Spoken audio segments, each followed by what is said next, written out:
Okay. Good morning, comrades. ఈనాటి executive committee meeting ఈరోజు first day 9th and రేపు second day 10th ఈ 2 days జరగబోతుంది. ఈ మీటింగ్కి అడ్రస్ చేయడానికి మన ఆల్ ఇండియా లీడర్స్ ఆల్రెడీ అవైలబుల్గా ఉన్నారు. విత్ ఇన్ ఫ్యూ మినిట్స్ మనం ఈ మీటింగ్ స్టార్ట్ చేయబోతున్నాం. రీజన్ నుంచి వచ్చిన వాళ్ళందరూ వాళ్ళ సీట్స్ లో అవైలబుల్ ఉండండి. ఈరోజు మన ఆల్ ఇండియా లీడర్స్ తో పాటు మేనేజ్మెంట్ తరఫున ప్రతిసారి ఎలా అయితే మనకు ఎగ్జిక్యూటివ్స్ వచ్చి అడ్రస్ చేస్తారో మన chief general manager Hyderabad zonal head Shri K Bhaskar Rao గారు కూడా ఈ మీటింగ్ ని అడ్రస్ చేస్తారు ఈరోజే. అలానే నేషనల్ లీడర్ మన federation general secretary AIK secretary comrade BS Rambabu గారు కూడా ఈరోజు అడ్రస్ చేస్తారు. సో గ్యాలక్సీ ఆఫ్ లీడర్స్ ఈరోజు ఈ ఎగ్జిక్యూటివ్ కమిటీని అడ్రస్ చేయబోతున్నారు. మార్నింగ్ సెషన్ లో మన all India chairman comrade Vinson గారు, chairman of our all India union bank employee association, మన all India general secretary comrade N Shankar గారు, అలానే మన neighbour zone Andhra Pradesh union bank employee association president general secretary వాళ్ళు కూడా అడ్రస్ చేస్తారు. ఈరోజు ఈ మీటింగ్ లో భాగంగా మనం 106th union bank foundation day 11th కి ఏదైతే జరుపుకోబోతున్నామో దానికి సంబంధించిన సెలబ్రేషన్స్ కూడా ఈరోజు జరుపుకుంటున్నాం. అలానే మీ అందరికీ ఇన్ఫార్మ్ చేసినట్టు మన లెగసీగా ప్రతి ఎగ్జిక్యూటివ్ కమిటీ మీటింగ్ లో బ్యాంక్ బిజినెస్ పర్టికులర్ గా హైదరాబాద్ జోన్ లో వాట్ ఈస్ అవర్ రోల్ అనే దానిపైన ప్రతి ఎగ్జిక్యూటివ్ కమిటీ మీటింగ్ లో మనం ఏదో ఒక డిసిషన్ తీసుకొని ముందుకెళ్తాం. అందులో భాగంగానే ఇప్పుడు సెంట్రల్ ఆఫీస్ ఇచ్చిన ఏదైతే కాల్ ఉందో కాంప్లైంట్స్ మీద 4th నుంచి 11th వరకు ఇచ్చినట్టున్నారు. సో సిజిఎం గారు కోరారు.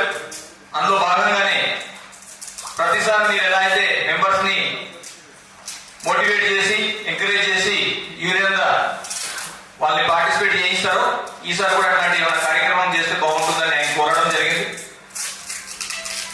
మన state president all India working president Ravindranath గారు సూచనల పైన ఒక క్యాంపెయిన్ మనం యాక్సెప్ట్ చేశాం. రీకనెక్ట్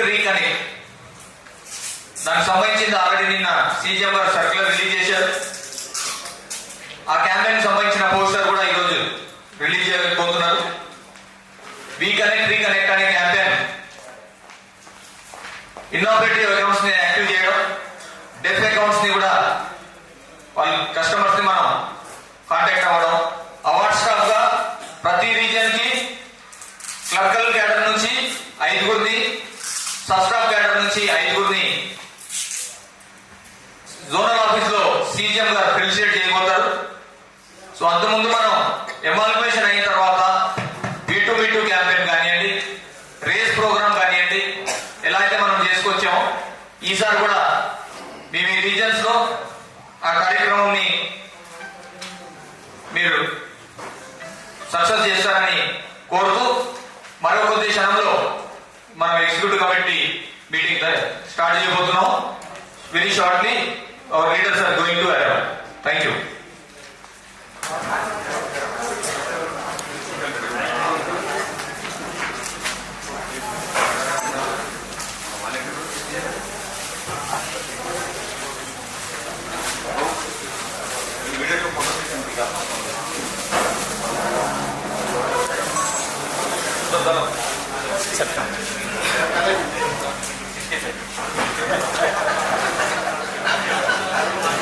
ఆశ్చర్యం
District General Manager and Zonal Head of our Hyderabad Zone will also joining us to address this meeting. Comrades, as everybody knows that this 2 days executive committee meeting will be having many dignitaries to address this meeting. So time schedule is very tight,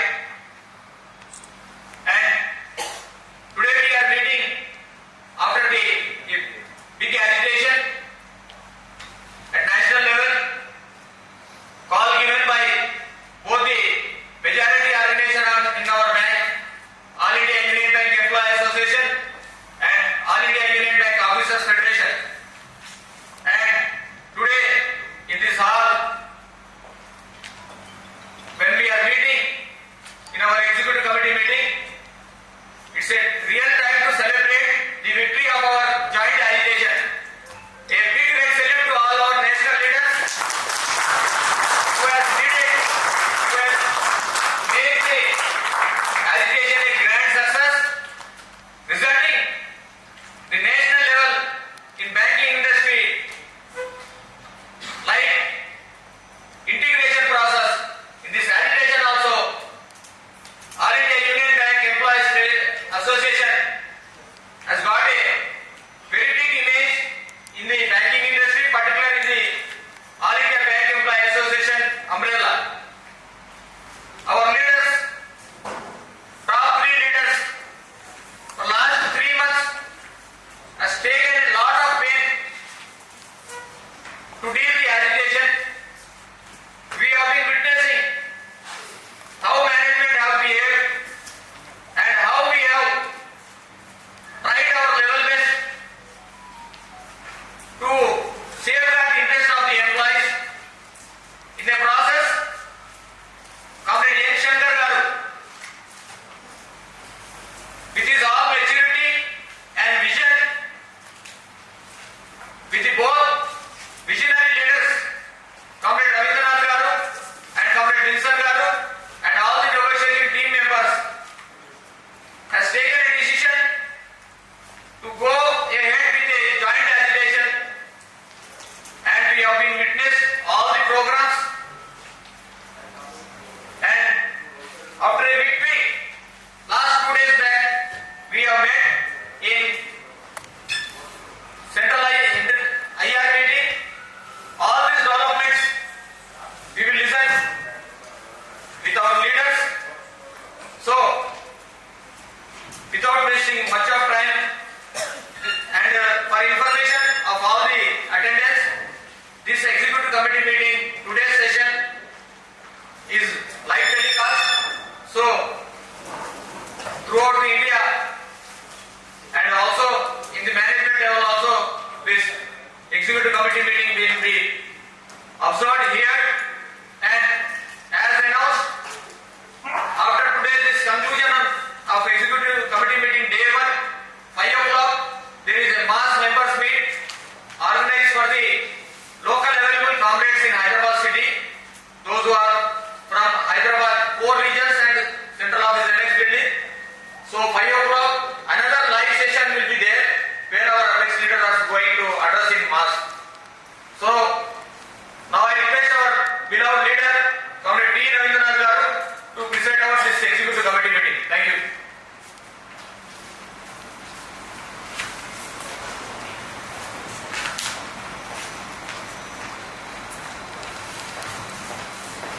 అందరికీ నమస్కారం. So మార్చి 23-24 last executive committee meeting పెట్టుకున్నాం. తిరిగి నవంబర్లో ఇవాళ 2 రోజులు EC meeting అందరం వచ్చాం. ఈ ఈసీ మీటింగ్ ఓన్లీ ఈసీ మెంబర్స్కే కాకుండా ఎక్స్టెండెడ్ మీటింగ్. సో ప్రతి రీజన్లో ఉన్న అసిస్టెంట్ రీజనల్ సెక్రటరీస్కి ఎక్స్టెండ్ చేయబడింది. అదే కాకుండా రీజనల్ సెక్రటరీస్ కూడా ఒక ఆప్షన్ ఇవ్వబడింది. మీ రీజనల్ కమిటీలో యూనియన్కి బాగా యాక్టివ్గా రోల్ ప్లే చేస్తున్నటువంటి వాళ్ళు ఒకరిద్దరు కూడా ఈ మీటింగ్ని తీసుకురావచ్చని choice is given to the regional secretaries. బహుశా ప్రతి రీజన్ నుంచి వచ్చి ఉండొచ్చు వాళ్ళు కూడా. So this is an extended executive committee. అంటే మన యూనియన్ తెలంగాణ రాష్ట్రంలో ఉన్నటువంటి అన్ని రీజన్స్లో అన్ని బ్రాంచెస్లో యాక్టివ్గా వైబ్రెంట్గా మన all India union bank employees association తీసుకున్నటువంటి కార్యక్రమాలు కానీ నిర్ణయాలు కానీ ప్రోగ్రామ్స్ కానీ అమలు చేసేటువంటి నాయకత్వం. మీరు వైబ్రెంట్గా యాక్టివ్గా ఉంటేనే మొత్తం మన all India union bank employees అసోసియేషన్కి మనం బలం చేకూర్చగలుగుతాం. అట్లానే మన తెలంగాణ రాష్ట్రంలో ఉన్నటువంటి మన యూనియన్ కార్యకలాపాలు కూడా బాగా వైబ్రెంట్గా చేయగలుగుతాం. సో జనరల్ సెక్రటరీ మొత్తం ఇప్పుడు ఉన్నటువంటి రిలవెంట్ టాపిక్స్ అన్నిటి మీద కూడా ఒక బుక్లెట్ ఉంటుంది. సో దాంట్లో కవర్ పేజెస్లో మన ప్రతి రీజన్లో మీరు చేసినటువంటి యాక్టివిటీస్ ఫొటోస్ కూడా ఇవ్వటం, అది రిఫ్లెక్ట్ అవుతుంది. అన్ని చోట్ల కూడా మన నాయకత్వం చాలా చక్కగా ఆఫీసర్స్కి నాయకత్వం వహించి ఆ యాజిటేషన్లో డెమాన్స్ట్రేషన్ అవ్వండి, మెమరాండం అవ్వండి, మీరు లీడ్ చేశారు. వాళ్ళకి కూడా వాళ్ళకి మీరు నాయకత్వం. మనందరికీ గర్వించదగ్గ విషయం, చాలా ప్రౌడ్ మూమెంట్ ఏంటంటే ఆల్ ఇండియా లెవెల్లో కూడా our All India General Secretary Comrade Shankar, the Officers Association, they have approached him number of times and requested that our General Secretary should guide them, lead them for a joint agitation with the management. And on their request, he has taken up the responsibility, and the whole agitation was steered, guided, and also finally concluded by our General Secretary for the officers also.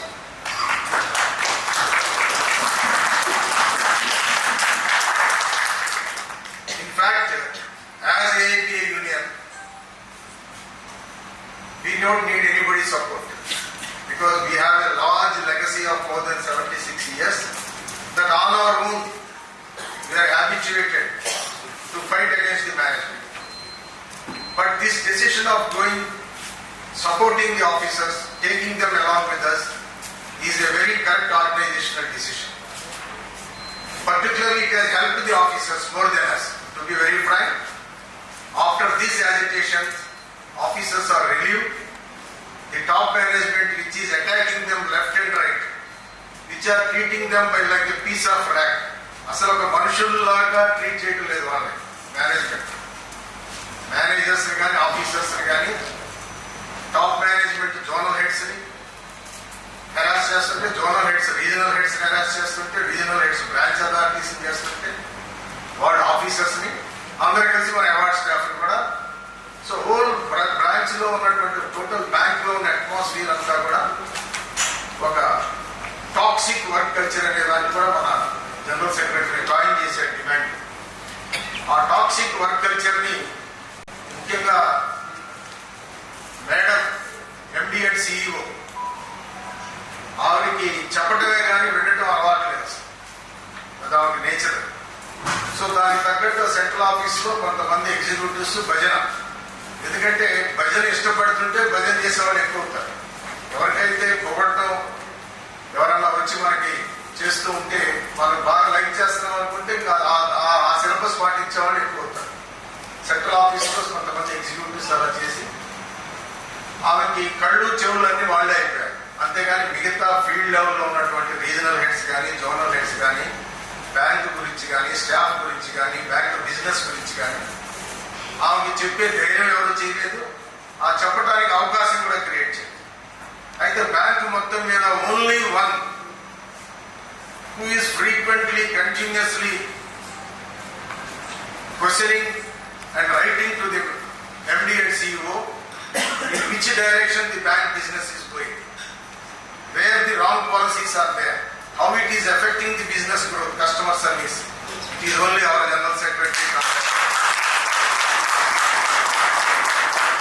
It is not now with this madam he is doing. He has been doing it for the last so many decades. Many chairmen have come and gone. But the previous chairmen used to call him, have an interaction with him, take his views. All his letters were acknowledged. They they used to take all those things which is misuse, and that has helped the bank also. Many stalwarts MDs who are in the banking, they are stalwarts in the banking industry itself, who are the chairmen of Union Bank of India, Pandil Selvan, MB Nair, latest Raj Kiran Roy. They used to have hours together deliberation with the General Secretary because our organization views, they felt that they are useful for the bank's growth, they are useful for the business growth, they are useful for the better customer service. But only this madam, of course she will read all our letters, our General Secretary's letters, but she never talks or acknowledges, or not, she never dares to talk to him, call him. And whenever he goes to see her, he calls a battery of our executives, some 15, 20 EDs, everybody will come. Oh, Shankar is coming, all of you come. So she is not prepared to have a one-to-one discussions with the General Secretary. But whatever it may be, Officers Association in this aspect, they have failed totally. They are only concentrating on their monetary benefits. And one thing which all of us also as leaders should understand, officer service conditions are totally different. Our bipartite, we are covered under the Industrial Dispute Act. Our above staff service conditions are totally different. OSR, Officer Service Regulations, says an officer is a 24/7 servant. At any time, like our fire engine fellows, health fellows, revenue fellows, whenever the government wants them, midnight also they have to go. Like that service regulations were there. But now our officers, they want to have all the benefits more than award staff. They want all the perks and wages triple the award staff, but they want the working hours of the award staff. As a result, their attitude, most of the bank's works which officers are supposed to do has been outsourced. They are responsible for the outsourcing. These officers are responsible, their associations are responsible, because they never questioned the management. When DGMs, AGMs were recruited laterally at the name of some specialists, that has not been opposed by the officers, because it is killing the promotional opportunities of the very knowledgeable, qualified executives are there. Down below senior managements are there. Somebody from the outside who do not know what is Union Bank, what is the culture of Union Bank, what is the clientele of Union Bank, what is the staff composition of Union Bank, they come, and after 1-2 years when they have some greener patches elsewhere, they have immediately leave and go. They have brought a DIT risk complaints officer from outside, GM cadre. After 1 year he has left. And most of the digitalization and financial issues which we are facing, because that is due to vendor based, none of the in-house team is not there for IT. If an IT in-house team is there of officers at every region and zone, the computer cells are there. All these issues can be easily. For everything now they are depending on the vendor. For a small parameter change also, they have to go there and that fellow will give a bill, and then they say cost calculations, everything, and then they keep it. So for that very small issues also now we are facing problems, and customers are not happy with that, and it is affecting the business also. So in this entire agitation, we are very happy that jointly along with the Officers Association, we could create an impact on the management. The arrogancy of the management, top management has come down. They realize that we have to give proper respect and treatment to the staff members, particularly to the officers. And before Diwali, when the madam and other executive directors they are addressed, so madam was talking that I want everybody to leave at 6 o'clock and nobody should be disturbed in WhatsApp. I want to have a work-life balance. Your family is very important. Do you think suddenly this madam has realized this? That is because the impact of our agitation, they are forced to say that whether they are really by heart they have felt or they are very serious, that is a different matter. At least, and all those circulars, slogans, everything here also we have pasted during the entire agitation. That is our All India Union Bank Employees Association, that we have coined the slogan, we have circulated, we have created impact. and any rounds of discussions that Comrade Shankar will do. And everything, officers issue also in the joint negotiations. We have given a joint strike call, joint demands. The management said, no, we want to discuss separately. We will discuss officers separately and the award staff separately. Then Comrade Shankar said, nothing doing. We have given a joint demands and joint agitation, joint strike call. It has to be discussed jointly. Yes, then they have yielded and it has been discussed. Officers' issues. It has been more than officers in the meetings with the management. Our General Secretary has even ventilated their grievances in a very effective manner. I think even officers, leaders also cannot tell them about their issues in a effective manner to the management. In the negotiations, we felt all the team of IR members. We felt very happy because the manner he has presented to the executive directors, chief general managers. Some 11 chief general managers came for the meeting to somehow see that conciliation, to see that the strike is averted, and between the HR and top management, they tried to have a conciliation. And in that meeting also, we have played a very effective.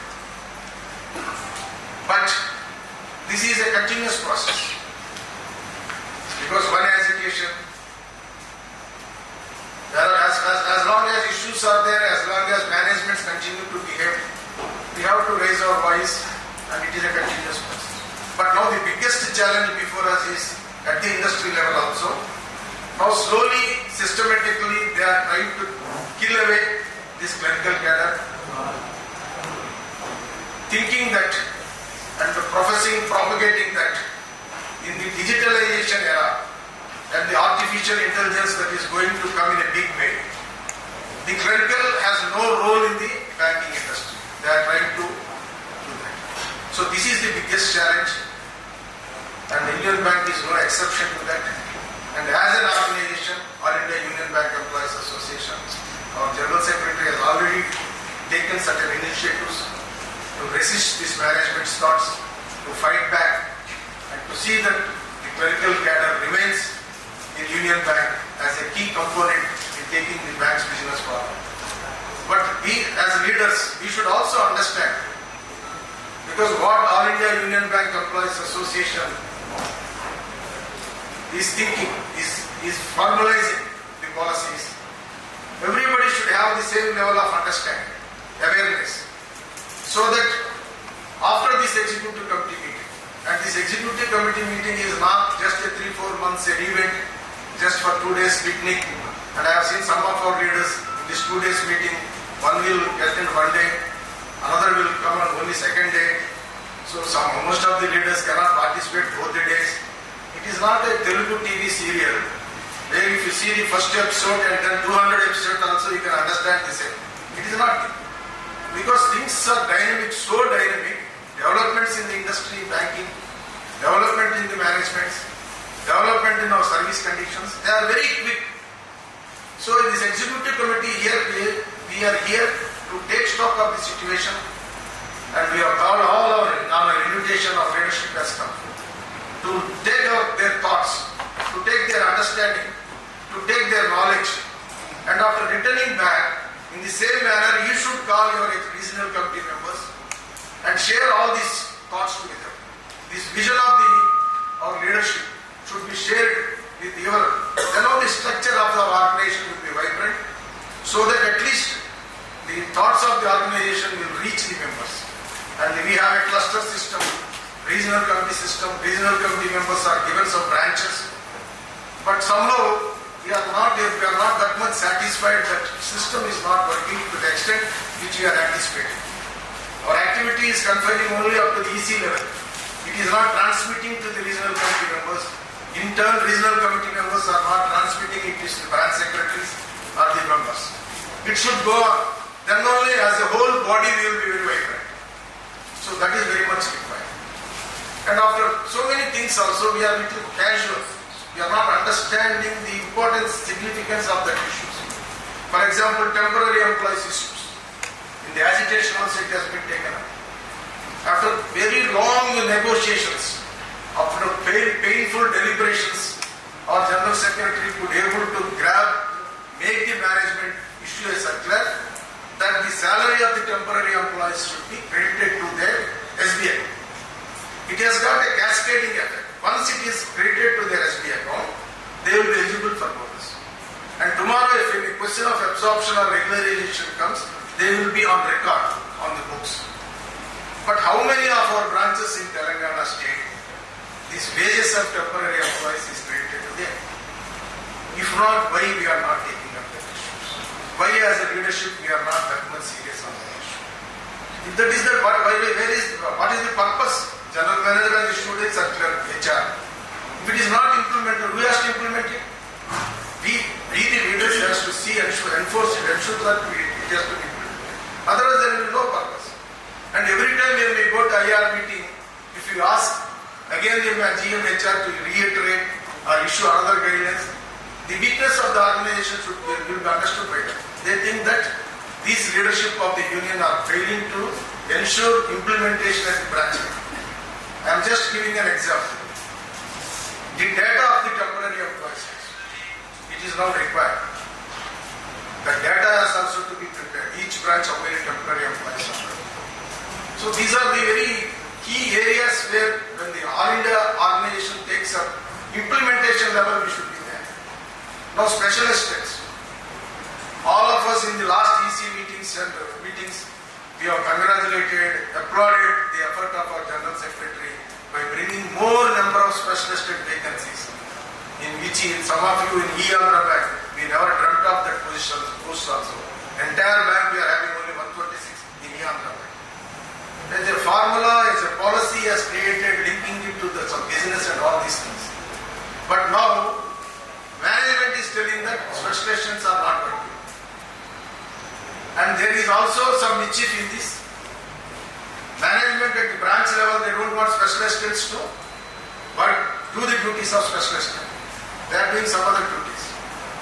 So if we allow this situation, if as a union, as a leadership, as an organization, we don't ensure that specialists perform their duties, that cadre also will have a death.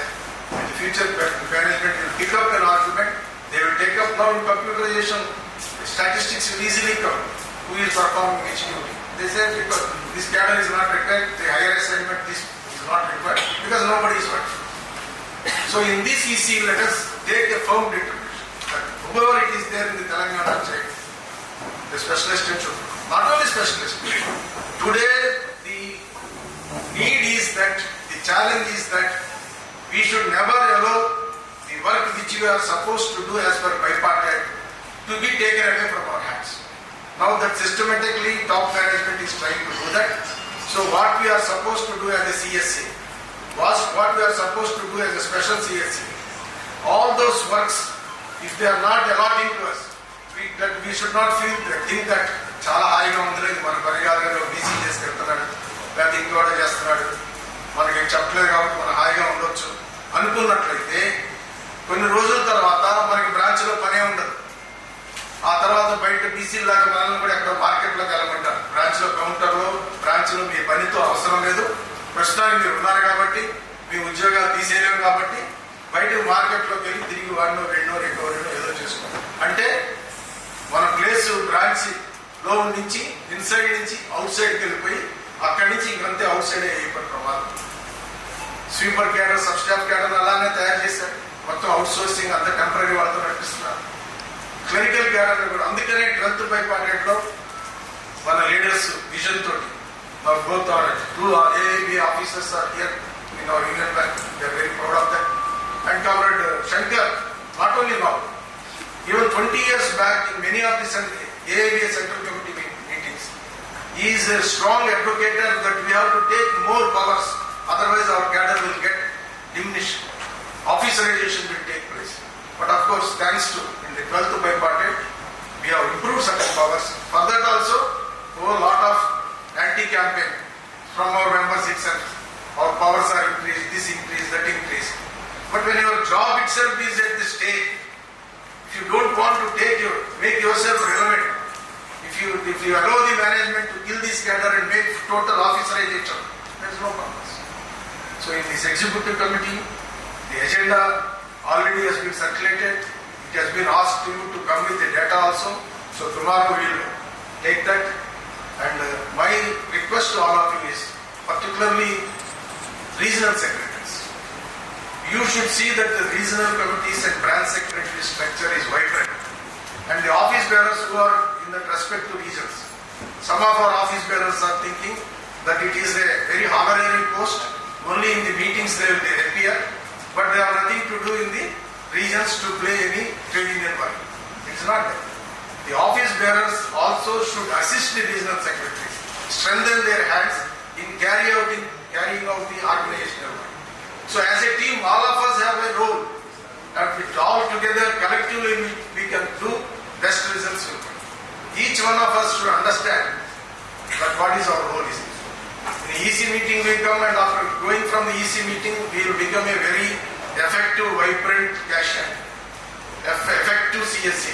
For the bank, we are doing wonderful, but you should also think beyond that, above that, you are an important leader of a very prestigious All India Union Bank Employees Association affiliated to ABA. Every day it should come to your mind, I have also to play that role, and you should allot a very considerable quality time to carry out your leadership roles also, balancing your work in the bank also. And the bank's business also. Comrade Shankar, General Secretary, is frequently writing many letters on the bank's business. I don't know how many of our leaders are reading. If you just read the letters, we will have very bird's view of what is happening in the bank. Yesterday in the IR meeting, some 55 to 60 financial issues he has given in the agenda. So ultimately CGM HR said, in this meeting it is very difficult to discuss. A separate meeting to discuss the financial issues affecting the branch. They are going to conduct next week exclusively with the DIT people and the meeting and with our union leadership. And in order to strengthen the hands of the General Secretary, you are working in the branches, you are at the field level, you are at the operations. You know better what is happening. You should give a feedback. Not only in the EC meeting, you can write, give a mail, send a SS, a WhatsApp message, so that the General Secretary, when he talk to the management, he will have a better understanding of what exactly is happening at the field level. And we should not only confine only pointing what is wrong. We should also be able to tell what should be right also. Then only we can able to correct these issues. So with these few words, and we once again, from this executive committee, all of us will congratulate, applaud the efforts made by the General Secretary of All India Union, Comrade M. Shankar, in dealing this agitation very effectively, and also in concluding this agitation, and the entire IR team. With this now, I request straight away Comrade M. Shankar, and after that we have Comrade Vincent also, a very senior leader, veteran, who was the Corporation Bank General Secretary. He was also in the board of Corporation Bank. He was with us today on our request. And Comrade Uday Kumar, he is our brother, because we are together in the union for many decades. Only after Telangana divided, we are separate. And in the APTBF Federation now we are working together on single federation. They have got 17 regions, 2 zones, and our third zone is also going to come, Tirupati zone. 18 regions. And a vast number of membership of more than 5,000. So they are well versed with all operational issues, branch level issues. AP is very vibrant. Every day their WhatsApp group, every member there is very vibrant in dealing these operational issues. They are with us. Comrade Kale Srinivas, our president of APUBA, a very senior leader, is also there with us. So they will also give our thoughts, share their views, so that the EC will be benefited by their experience, their understanding, their knowledge and their inputs. Thank you very much. To bring our leader, Comrade M. Shankar Garu, on this mic, may I request all our leaders to please give a standing ovation and big round of applause to all our leaders for making the agitation success and guiding our Telangana state. All India Union Bank Employees Association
Comrade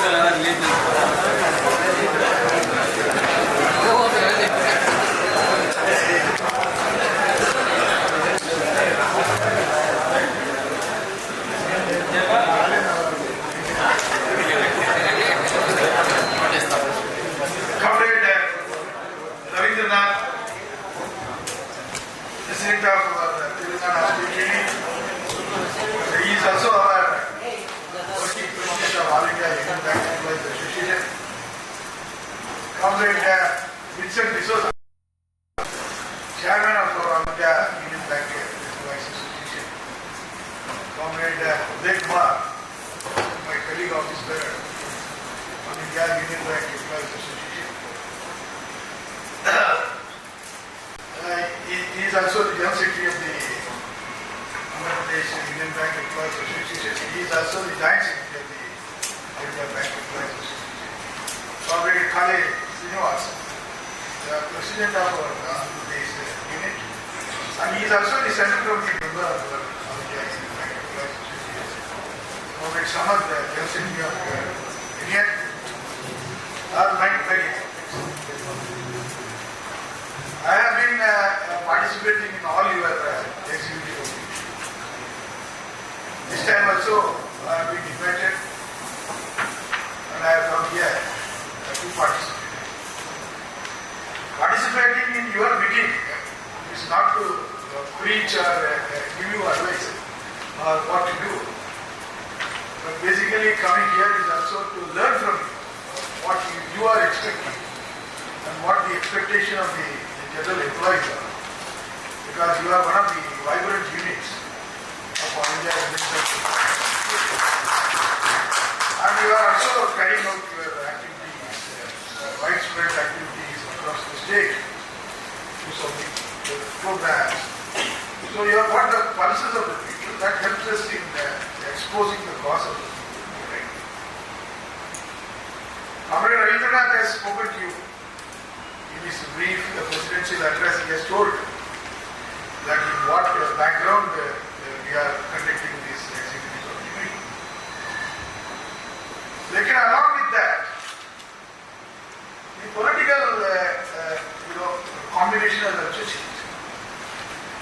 When you met in March, you were having a different kind of a government. Today you are having a different kind of a government. Today, the central government is a coalition government. It is not a full-fledged, full majority authoritative government. So the environment has changed.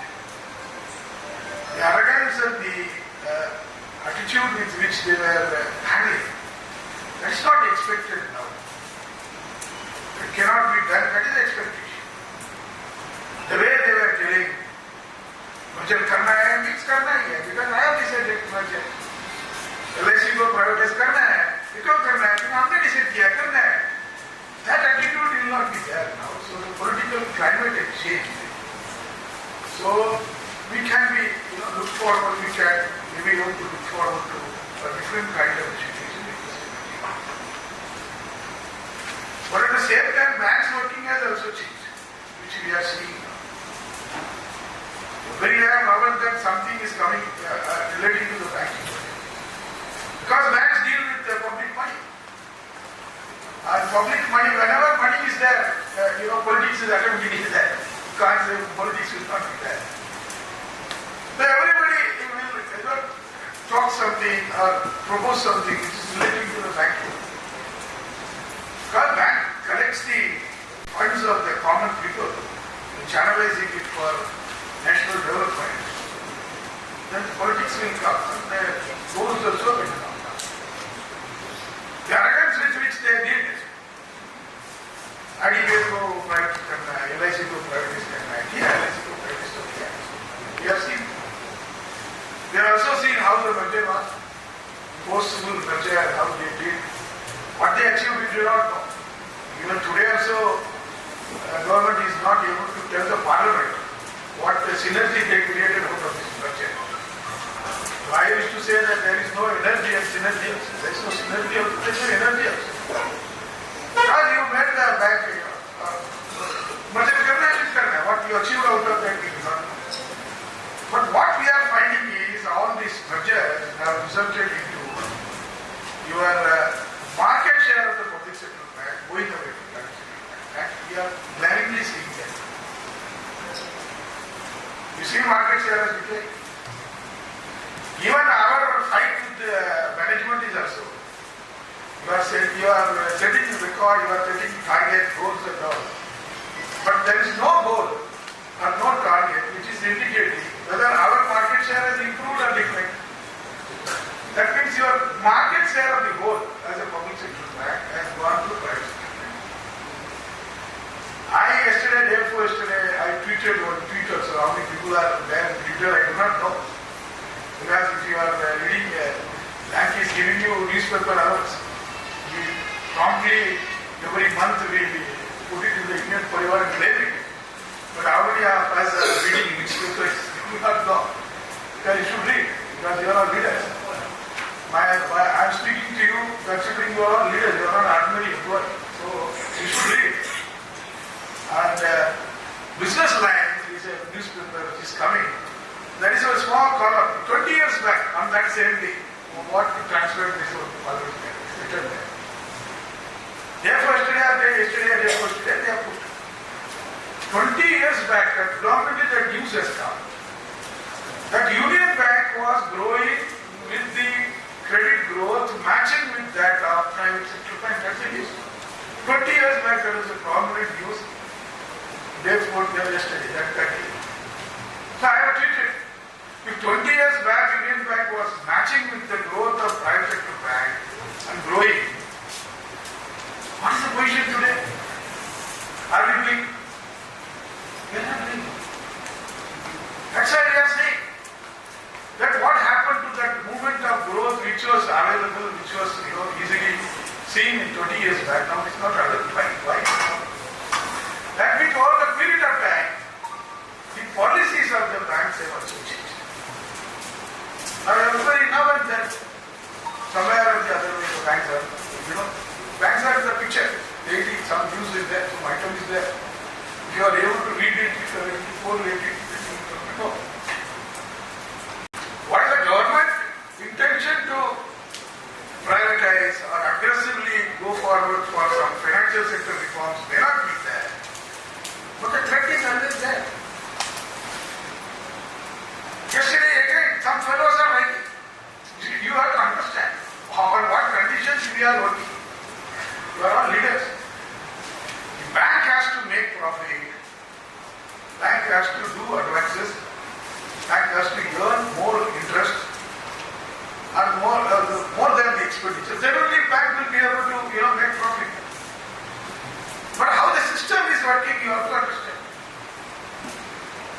Yesterday newspaper, day before yesterday newspaper, somebody has written, some article has been written saying that Reserve Bank cannot ignore the growth aspect. That means because Reserve Bank is not reducing the rate on advances, base rate they are not reducing, advances they are not picking up. So economy is not growing. That's the picture which they are painting. Please understand that means your balance sheet will be hit now. If you are going to reduce the rate of interest for your borrowing, and today the deposit mobilization itself is very difficult, which we are finding today, then where the profit will come? You should understand. You should apply your mind. You should be able to talk to your customers, see what they are saying. What they are effectively saying is, reduce the rate of interest, reduce the rate of interest. That means those who are borrowing should be given money at a very, very cheap rate of interest. That is the whole purpose. More loans we have given at a cheaper cost of rate of interest. Does it result in, has it resulted in any job creation, industry creation? Like that we want to see. That means this theory of reduction in interest, that means RBI completely pressure is there on RBI. You reduce the rate of interest. That means reducing the rate of interest means your profitability will be hit. Your profitability will be hit means yours and my service conditions are also going to be taken a hit. Please understand. Benefits will not be there. Anything will not be there. That's the way it will come. So the general perception in this country is that channelize the savings of the people, give it to us. We will grow the economy, that's the way. But in that aspect, you have to understand minutely is how it is going to affect us, how we will be able to tell our people that under what circumstances. Privatization, hoga, nahi hoga, that's a different story altogether today because of the political climate. But the condition itself is that slowly and steadily, your market share is declining. Union Bank you take, after merger, the number of branches have decreased. The number of branches have decreased. The business is not growing the way it should grow. We are growing only at the rate of 10%. What is the average growth for last 2 years? If you look at it, 10% growth. For making this 10% growth, lot of hue and cry is being made. So many virtual meetings are being held. Day in and day out, people are being chased in WhatsApp and whatnot. You give. What's the growth? 10%. To achieve a 10% growth, why so much of effort is being required? Is it required when the market is having the potential to do that? Where is the question? We are questioning the management from that angle only. What we are saying, you give me manpower, I will increase this. Give me the manpower. Give me, adu anta bank mein kaam karne. There is nobody to set up the business cannot grow. You can't do banking business through your outsourced people.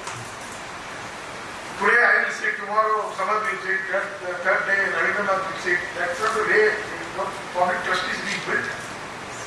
Public trust is built because you are your public sector bank. For 10% growth, so much of your price is being paid.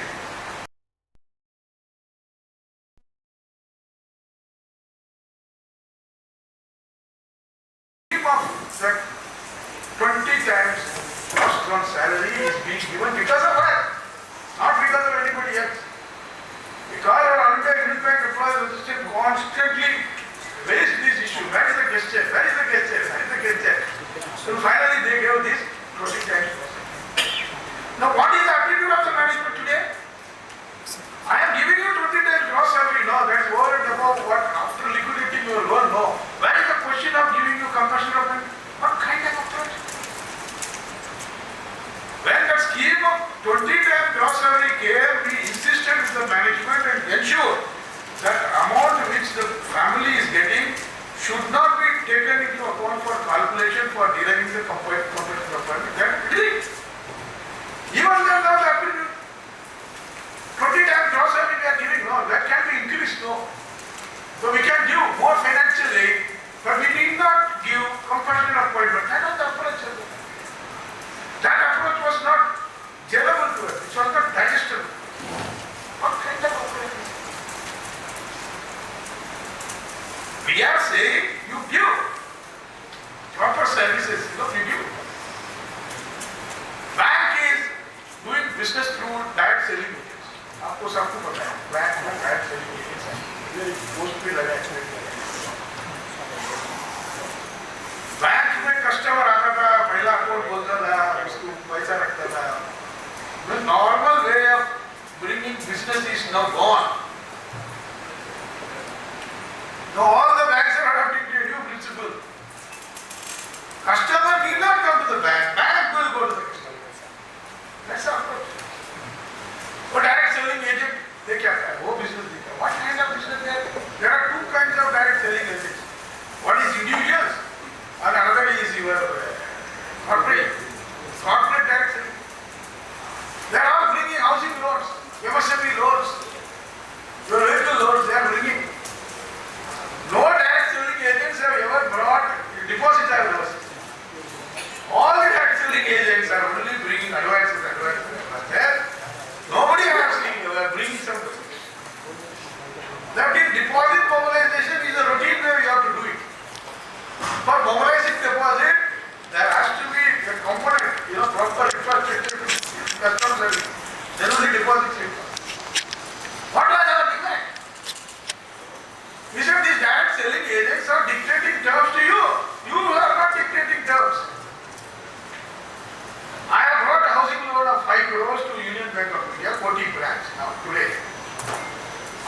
6 months, I influenced the same customer to transfer that housing loan to HDFC. I got a commission here, I got it. So who is getting out of that? Majority of the branches you go there. क्या हो गया? नहीं मेरा housing loan take over हो गया. ऐसा take over हो गया पता नहीं. Who gets it? That means direct selling agents should do business for the bank according to the bank's directions, bank's conditions. But they are dictating terms. Housing loan, will there be commission? Will there be commission? Now third party products का commission date. Yesterday I found out somebody phoned and told me today these third party products fellows are giving, actually I am on live, so I have to be very careful in using the words. But I am telling you, third party products fellows are also giving something in the form of some consideration, so that your concentration is doing in that business. You forget your routine way of doing. It's not happening. This is what we said. We stop it. Will you stop or not? That's what we are saying. You are appointing business facilitator and business correspondent. You are paying them money. They are sitting inside the bank. Every payment, every receipt, you will give them money. If their customer is coming to pay you, deposit 10,000 rupees, that business correspondent was making 1,000 rupees and posting. So that 10 vouchers. We said, will you take control of these or not? And this model is not breaking even also. That means how much you spend on these business correspondents and business facilitators, what business you earned out of them, and you calculate the revenue, what you earned out of that, these are the expenditure you have incurred on them, you will find this model is not workable. What you are doing? All these things diluted the market share, which we are constantly telling. You talk about your market share, What are the brain issues you see that? Bank is making PLI matrix. State Bank of India PLI matrix. PLI matrix बनाने के लिए industry level agreement हुआ. Union. What they have done? They were only on profitability and this thing, certain banks are not getting. So you modify the PLI matrix by involving 8 more components also, additional components. And they have given the bank will decide.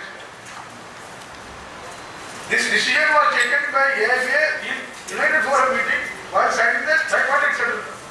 What we asked? Baba, here you are finalizing PLI matrix, you call us. You call us. You have us. You have discussion with us. We will give you input.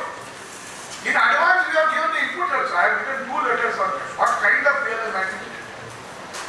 A PLI matrix बनाने के time 2023-24 का भी बना लो. It's not only for 24-25. 23-24 का भी नया PLI matrix बना लो. और accordingly you pay the PLI. What was that? Prime objective of the PLI formula was earlier our fellows were getting only 5 days, 10 days, or 15 days, like that.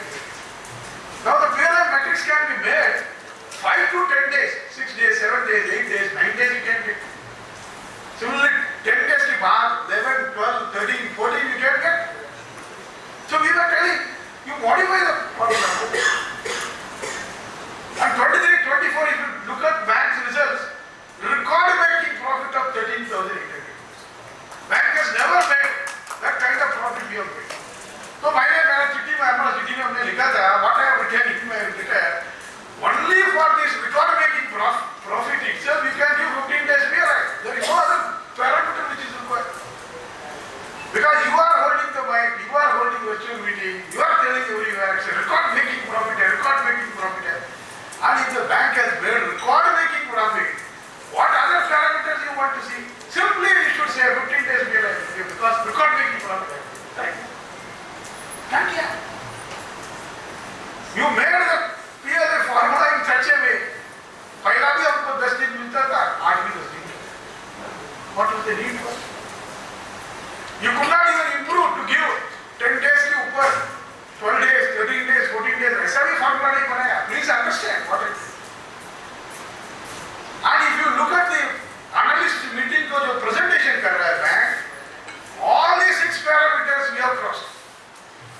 The 6 basic main parameters which was kept for bank to function, all the 6 parameters you have crossed. So if you have crossed all the 6 parameters targets and you have also made a record making profit, what was preventing you from giving a PLI 15? State Bank of India, the largest bank, in terms of old formula, they are getting only 5 days PLI. जैसा PLI का formula आया, they took it as a chance, they made a new PLI in such a way that 15 days PLI was given. How State Bank of India management had that tendency to do that? We have all genuine issues. We went on agitation, you should understand why we went on agitation. We are constantly telling PLI formula. In this bank, there was a practice that Business Development Council was working. After the bank decides their annual goals through their strategy meeting, their business review meeting and all, they used to call majority organizations at the place before us. That this is the goals we have set for the year, what kind of strategies we should adapt to implement so that the targets can be reached. And give you a suggestion that are good practice. And based on that, what we are deciding at the apex level, even state level Business Development Council also used to be there. If UGO Hyderabad is there, Hyderabad is called that was there. I don't want to have anything. I will go to town hall meeting, some virtual meeting. Virtual meeting also we are doing a letter. Madam ji, आपका virtual meeting is not reaching out to all the 76,000 employees. आप जिस कोई भी virtual meeting किया है, to find out how many people were there. Hardly 7,000 to 10,000 people might have been there on the platform. The rest of the 66,000 people were not listening to you. They were not hearing you. They were not knowing what you are talking. आपको जरूरत नहीं. Chief manager के ऊपर के लोगों को रख के I will do business. For me it is enough. I don't want. What kind of attitude?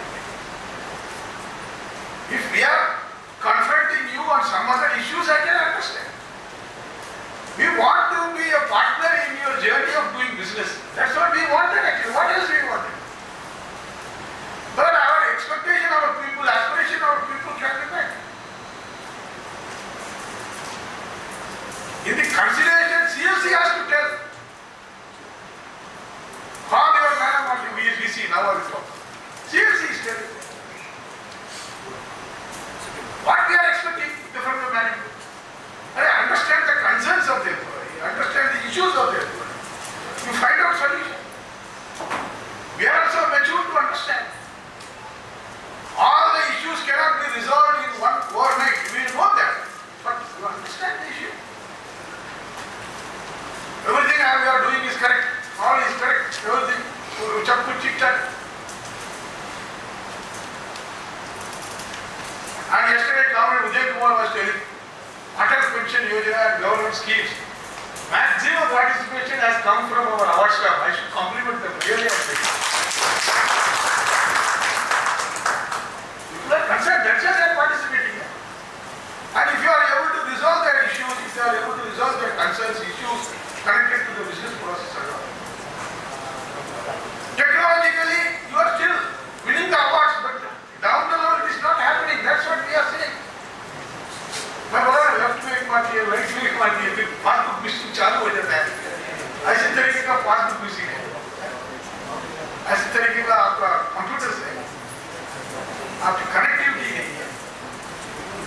There are so many activities. We are new in the meeting also. 32,353 lakh crores of transaction in lakhs of transaction is being done. 32,353 lakhs of transaction is being done through your IFP. That's the way records are sized. What we are saying, what is your rejection?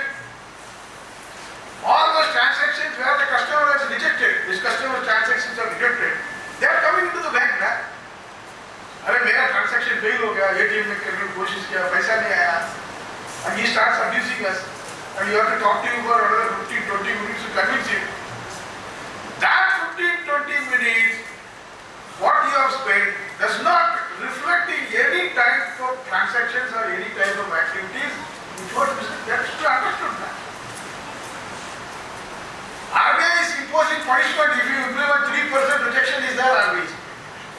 So our bank rejection is around about 2%, around about 1.5%, 1.75 of 32,353 crores of transaction. You just work out how many transactions will be there. Customers are coming now. Customers are questioning now. आपका policy ऐसा बना दिया है कि SMS के charges बढ़ा दिया. Daily customer आके अब्यूज करते हैं. Now in Maharashtra, the local government has announced लड़की बहन लड़का भाव like that. They are giving some money. Subsidy ऐसा 1500-6000 रुपये महीने में क्रेडिट करता है. ऐसा कुछ है. All the customers are inside fighting with our employees. What for? ये उसको पता ही नहीं है. उसका अकाउंट प्राइम मिनिस्टर जनधन योजना अकाउंट में खोला था. After transaction it has shifted over to general account. एक बार जनरल अकाउंट बन गया तो आपका मिनिमम बैलेंस का अकाउंट चार्ज एक्यूमुलेट होता है, एसएमएस का चार्ज एक्यूमुलेट होता है, check return. All these people are also very smart. They go to mobile shop and purchase your electronic systems से purchase करता है. Monthly installment will be deducted. वो भी चार्ज रिजेक्शन हो गया चार्ज. तो वहाँ का चीफ मिनिस्टर का 6000 अकाउंट में क्रेडिट हो गया, 5500 रुपये तुम्हारा चार्ज रिकवरी हो गया. So that fellow is fighting. Government has given me 6,000 rupees. You have left only 500 in your account. Where is the 5,500 rupees gone? And 5,500 rupees have been taken in the bank towards your charges. Very easily generated. You will get it. What bank is it? Bank could not even provide a single armed guard there so that to provide security. They are beating up our branch managers. They are beating up our employees. They are very arrogantly, rudely behaving. That was the reason for this agitation. Agitation was purely because we never wanted to go on agitation. We were very patiently following the motion. But the management felt, no, whatever we are doing is correct. There is no question of anybody asking. When we jointly met on 2nd September and decided to go on a joint agitation, listed out all the 20 issues. We gave a press conference. In the press conference, I spoke. And that has gone viral, criticizing the bank. So they are saying, how can you talk?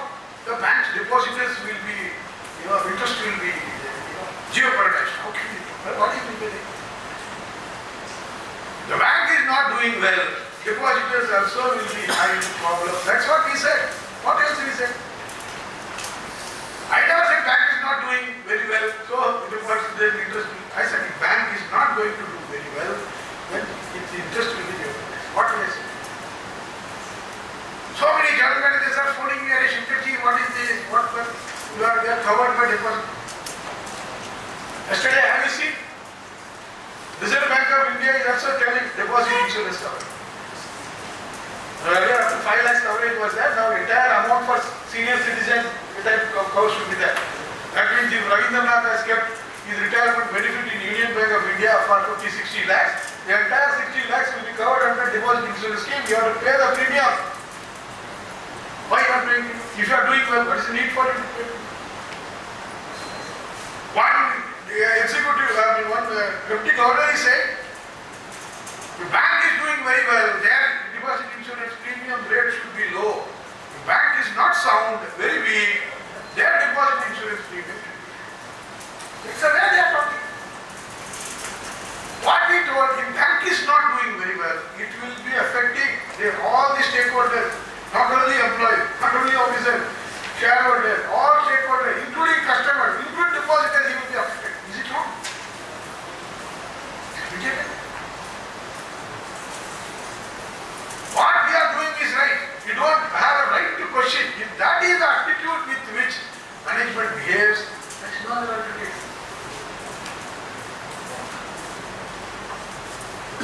Temporary employees are working.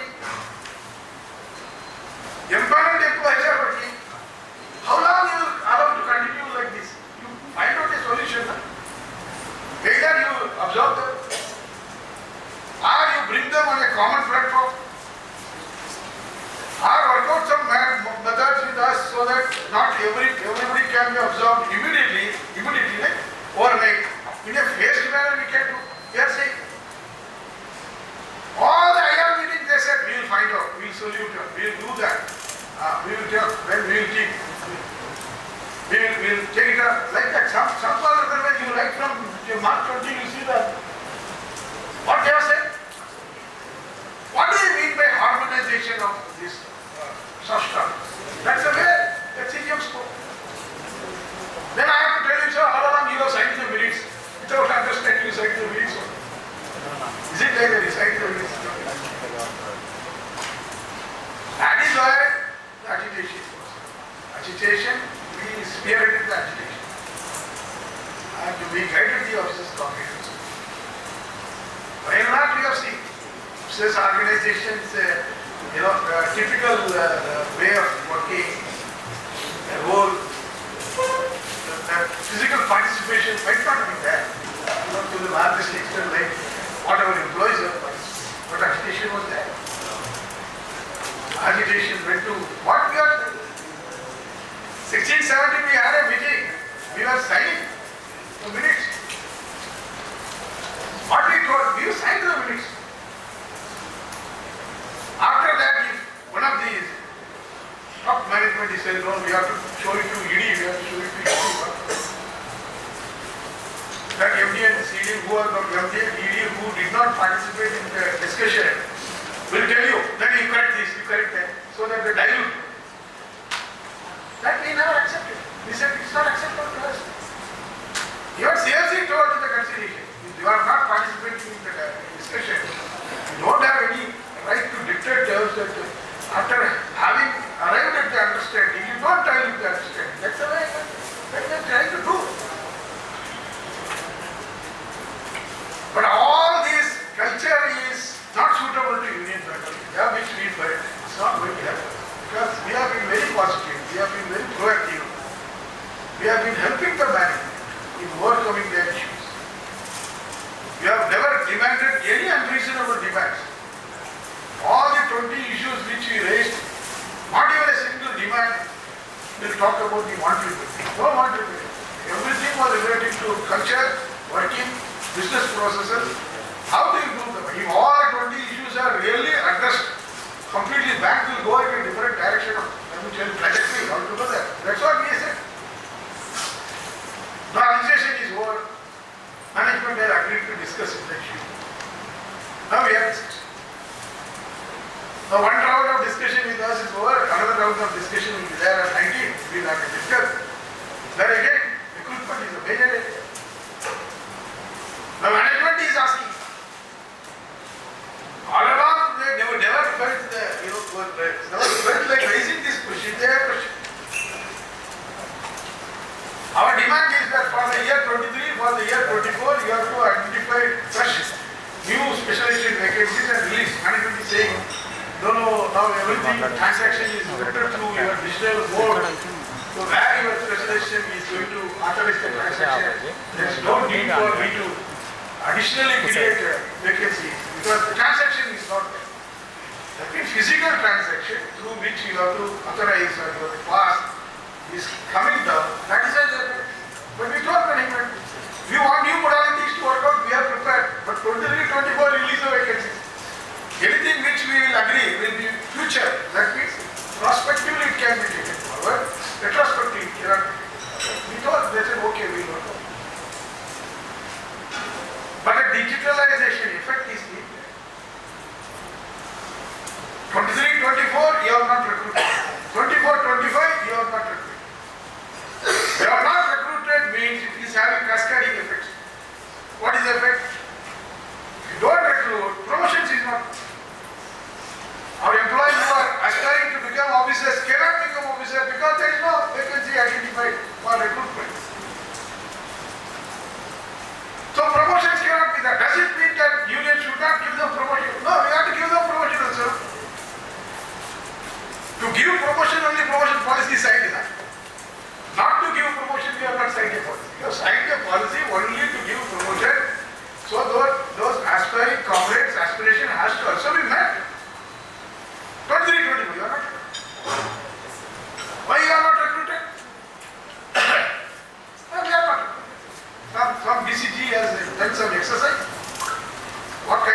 exercise they have done, we do not know.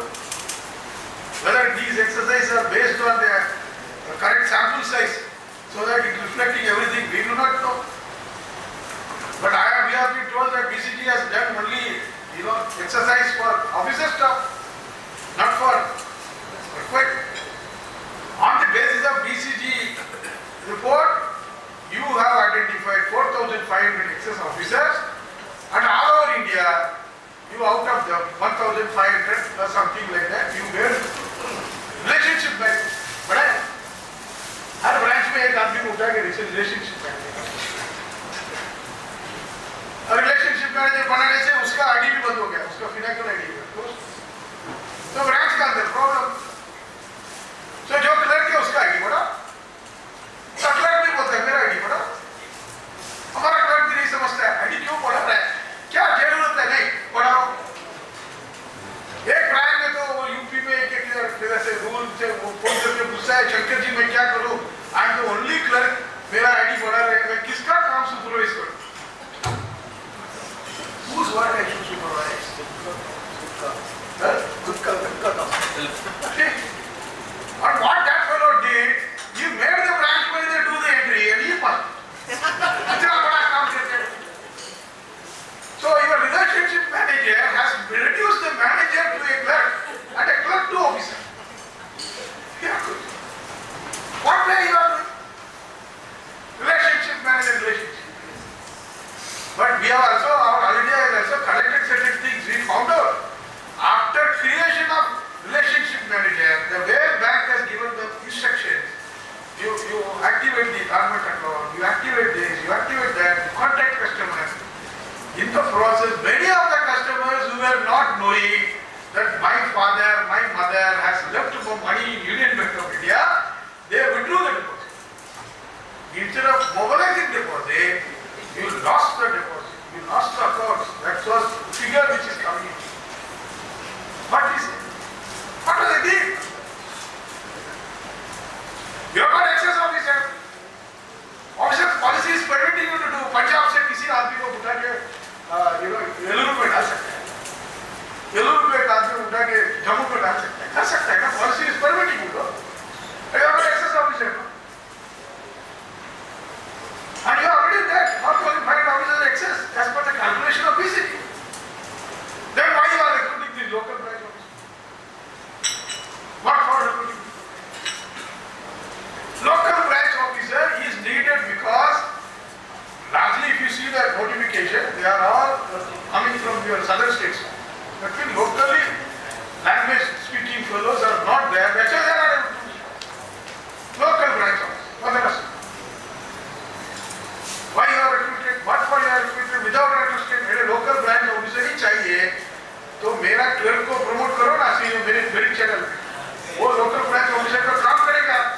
Again clerk को recruit करो, again promote करो, clerk को recruit करो। That means recruit clerk and promote officers as local branch officer. You can do now. That avenue was available to you. What prevented you from doing it? We are asking. We are opposing local branch officers. Yes, we are opposing because of this. By going for local branch officers, you are not only curtailed the promotional avenues for my clerical staff, you are going to replace clerks with this local branch officer. That is your intention. Now the intention is not told to us today. After a few days it will be done. One local branch officer will come and he will sit in Rajesh place. Rajesh को बोले तो marketing करो, मैं अंदर का देखिए. He will do. ऐसा है. Yesterday you were they are selling. Now the clearing houses have changed. The grids are being controlled. Mumbai grid will manage Bhopal, MP, Chhattisgarh, Gujarat, Maharashtra, everything they will manage. Now no more service branches will be there. All the service branches in Pune, Kolhapur, everywhere they will be closed. Now what is the duty of anybody in service branch? Service branch you are supposed to look after transaction management. And there you are taking the decision of not to post clerks. What kind of approach is this? हमको clerk की जरूरत है। That's an important department where only transaction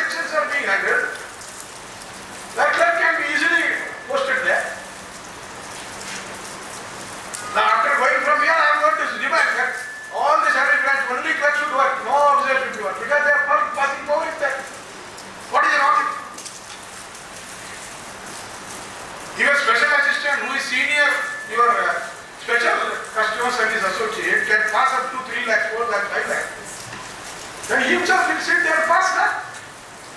Why you require an officer to do this? All the service centers, there is service branches, only clerical church should be there. Because they have got no adequate passing power to meet the requirement of the bank. Now what is preventing them? That means even after agitation successfully getting concluded, issues are still there, they are discussing.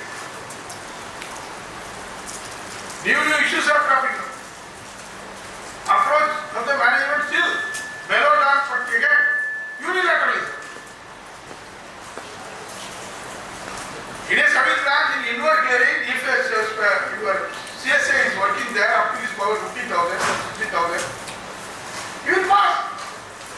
You can segregate the instruments and put it on his computer, and you will sit there and see the signatures pass independently. So a job which can be performed through a CSA, you are employing officer, so your cost of operation is going up, so your profitability is getting hit. That's what they are fighting up. They are saying, oh, I got that, what you are doing? What is wrong in it? Why you are not thinking? Who is giving this idea? We do not know. Yesterday meeting also we said, we do not want officiating. We will not want it. Our fellows will not demand of it. You stop the officiating. You have got sufficient number of officers, no, you post every branch. Yesterday meeting you pointed out. Maybe I am live also by my colleague from officers organization also will see that there is no problem. But branch manager is not taking, he is an officer. Unfortunately, a branch manager was there. I am not an officer, I am a branch manager. When bank is saying, how many officers are there? He will exclude himself. Sir, only one officer. One officer? Right? You are the only one. No, sir, you don't say two. That means branch manager does not consider himself as an officer. He says he is above everybody. He goes to regional office for some review meeting, so nobody is there. Increase that. What for is how our union is allowed? Our people should be able to resist. That is needed, we will do that. Let him sit at regional office, do remote control, let him authorize transactions which are required to them. At least we have been able to give a clarification. Once the ID is increased, he will do only routine transaction management only, he will do. Like that we have done.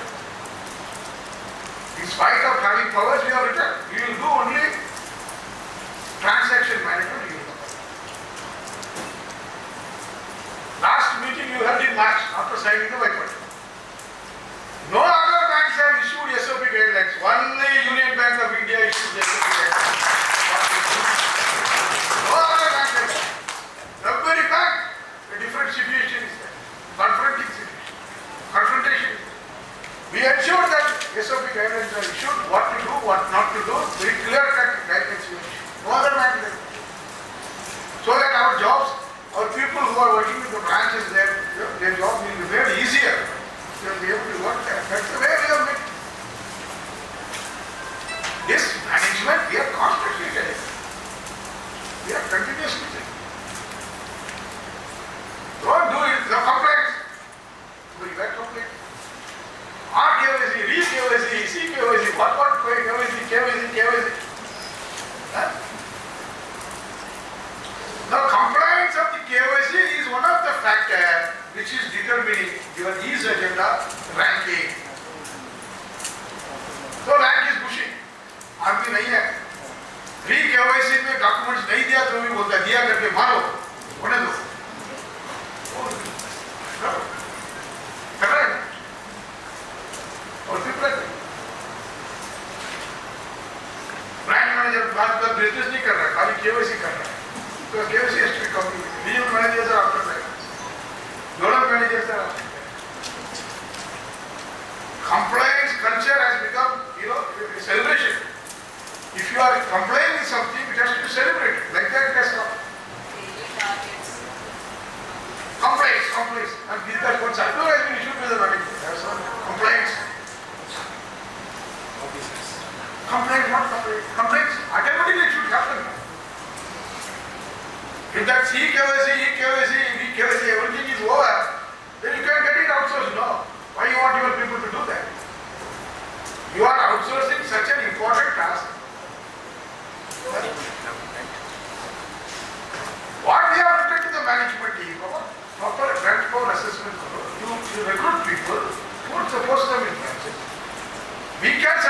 potentially growing, which are the branches which have the potential to grow, which are the areas. In the manpower discussion, when it came to discussion, we said Chandigarh is excess. Local branch officer recruitment, no, in selected states, like that, selected states, you can go for recruitment of flex also. Recruitment is not that, you should understand, this is going to affect us very, very seriously. Recruitment is not that, promotion cannot take, transfer cannot take. Yesterday's IR meeting we have discussed 500 transfers, somehow we have managed to tell that we come back, we release it. All the interstate transfers we release it. Transfers cannot take place. Within the state transfer cannot take place. One state to another state cannot take place. Compassionate appointment is also not. CSE is asking. ऐसा कैसा compassionate appointment है? समझ तो देना पड़ेगा ना. You have to give it. I do not know how the Indian Bank Board can decide that compassionate appointment need not be given. What kind of thought? This is a thought arising out of some ill, ideas. What idea is? Don't recruit anybody as a clerk because you are boarding him for another 35 years in your balance sheet. So you don't board a clerk, don't recruit a clerk and board them on the bank's balance sheet for next 35 years. Instead of that, you give them some lump sum amount and get rid of that. That's a philosophy on which it is. What we told, okay, this time you are not recruited. Whatever number of compassionate appointment you give, that number, you adjust again future recruitments we told. Categorically, you adjust. We don't mind. Suppose you are giving 200 compassionate appointments today. You give 200 appointments. You adjust that 200 in the next recruitment. The next recruitment, when you are identifying 1,500 people are required, you reduce 200, then you take 1,300 people. But you are not recruiting for 5 years, 4 years. Does it mean that all the 4 years, whoever has died will not get compassionate appointment? What kind of appointment? This is not the question. That is a constant pressure from the government of India. Government of India is also directing the bank management to ensure that these jobs are not required.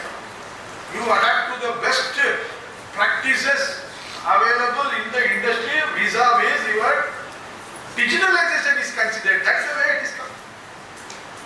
That means all the jobs can be easily outsourced. You don't recruit any permanent clerical staff. My colleague officers are listening that I am telling you your job is also going to be outsourced very, very shortly. You don't require scale 1, scale 2, scale 3. We will make only people for decision making. But we have written to the management, Baba, you don't convert the bank into inverted pyramid. Don't make it inverted pyramid. Your base should be strong, top should be bearable. Now this advertisement is telling the exact truth. But top is becoming bigger, base is not. हमारी एक GM थी वो ED बन के गई, वो बोल रही थी this top is becoming too heavy now. Government has sanctioned more number of CGM, more number of general managers because all these fellows help the public sector bank to lose their market share. So that is being done. Our agenda of promoting the private banks, you have helped us indirectly. So we are recognizing you with additional 8,300. What is the cost of one general manager if you work out cost to company basis? Work out this. Not less than 75-80 lakhs cost to company basis. All the fringe benefits which are given to them is never estimated and calculated. And if you ask for furniture fixture, calculation of cost to income. That's what we are opposing. But the cost comes into the picture. For you there is no cost. All the 40 officers are having computer, furniture fixer. Work out, take your computer, your calculator and see. On an average, 1 lakh rupee has been spent on furniture fixer, 40,000 lakhs. Correct? How much is the amount? Huh? 1 lakh. 40,000 people, on an average 1 lakh. How much is that? 4,000 crores, 5,000 crores. 4,000, 5,000 crores, you are controlling it in your fixed assets. As furniture fixer held in the residence of the officer, and you are also writing off their depreciation. Earlier it was once in 15 years, now you are doing it once in 10 years. That means the cost is double. That's what we are saying. अरे इतने लोगों को इतना दे रहे तो हमारा भी दे दो ना. What is wrong in it? If you are asking for a furniture fixer, calculation of your immediately they will. And they will do. That is why you have to understand that situation is today changing in terms of bank changing its course of doing business, and bank's business process and digitalization changing. That is going to come on to us very, very seriously, very heavily it is going to come. That's why AIM is also preparing for recruitment. Fight against recruitment is being done. The fight against recruitment is a must play your role. You be a model employer, you are saying. The public sector organization cannot be a model employer. Can I expect Mukesh Ambani to be a model employer? That's the question we face. Who should be the model employer? The government-owned organization cannot be a model employer. This government cannot force the private sector to be a model employer in any manner, even in 1 or 2 areas as I can. But what we are saying? We are seeing sea changes. Defense is being opened to private sector. Banking is already open to private sector. Insurance is already open to private sector. Oil sector open to private sector. All the sectors have been open to the private sector. More and more encouragement towards private sector is happening. That means this government does not want any kind of model employer and model employment scheme at all. That issue. In that kind of a scenario where you and myself are working, challenges are going to be. Educating our people continuously is going to be the task of them. Customers should be told, customers should be explained. Whenever RBI rate, people are talking about RBI cut rate, our customers should be.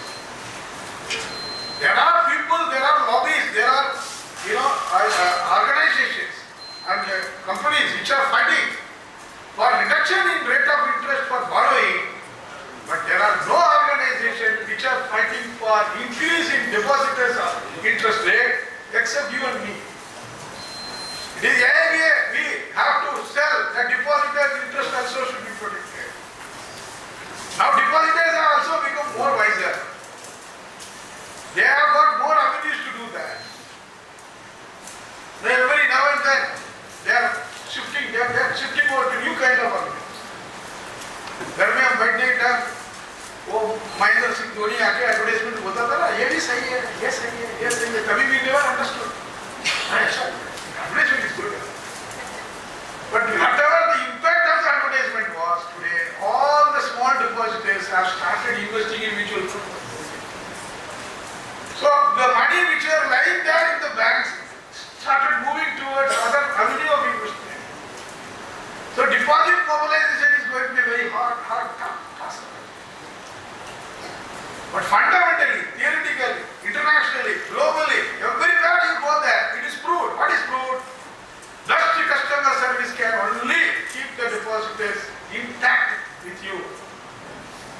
What is the best way of keeping the customer service? Is providing sufficient manpower, one-to-one touch. That's the way it is. I went to one branch in the rural area in Punjab. That's all okay. Somebody told, oh, Bombay से leader आया, बड़ा leader आया, वो आया, वो बोलता है मैं इधर का लैंडलॉर्ड हूं साहब, मैंने यहाँ 25 करोड़ रुपया रखा है बैंक के अंदर, लेकिन मेरा पैसा सिक्योरिटी के साथ रहेगा कि डाउटफुल है, क्योंकि इधर एक भी वॉचमैन नहीं है। Please understand that is the public sector bank should have a watchman. That is the expectation of the customer, not mindset.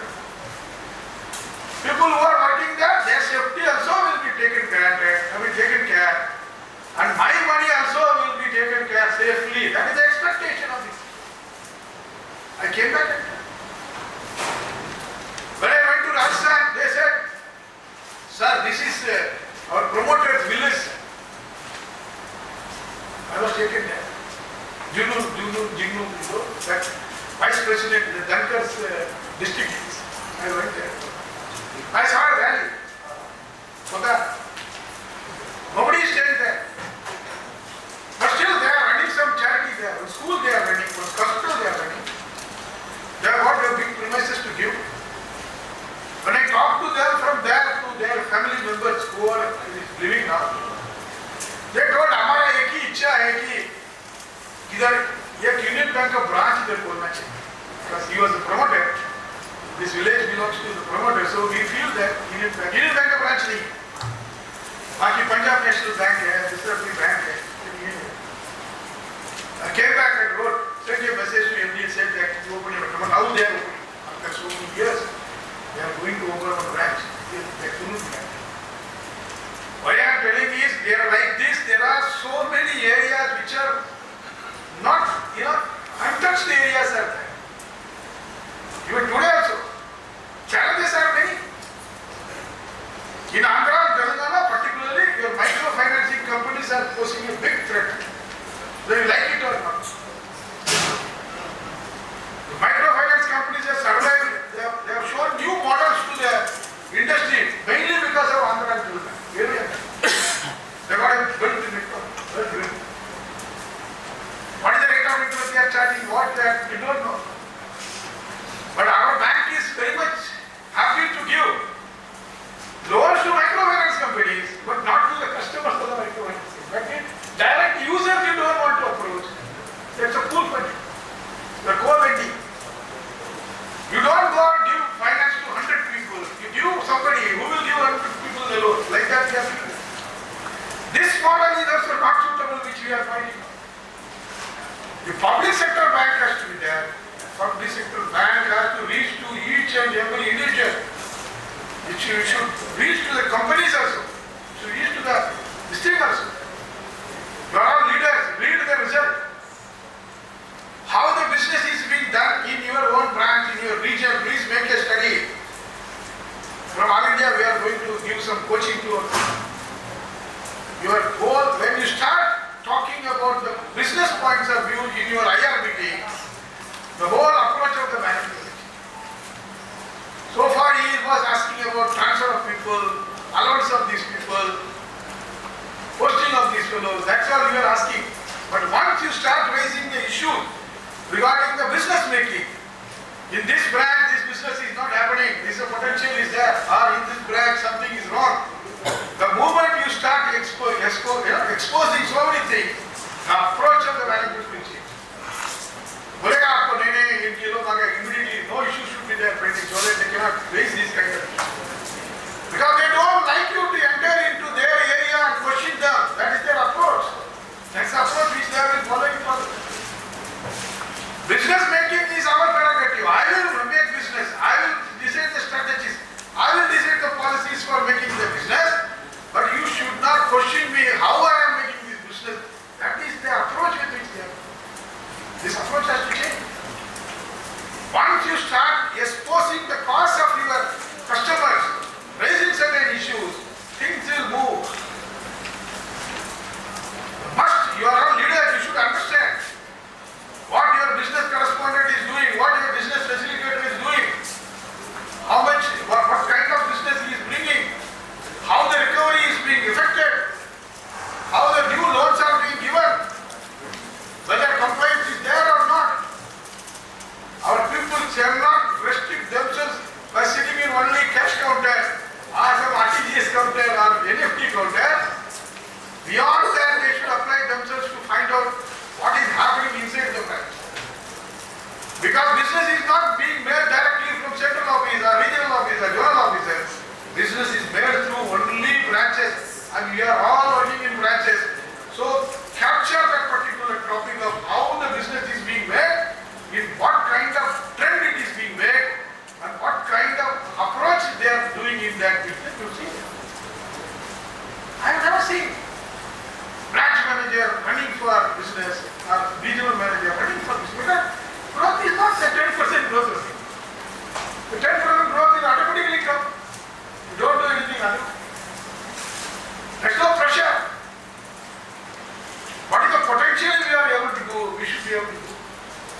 also wherever I go.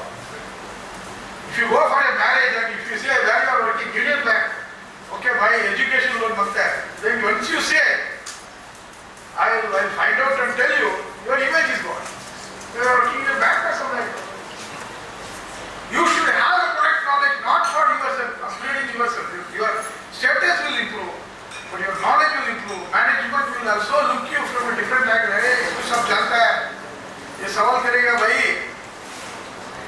इसको जरा संभाल के रहना पड़ेगा. Means that approach, cautious approach will come, but that will enhance the value of the union also. This union simply doesn't come and talk about only employees posting, employees higher assignment, employees, medical benefit like that. They are also concentrating on how we are supposed to do the watchdog business. We should do. Unless you do that, customers' interest can never be protected. And once you start protecting the customers, and customers are feeling these are the people who are really going to take care of myself, they will support you in all your agitation, all your points of view.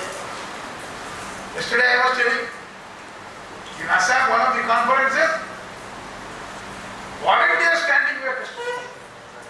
I never expected. 21 years back, I told. Throughout the day, night, they were standing. So leader Subrata Chakravarti was there. Who are the volunteers? I talked to them. They found out volunteers are all customers of the bank. Standing there, they are volunteers because they felt this union can protect their interest very effectively, very soundly. And that's the way they are. But here also, we can do it. You are one of it. Vibrant union. You have got ideas. You have got innovation. Daily, I am seeing, I am there in your WhatsApp group also. Some new ideas should emerge. How to look at it. Digital product, digital innovation. Go on, keep on writing. I told you General Secretary also. Only you need not give me issues whenever your dates of IR meeting is kept. You keep on giving us the issues so that we should constantly feed the management with our feedback. You don't even do your duty properly. This is the duty which you have to do. These are the issues which you have to start up. Because digitalization is concerning amount of expenditure. The bank is going to spend 1,000 crore, 2,000 crore, 3,000 crore every year on digitalization, on innovation, on digital platforms. There are multiple chances of so many other things also is there. But whether the money utilized is giving the real satisfaction to people or not, that job we should do. We should find out whether it is giving or not. That's why this executive committee meeting, when you are meeting here, discuss. Take out some new ideas should emerge. Some new way of thinking should be. Politically you talk, don't restrict yourself from talking politically. Our employees should understand one thing. Holding the banner and shouting against the government, privatization, band karo, and then going out and voting for BJP is not a good thing. You are doing other thing. You are simultaneously doing. Whatever efforts you have put in resisting the privatization, by going out and favoring those political parties which are in favor of privatization, you are advancing their ideology, you are advancing their thinking. There is nothing wrong. In this world, everybody is talking in terms of politics. Congress party is talking about caste politics. BJP is talking about religion politics. And our politics should be bank employees politics. You are all sitting here and talking why? Because you are all joined the bank, and particularly Union Bank. So you have gathered here. So you are also a community to be recognized with. That community is Union Bank employees community. We have to do politics to protect our community also. There cannot be any other politics which can divide us. One time I have to be there. Until I there, 60 years, I have to work very happily. I have to work intelligently. I have to earn more salary. I have to earn more benefits. Because when you are doing this, you are leaving a legacy for new fellows to follow. That's the important point which you have to understand. Political orientation is a must. You should understand, correct it, talk it. Who is holding this? Day before yesterday, 8th November is the anniversary of demonetization. How many people are covered? Where is the coverage? If bank employees can forget demonetization, then we are not doing our business. At least bank employees should say that this is the day demonetization. 8th November was the anniversary. And what we saw in demonetization. Even today, Reserve Bank of India is not able to tell the parliament how much money came into that. The demonetization was a failure exercise. It destroyed the economy. It destroyed small vendors. Read the paper, understand the politics. E-commerce in this Diwali has crossed sale of 1 lakh crores of rupees. Can you imagine? Can you imagine? In this Diwali, e-commerce platforms have generated a sales of 1 lakh crores of rupees. All the transactions have been effected without involving you, without involving any of you directly, indirectly. Have you seen that? 2 lakhs kirana shops have been closed because of Q-commerce. You understood what I'm saying? Most of the kirana shops are closed in metro centers. Where they will go? All these fellows who are employed in kirana shops, 2 lakhs kirana shops have been closed. Can you imagine?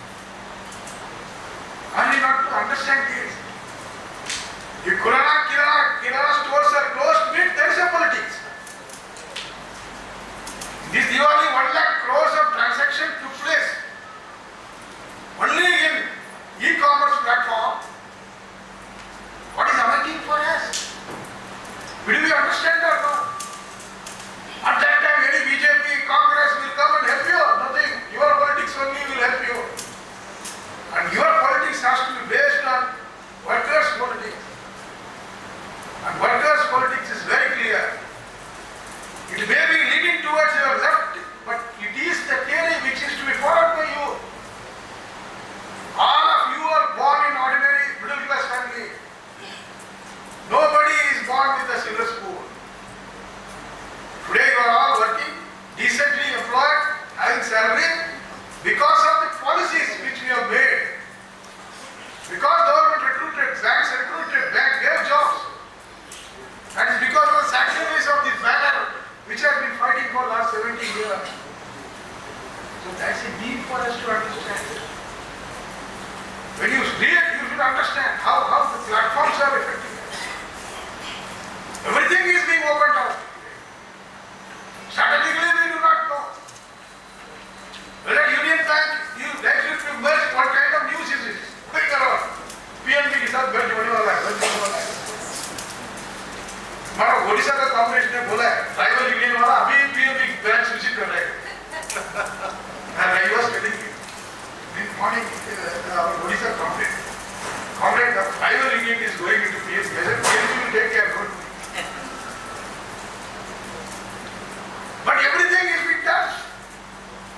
This government can do. I cannot privatize, then I can do one more round of merger. They can do. What is wrong? But they will not merge you. They will ask you to take over some bank. Because Union Bank में booklet बना है. Last time भी बताया मैंने. ये booklet है. अभी भी DFS में रखा है. Union Bank merger is a model merger. If any problems are there with the merger of banks, you refer this book. Like this. There are solutions like that. So you have been already treated as experts in merger and amalgamation. So since you are already expert, the government can tell somebody to take over. That means one more bank you may have to take over. Politics is a politics. Politics has to be understood. And you are working in bank. When bank is there, money is there. When money is there, politics is there. Politics will come in many forms. But if you are committed to the public sector banking, and deciding that public sector bank has to survive, then you have to understand this politics also. For that, some continuous exercise is required. Reading is required. Understanding is required. New challenges are going to come because of so many things which will come. What is why Trump has been elected, now how it will affect the trade and all, you should know because you are working in a bank. I am working in a rural branch, sitting with an agriculturist fellow. Why I should bother about what Trump's policy is? But you should know as a leader, because this will have effect on your banking channels also, banking models also. Indian banks are bigger than IMF and World Bank today. Do you know that? Are you aware? Indian banks are bigger than IMF and World Bank. So they are saying they should cater to the needs in much more effective way. That's the way some people are advocating them. If that is going to happen and Union Bank is going to do something, what we have to do, that will come through you only. Leader can only tell you something has to be done, but the real thing which you have to do will have to come from you only. Unless you give us the inputs, then it becomes easier for us to protect us. That's why when you are holding these many challenges are there. Bank-wide challenges are there, industry challenges are there. You cannot be left out in isolation. All these, there is only one solution, that is your organization. And I am sure the way you are running your organization effectively, you will continue to do that. With this, thank you very much for giving me.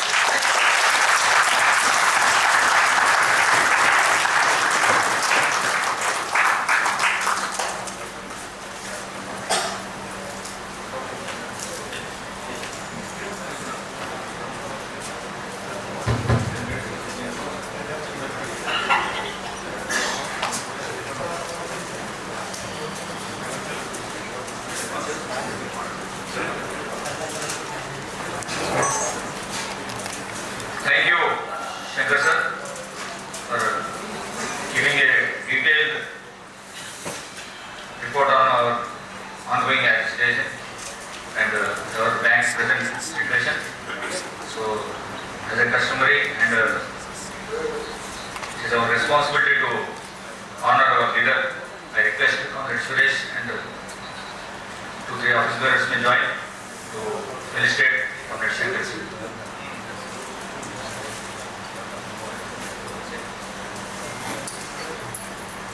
Vice Presidents, please join.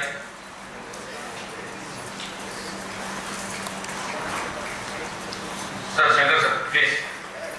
I request our leaders on the dais also to please join.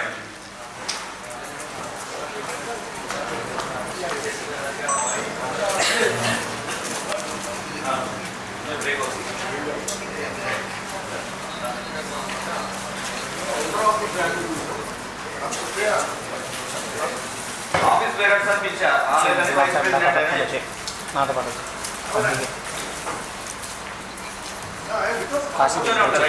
Mobile జరుగుతుంది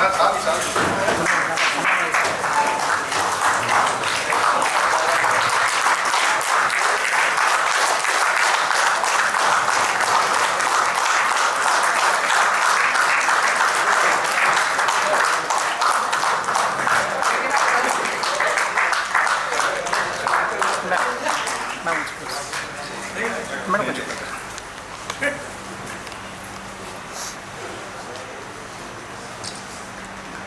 Thank you.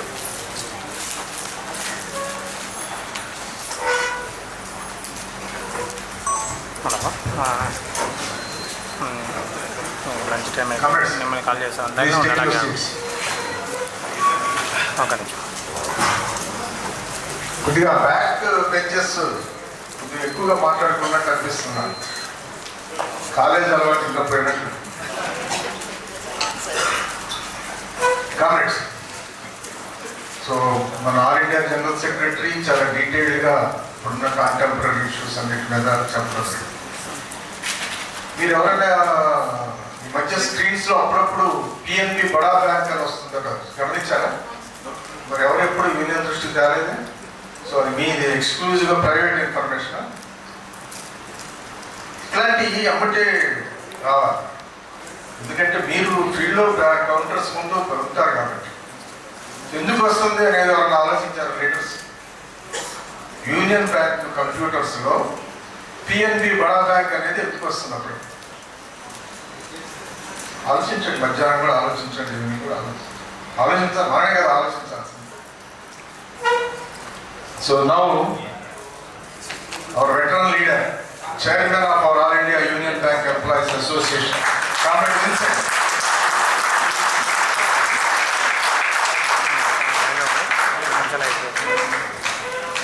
బయటకు వస్తున్నావు.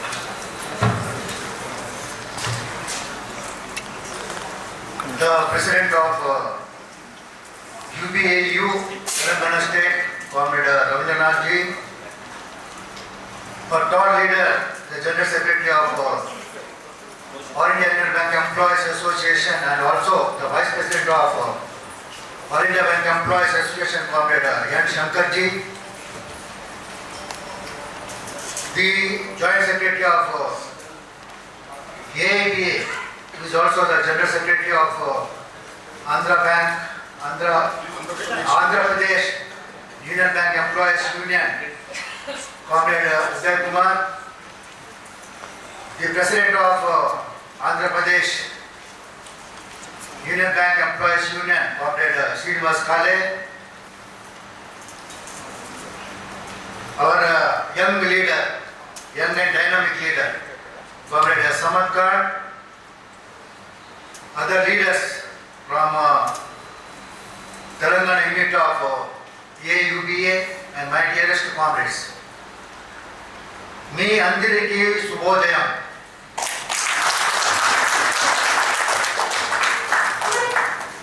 Comrades, I am very much honored to be amidst you to attend this lecture committee of your unit. I was also the part and parcel of your second conference, which was held in the year 2023 January. The periodical exit committee meetings hold a significant importance for so many reasons. It provides democratic decision making by the top leaders. It is the platform for policy formulation and strategies. It is also addresses pressing issues to resolve disputes and solutions. It also creates information exchange and coordination at various levels and regions. It also provides leadership development, training and mentorship. So in that way, it ensures dynamic, responsive and effective functioning of any trade union. I must say that in all these areas, the Telangana unit has been exceedingly functioning, and it is a second to none, I can say. I have seen from very close quarters. This unit is not taking rest. Always on the toes to conduct various activities.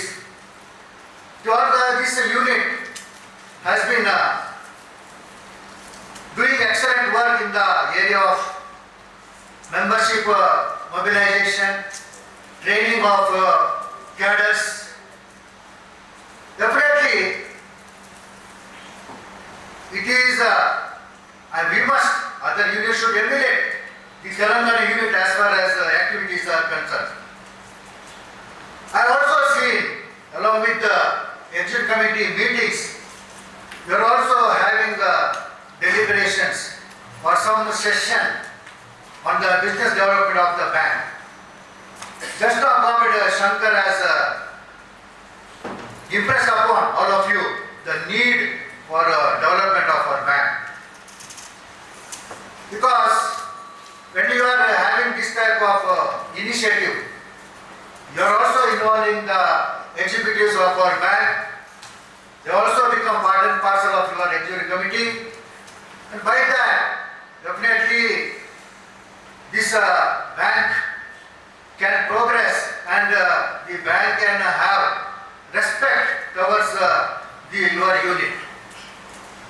It is also a sync with the All India Bank Employees Association philosophy. You know, our AIBA has been spearheading the need for more, the health of the banking industry. If at all any organization is there existing, which is unleashing various programs for the health of the banking, that is All India Bank Employees Association. You are also aware the threat to the banking industry. The immediate threat, and it is ongoing threat to the banking industry, is ballooning non-performing assets. How exactly the corporates and the multinationals, they are looting the banking industry, everybody knows. How exactly these people are being patronized by the central government, that also we know. How exactly these haircuts are being given to these corporates and multinationals, we also know about that. And starting from Comrade Tarak, now Comrade CHV, they have published the names of willful defaulters, much to the discomfort of bankers, government combined. Risking their personal life, they have published the list of defaulters, willful defaulters, and earlier it was not being talked. People were not talking about NPA. Once the AIBA unleashed the campaign against the non-performing assets, now everybody is talking about non-performing assets, and much efforts are being made from the government level also, comrades. Comrades, this EC meeting, when we are holding, definitely there is a global turmoil, I can say. Here and there, you have come across the long war between Russia and Ukraine, and 1 year long war between Israel and rest of West Asia and Middle East countries. Definitely it will have repercussions on our economy also, on the global economy. When the global economy is affected, it will have repercussions on economy of our country also, comrades. Our present day government, central government, is boasting of the robust economic conditions of our country. They are boasting of boasting themselves as world leaders as far as economy is concerned. But what exactly is happening in our country, we have witnessed. There is a huge unemployment problem in our country. We are losing jobs and job security. The skyrocketing of essential commodities, attacks on the women is going on alarmingly. Price rise, all these problems are being encountered by the common people and vulnerable classes of society. But the central government is not bothered about these problems, because these people, this working class and this vulnerable classes of society, they constitute a major chunk in our country. But they are patronizing only a few corporates and multinationals, and these large chunk of the people who belong to working class and other vulnerable classes of society are left in the lurch. Concessions are being doled out to these corporates and multinationals, whereas the suffering a lot. We have been continuously, we have been paying heavy tax for for 100 rupees if we are gaining, 30 rupees we are paying as income tax. And every item we are paying GST. Heavy income tax is being levied from the salary class and middle class people. But unfortunately, these middle class people are not revolting against this government. When we are talking about politics, just now Comrade Shankar told that we are suffering at the hands of this central government with regard to privatization, unemployment, job losses. There is a serious threat to our job security, Congress. But we are talking against all these things. We are telling down this government. But when we are going out, when the elections come, we are conveniently forgetting and forgiving this present day government and voting for same government which is attacking us. Definitely, it has emboldened the government that whatever you do, these people will vote for us. This government is totally, they are creating divisions among the people, divisions along with the religions and the caste, and by that they are diverting the attention of the public. We are also conveniently forgetting all the past, and during elections our decision is to vote for this party which is totally against us, comrades. So that type of thinking should, because they are all bank employees. We know, we have knowledge about the ongoing issues before us. So resolutely we have to decide that the party is a government which is attacking us, should not be given any chance. That type of thinking should come in the minds of our bank employees. Indian central trade unions are playing a very pivotal role as far as all these issues are concerned. Unemployment, jobs and job security, and attacks on the women, against the women. So many issues are there, ecological issues are there. We have been, central trade unions are fighting against all these onslaughts by the central government, and All India Bank Employees Association is also part and parcel of this educational program. Every year we are going to Delhi for March to Parliament. We have also observed so many educational programs, including strikes against the wrong policy of the central government. JAK is the only organization which is fighting relentlessly against all these on these ideological issues. We have come across the issues on which we are fighting. JAK has given call many times to fight against this unemployment program because it is totally ideological vetted organization. It has been fighting against unemployment. It has been fighting against losses of jobs, job security. It has also fought against price rise. It has also fought against attacks on women. It has also fought against so many issues which are affecting the public at large. So definitely, we are part and parcel of these struggles against the central government. Congress,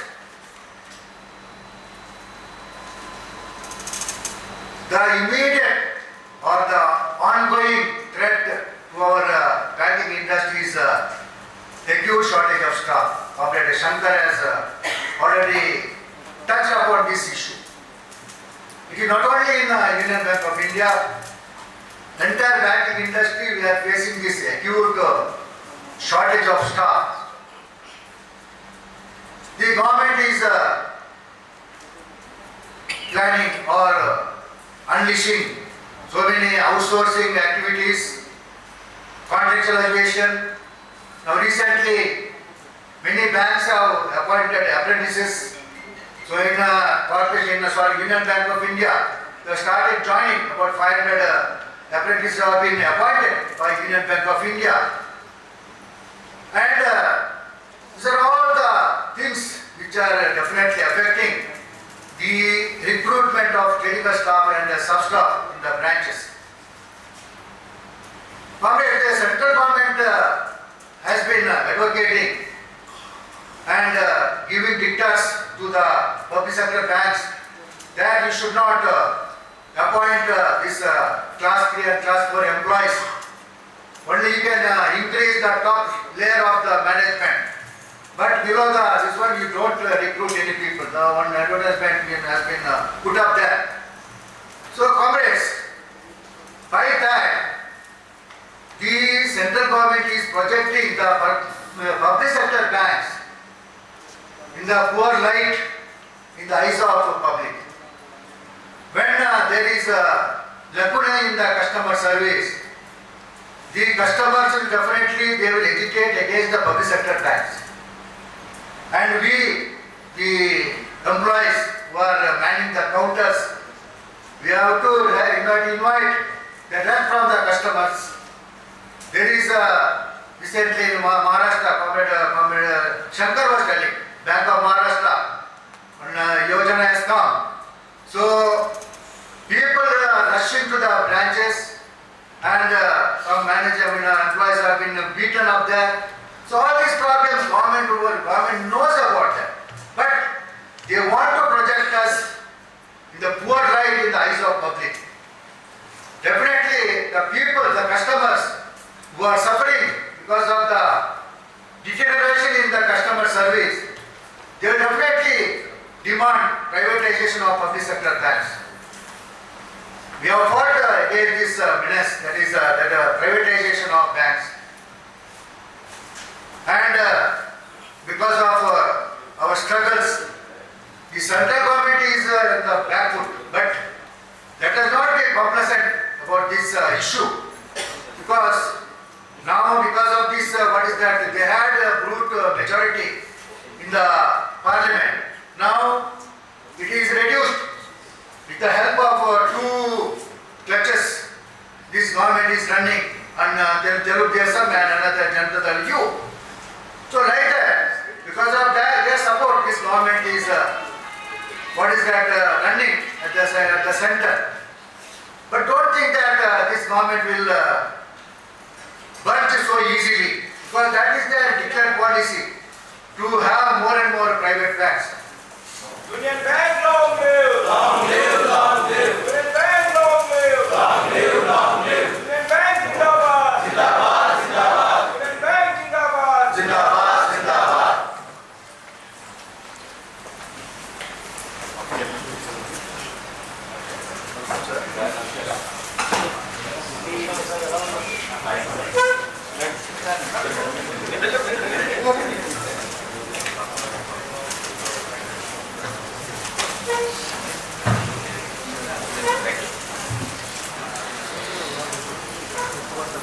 Comrade, sit, please. Settle, please. Comrades, you are aware and you are experiencing the turmoil in the branches. There is a acute shortage of staff in the Union Bank of India, and because of this, there is a toxic culture in the bank, I can say. Branch managers are pressurizing the employees to complete the day-to-day work without knowing the acute problem of shortage of staff. So our people are suffering at the hands of the management. The total failure on the part of the management to address this problem has created a sense of insecurity in the minds of our people, comrades. Officers are also suffering, we know that. They are also suffering at the hands of the management.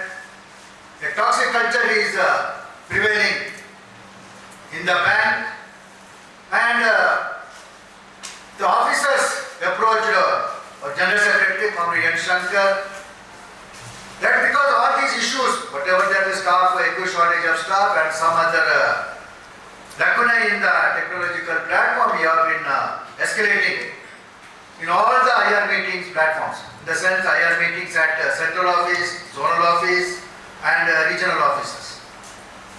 So management has not addressed these problems. Definitely because of this, the people are continuously suffering in the branches. Officers also, they approached our General Secretary, Comrade N. Shankar, that we should do something. Otherwise, we have to invite the death from all corners. Comrade Shankar also, he has become very, proactive.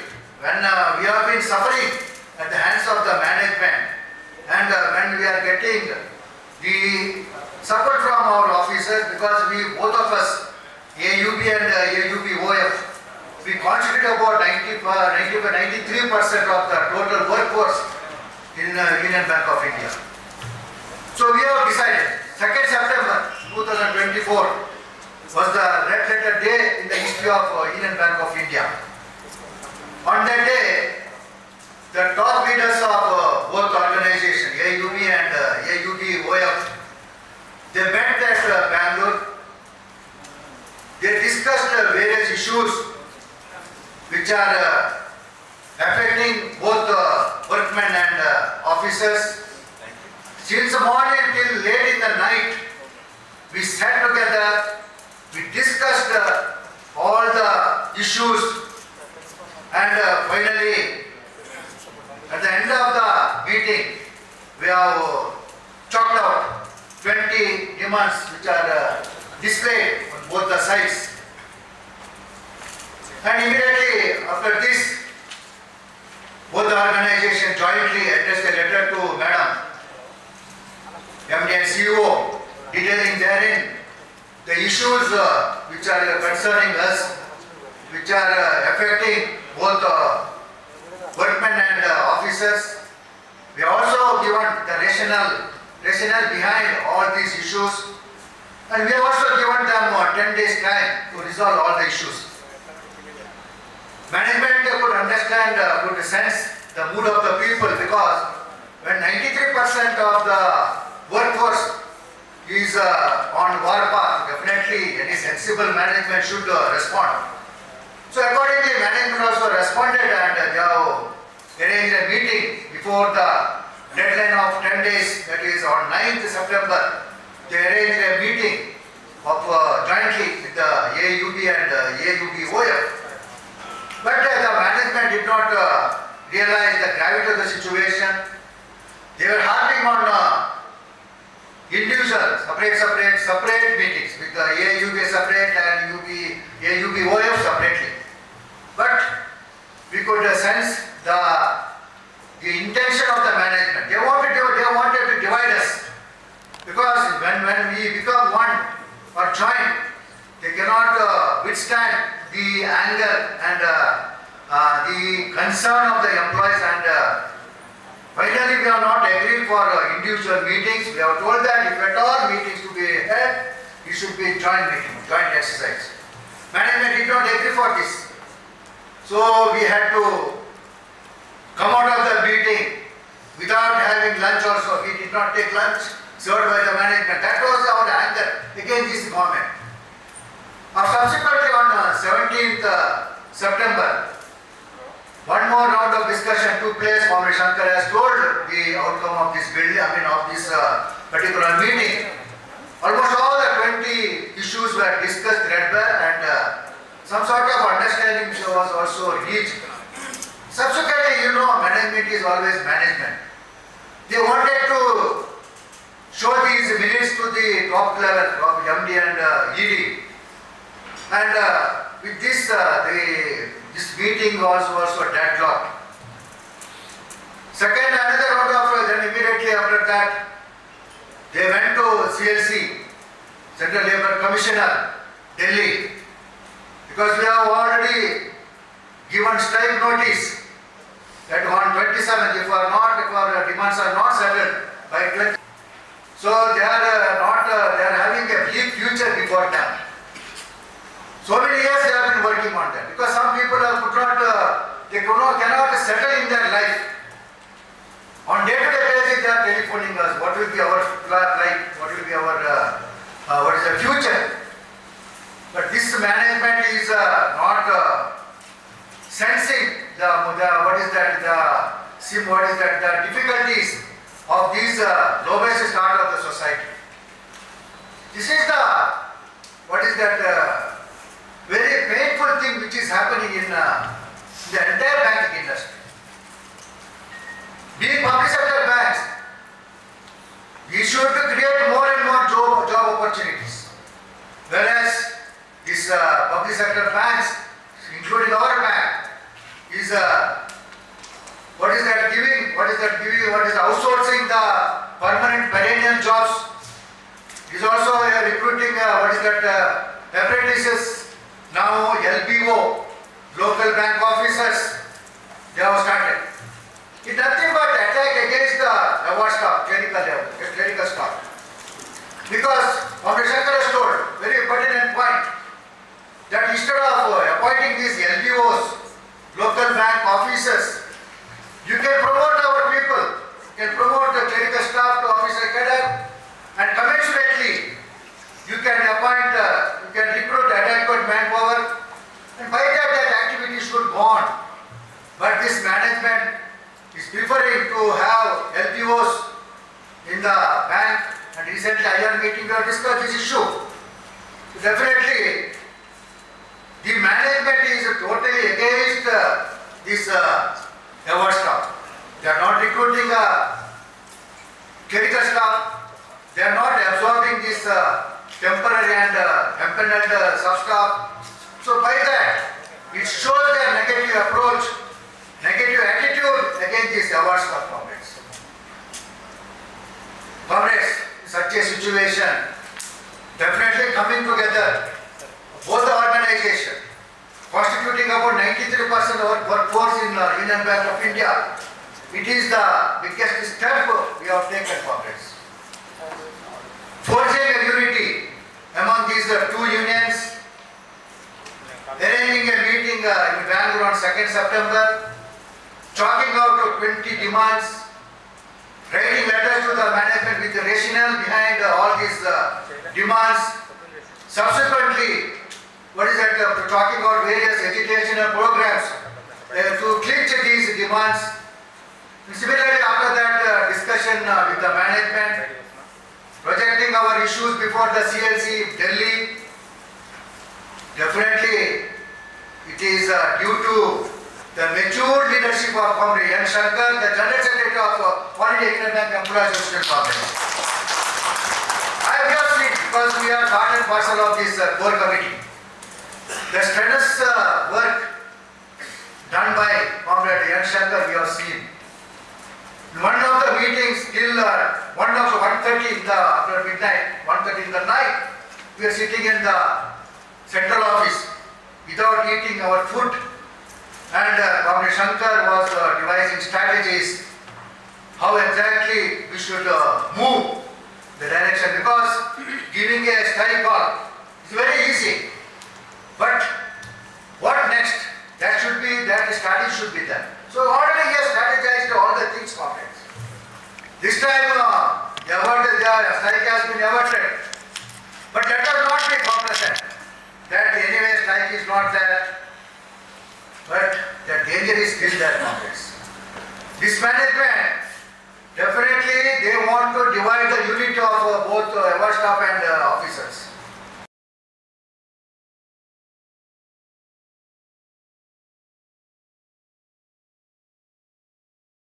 Unless we clinch all our demands, 20 demands, we will not rest. We will take it to the logical end. That is our resolution. Come what may, we have to fight out and clinch all these 20 demands. Do or die situation has come, comrades. So, henceforth, let us be very, vigilant, and we should be ready for any what is that agitation program being unleashed by our both organizations. Definitely we are together. We are together, still we are together. So comrades, the future is very bleak for us. In the sense very challenging for us. Not bleak, challenging for us.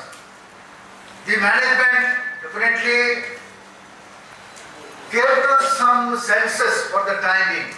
But the danger is still there. The recruitment should be clinched at any cost. The compassion appointment should be restarted. There should be uniformity in the wages of all the temporary and permanent candidates, sub-staff. So all these things are there. Violation of settlements are taking place. Absorption of temporary sub-staff is pending. So all these issues are before us and we have placed before the management, and unless we clinch these issues, we will not rest from it. This should be our resolution that we are on our toes to fight out this management and clinch all these issues. Otherwise, definitely we will have a very bleak future. Why I am telling you is that the existing clerical staff, the our staff, they are retiring. But there is no commensurate manpower in recruitment in the clerical cadre. There is no absorption of sub-staff. All these works are being outsourced. One by one they are outsourcing. So such being the position, we are losing our jobs. We are losing our job security in the times to come. The job security which has been given by All India Bank Employees Association should not be lost at any cost. So let us be ready, ever ready for any struggles ahead, comrades.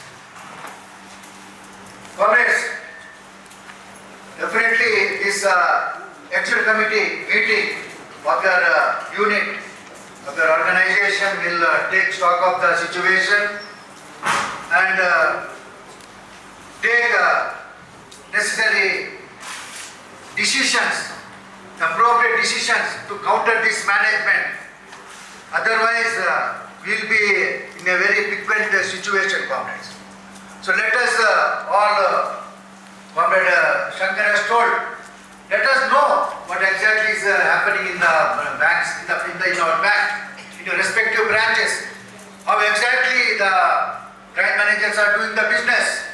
We must know what are the loopholes in the system so that we can also counter the management. Now the slogan is, don't do business, only complaints. There should not be. Because we had also a bad experience in the corporation bank. The then MD and CEO, he has given a call to the employees, to the entire bank, not to do the business, only recovery. Only recovery. No business was done during that period. And because of that, we had to pay a heavy price. Unless you garner business, you cannot, this banking industry will not survive, comrades. The government is also after, thinking of another round of mergers. Just now he has told, Comrade Ravindran told, when you are opening your system, you see PNB, Bada Bank. I don't know, it is precursor to another round of merger, we do not know. But in the market, such talks are going on.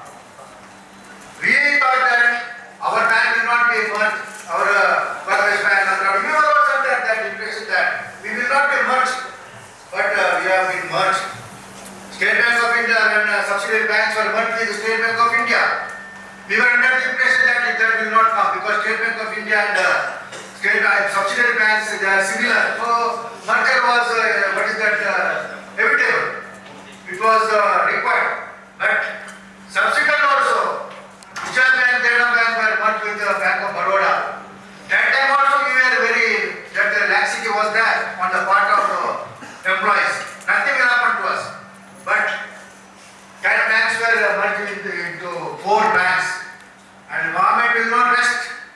They will do another round of mergers, and for that we must grow.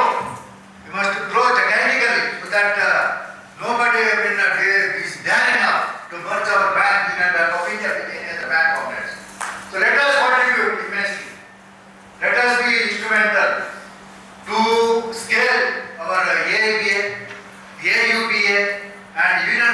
India to greater heights in the times to come. You know, we understand.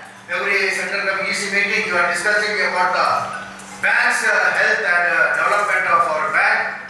It's very good and it is in line with the ABS philosophy also. So continue to do that, and in the times to come, what is happening in our bank, the Comrade Shankar has already spelled out very elaborately. Now he has not left out anything to add, because what is happening in Union Bank of India, he has spelled out very elaborately. And let us become the part and parcel of the growth of our bank, and let us all be instrumental for further strengthening AABA and AUBA in the times to come. I thank each one of I thank the President, the General Secretary and other leaders of your organization, the Telangana unit of AUBA, for having invited me and given an opportunity to address our enlightened Central Committee, Executive Committee members of your organization. Definitely we also emulate from Karnataka. UBIK, always we are watching the developments in your Telangana unit, and one should emulate your unit and keep going on like this, and definitely in the times to come we will be and we are already a vibrant unit of AUBA. They will continue to be a vibrant unit of AUBA. I wish you all the very best for the future. Thank you, Comrade. Thank you very much.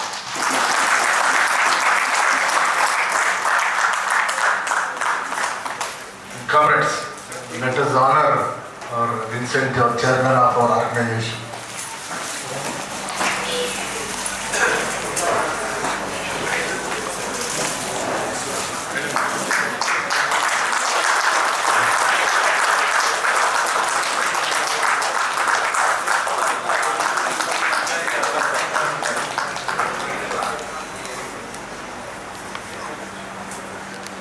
Vincent sir చప్పట్లు అంటే బాగా ఇష్టం.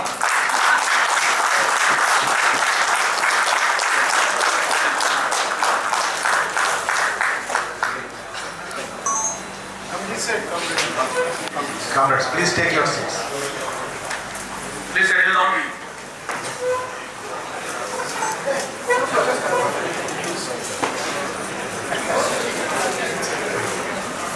Comrades, please silence. So మన ఆహ్వానం మేరకు మన executive committee మీటింగ్కి వచ్చి మన మధ్య కొంత సమయాన్ని వెచ్చించి మన జోన్లో, హైదరాబాద్ జోన్లో ఉన్నటువంటి మన టాస్క్స్, బిజినెస్ మనందరం కలిసి కలెక్టివ్గా ఎలా మన జోన్ని ముందుకు తీసుకెళ్లాలనే దాంట్లో ఆయన అడ్రస్ ఇవ్వడానికి మన చీఫ్ జనరల్ మేనేజర్ భాస్కర్ గారు వచ్చారు. మన అందరి తరఫున ఆయన బొకే తోటి ఆహ్వానించవలసిందిగా సురేష్ని.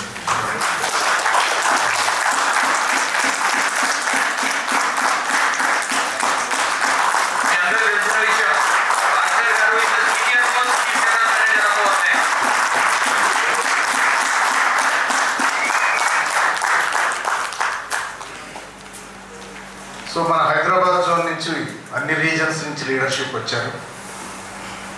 అట్లానే ఇవాళ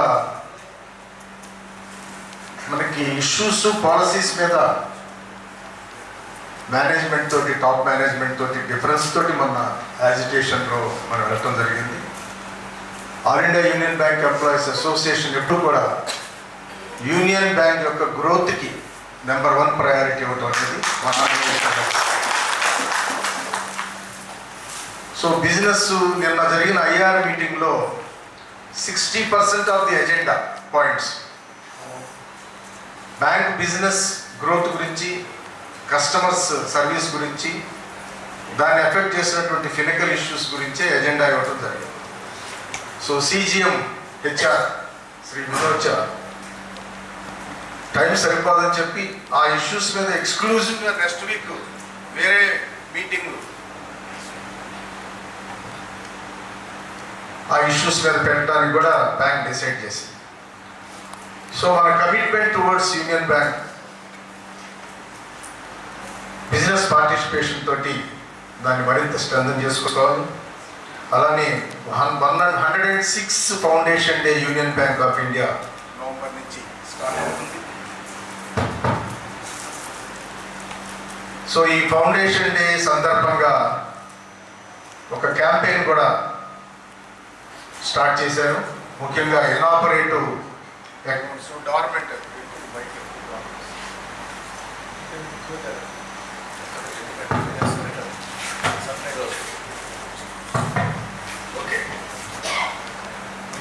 ఇనాపరేటివ్ అకౌంట్స్ డార్మెంట్ అకౌంట్స్ని యాక్టివేట్ చేయడంలో అందులో అవార్డ్ స్టాఫ్గా మనం కూడా పార్టిసిపేట్ చేయడం అంటే ఇనాపరేటివ్ అకౌంట్స్ ఆపరేషన్లో మీరు తీసుకురాని వస్తుంది. You cannot do it also. ఆ పర్టికులర్ అకౌంట్ హోల్డర్స్ని మనకి తెలిసిన బ్రాంచెస్లో మనం కాంటాక్ట్లోకి వెళ్ళి, ఎందుకంటే హ్యూజ్ అమౌంట్ ఈ డెఫ్ అకౌంట్ ఆర్బీఐ డెఫ్ అకౌంట్కి వెళ్ళిపోతుంది అనవసరం. సో ఇనాపరేటివ్స్లో ఉన్నటువంటి అమౌంట్స్ అన్ని. సో ఈ సందర్భంగా ఈ ఎగ్జిక్యూటివ్ కమిటీలో మన లీడర్షిప్ అంతా కూడా ఒక రెజల్యూషన్, ఈ క్యాంపెయిన్ హైదరాబాద్ జోన్లో సక్సెస్ఫుల్ చేస్తామని. ఎక్కువ అకౌంట్స్ ఇవాళ ఇందాకే ఉదయ్ కుమార్ మనం కంగ్రాచులేట్ చేసాం. AP union bank employees association government schemes 2 ఏపీలో ముఖ్యంగా award staff highest number of accounts చేయడం. సో గతంలో కూడా మనం మీటూ వీటీ క్యాంపెయిన్ రేస్ ప్రోగ్రామ్ ఒకటి కూడా చేసాం. ఈసారి కూడా ఈ క్యాంపెయిన్ ముందుకు తీసుకెళ్ళాం. సో ఈ సందర్భంగా మనకి one of the very dynamic and efficient chief general manager Bhaskar గారు అందరికీ దాదాపు 40 సంవత్సరాల నుంచి తెలుసు. మన జోన్లో ఎక్కడ ఇండస్ట్రియల్ రిలేషన్స్ ప్రాబ్లమ్స్ లేవు. ఎక్కడన్నా అప్పుడప్పుడు వచ్చినా సరే భాస్కర్ గారు ఆయనకున్నటువంటి హ్యూమరస్ క్వాలిటీ తోటి ఇష్యూస్ని చాలా చక్కగా రిజాల్వ్ చేయడం. ఈ క్యాంపెయిన్స్ వచ్చినప్పుడు మాత్రం మనం కొద్దిగా జాగ్రత్తగా రూల్స్ ప్రకారమే చేయాలి.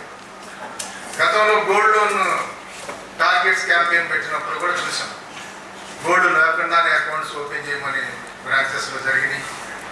ఒకే అకౌంట్కి 5-6 అకౌంట్లు ఓపెన్ చేయటం, చాలామంది దాంట్లో ఛార్జ్ షీట్లు, చివరికి అసలు ఆ గోల్డ్ లోన్ బిజినెస్నే ఏంటా అనే దాంట్లో ప్రశ్నార్థకమైన పరిస్థితి.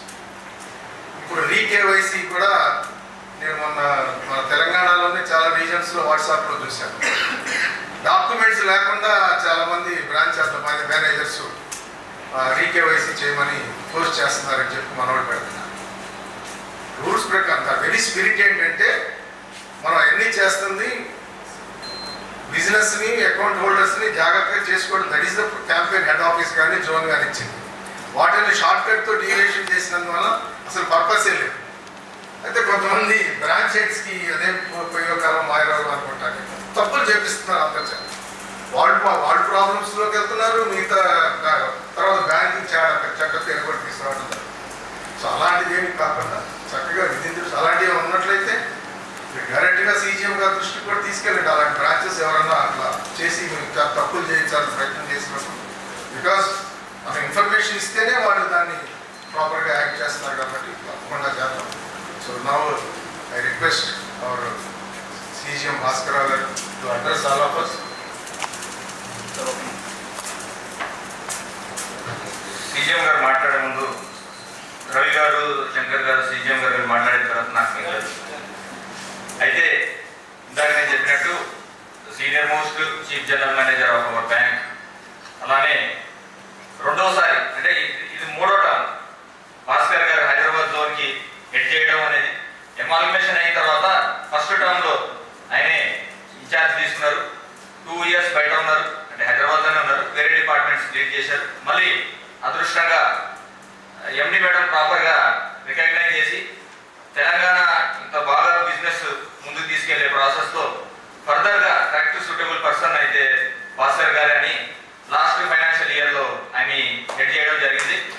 అలానే ఈ ఫైనాన్షియల్ ఇయర్ కూడా మళ్ళీ భాస్కర్ గారిని జోనల్ హెడ్ పెట్టడానికి ఒక చాలా పర్పస్ఫుల్ రీజన్.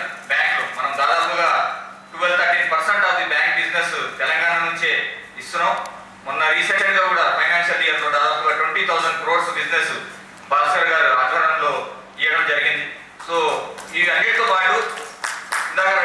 చాలా విషయాల మీద చెప్పినట్టు ఇంకో ముఖ్యమైన విషయం మనం భాస్కర్ గారిని రిక్వెస్ట్ చేయడం జరిగింది వేరియస్ ఫోరమ్స్ లో ఐఆర్ మీటింగ్స్ లో.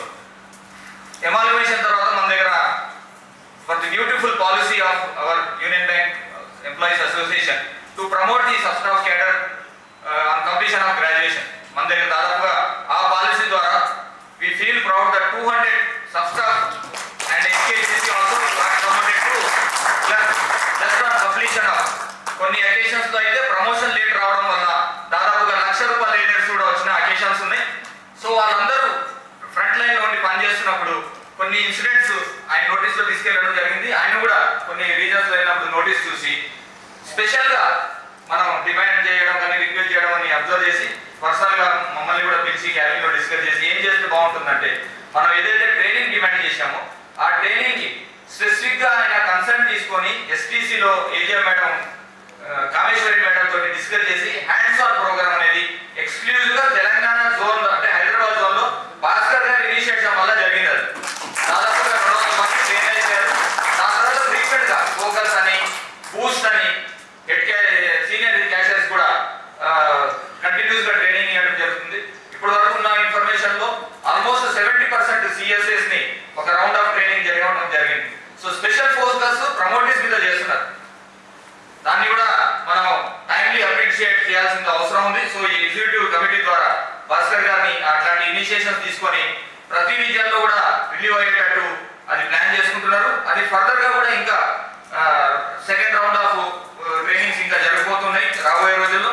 దాంతో పాటు మన దగ్గర శంకర్ గారు ఇందాక మాట్లాడినప్పుడు కానీ ఇంత ముందు కూడా మాట్లాడినప్పుడు చెప్పారు, ప్రతి ఐఆర్ మీటింగ్ ఒక్క మీటింగ్ కూడా ఏరియాస్ లేకుండా ఉన్న జోన్ హైదరాబాద్ జోన్ కంటిన్యూస్ గా జోనల్ లెవెల్లో కానీ 10 రీజియన్ లో కానీ even Siddipet last time form అయినా ఇప్పుడు వరకు సక్సెస్ఫుల్ గా ఆన్ షెడ్యూల్ ఇంకా మనం రిప్లై చేయడం వల్ల first month of the quarter కానీ సెకండ్ మంత్ లోనే పెట్టేస్తున్నాం. సో ఆ రిలేషన్స్ బాగా జరుగుతున్నాయి. దాంట్లో చేసిన డిమాండ్స్ కూడా జెన్యూన్స్ ని చూసి ఇందాక రవి గారు చెప్పినట్టు because of the seniority maturity ఎక్కడైతే ఇమీడియట్ గా రియాక్ట్ అవ్వాలి గైడెన్స్ ఇవ్వాలి అవి చేస్తున్నారు. ఇన్ఫాక్ట్ ఆయన నోటీస్ గా తీసుకెళ్ళాం కొద్దిగా హెచ్ఆర్ డిపార్ట్మెంట్ లో ప్రొఫెషన్సీ రావాలి కానీ, ఎందుకంటే మనం స్పెషల్ సిఎస్ఎస్ కానీ సీనియర్ సిఎస్ఎస్ నోటిఫికేషన్ ఇచ్చినప్పుడు కొన్ని అనామలీస్ చూడడం జరిగింది. అయినా we are very much happy. Anomalies ని గుర్తు చేసి ఈసారి 3 సార్లు మనం స్పెషల్ సిఎస్సి నోటిఫికేషన్ ఇవ్వడం జరిగింది. ఏదైతే తప్పులు జరిగినాయో దాన్ని ఐడెంటిఫై చేయడం వల్ల ఎవరు డిప్లాయ్ కాకూడదు, మన employee should not get deprive of his benefit అని. And we're very much happy that special CSS senior CSS 90% vacancies have been successfully filled. Senior office assistant ఎవరైతే దఫ్తరీస్ ఉన్నాయో అవి ఒక డ్యూ ఉంది, అది కూడా ప్రాసెస్ స్టార్ట్ చేశారు. సిఓఎన్ఎక్సీ కూడా పర్సూ చేస్తున్నారు. మన సెంట్రల్ ఐఆర్ లో కూడా శంకర్ గారు కూడా మాట్లాడడం జరిగింది. అది సెంట్రల్ లెవెల్ డిసిషన్ లో ఉంది కాబట్టి అది ఒకటి కంప్లీట్ అయిపోతుంది. ట్రాన్స్ఫర్ విషయంకి వస్తే కూడా we're the highest transfer consideration zone among the 18 zones. ఇప్పుడు 18 మళ్ళీ 20 అవుతాయేమో, but as of now 18 zones లో ఉన్న దాంట్లో వీఆర్ ద హైయెస్ట్ కన్సిడరేషన్. అందులో కూడా భాస్కర్ గారిని మీరు ఆర్గనైజేషన్ తరఫున థ్యాంక్స్ తెలియజేస్తున్నాం. Due to special hire assignment అలానే ఈ ట్రాన్స్ఫర్ పాలసీ మీద ఈ సంవత్సరం దాదాపుగా 400 ఆర్డర్స్ వాళ్ళకి కావాల్సిన ప్లేస్ లో ఇవ్వడం జరిగింది. అది కూడా ఒక మంచి పాజిటివ్ బూస్టింగ్, అంటే ఎంప్లాయీ ఎప్పుడైతే హ్యాపీగా ఉంటాడో అప్పుడు మంచి అవుట్పుట్ ఇస్తాడని ఉద్దేశంతో. అలానే ఈ ఈసీ మీటింగ్ కి మన హెచ్ఆర్ డిపార్ట్మెంట్ అఫీషియల్స్ ని కూడా పిలవడం జరిగింది. ఇన్ఫాక్ట్ వాళ్ళు యూపీఎస్ ఎగ్జామ్ ఉండడం వల్ల అక్కడ స్ట్రక్ అయిపోయారు. Otherwise on behalf of this executive committee meeting మనం వాళ్ళని కూడా అప్రిషియేట్ చేస్తున్నాం, థ్యాంక్స్ తెలియజేస్తున్నాం. అండ్ రవి గారు ఇందాక క్యాంపెయిన్ గురించి ఆల్రెడీ చెప్పారు. ఇక్కడ ఒక చాలా స్పెషల్ మనం అబ్జర్వ్ చేయాల్సింది ఏంటంటే, ఇందాక చెప్పినట్టు స్టార్టింగ్ ఎమాల్యుయేషన్ తర్వాత భాస్కర్ గారు వచ్చారు. దాని తర్వాత 1 year సెట్ అవ్వడానికి సరిపోయింది. దాని తర్వాత నుంచి కబీర్ గారు లీడర్షిప్ లో మనం మంచి క్యాంపెయిన్ చేసుకొచ్చాము. తేలిగా ఉన్నప్పుడు మంచి క్యాంపెయిన్. ఇవన్నిట్లో మనం మన ఆర్గనైజేషన్ ని అలానే పర్టికులర్ గా రవీంద్రనాథ్ గారిని మనం థ్యాంక్స్ తెలియజేయాలి. ఎందుకంటే ఏఐపిఏ ఫిలాసఫీ ఏదైతే ఐడియాలజీ ఉందో, bank is first then only we.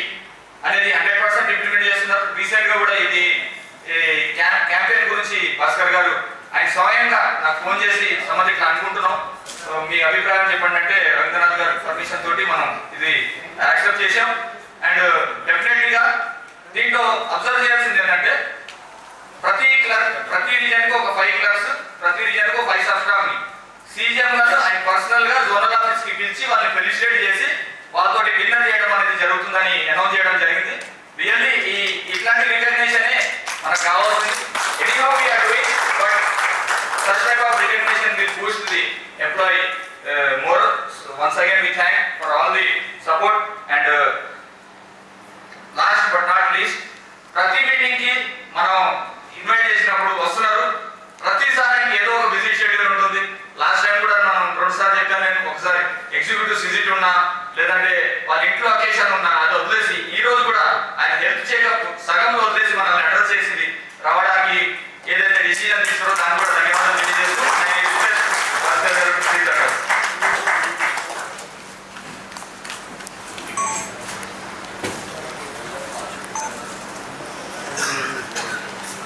Thank you so much. Respected dignitaries on the dais, up the dais, good afternoon. నేను కొత్తగా చెప్పేది ఏముంది, మన దగ్గరికి వచ్చేటప్పుడు యాజ్ ఫార్ యాజ్ తెలంగాణ మన ఐఆర్ మీటింగ్స్ అన్నింటిలో కూడా నేను బిజినెస్ రివ్యూ చేస్తాను ముందు forward. I used to conduct 15 minutes or 20 minutes business review with all our representatives in all meetings in Samada, Rajkumar or Prabhakar, whatever the meetings. First, as sir rightly told, the bank is there, then only we are all. This is the basic philosophy. The scenario what prevailing as on date basing on the compliances, why it has come. The pendency of the CKYC, DKYC or all compliance matters are on cards for the last 4-5 years after amalgamation. We have not taken it that much seriously all these years. The regulator now pushed us into a corner to complete it in the given time. Otherwise what will happen? Penalty will be levied on the bank. And this is not a positive thing for us in the market, and it will create a reputation loss to our beloved organization. So that is the reason management has given a circular to complete the compliance part from 4th November to 8th November yesterday. That is the reason we have already given a call to complete that. It doesn't mean that one compliance completion should not lead to another compliance issue. We need to keep it in mind. Also, like we have completed one thing, tomorrow it should not lead to another compliance issue. So the business along with the compliance should be our motto. And whatever we are doing, whether we are going into right direction or not, we need to update ourselves on day in day out, because the guidelines are changing on a regular basis. Whatever the KYC guidelines 5 years back and what is KYC necessity today is totally different. So we need to update ourselves, we need to upgrade ourselves in this direction. As far as Telangana is concerned, we are having around 3.9 crore population. The total accounts we have in Telangana is 1.22 crores. In this, 70 crores accounts are dormant. 70 lakh accounts are dormant. Our retail SP portfolio is around 26,000 crores, which is highest in the bank. Vijayawada is comparatively little more, 30,000 crores, with 55,000 active accounts. 50%, 60% accounts are dormant. So the only problem here, what I am seeing in another point I will say, we are having 2,15,000 salary accounts in Telangana, covering 1,670 crores salaries every month. We are getting that credit. 60% of, 50% of this amount is going to other banks as EMIs. Loans. We are not catching that. The entire personal loan portfolio of Telangana is only 1,470 crores, not even single salary installment. What is the potential we are having and what we are doing? When compared to 18 zones, we are number one, I appreciate. But what is the cake available to us? So this is the potential, and from top level or at the zonal level, RO level, I am not expecting much more things will happen. For all these things, you are the connecting point to the customer. You are sitting in the front line. Whenever customer is coming or whoever you are aware that he is having some potential income and cash flow, ask them what are the facilities you want. If you analyze the other retail term deposit data also, bank renewal rate is around 60% or 50 to 60%. It is 90% in the bank. Some zones it is 70, some zones 98, like that, some regions in our area. But why can't we give that 10% also? Let us aim for 100% renewal. Whoever coming for the cancellation of deposit, ask them to renew. Ask them what is the requirement. If they are cancelling for child fees, let us extend the educational loan. Or any personal requirement, let us give. We have 900 plus products in our book, balance sheet, bank. We can give that. So unless until we own our bank, development will not happen. So far we are doing compliance banking. Let us do business banking. Unless until we start business banking, we will be remaining as a EMI payment bank to other banks. If you see the outflow of that NACH file, majority is our salary accounts we are paying. And it is happening from 6th to 16th. If you take out the outflow of each salary account, you can see which bank it is going. Majority beneficiaries are NBFCs. LIC housing or AU Bandhan Bank also taking so much of care from us. Small Bandhan Bank is there, no? AU Small Finance Bank, Bandhan Bank.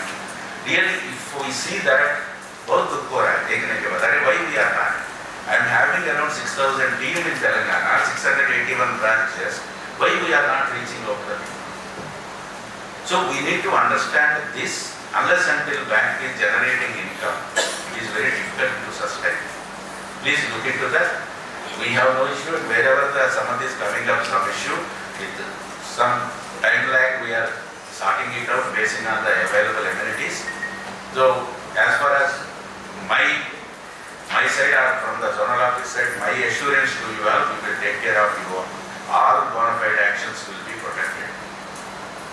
If modified action is there for event and purpose, we will show it. That is very clear.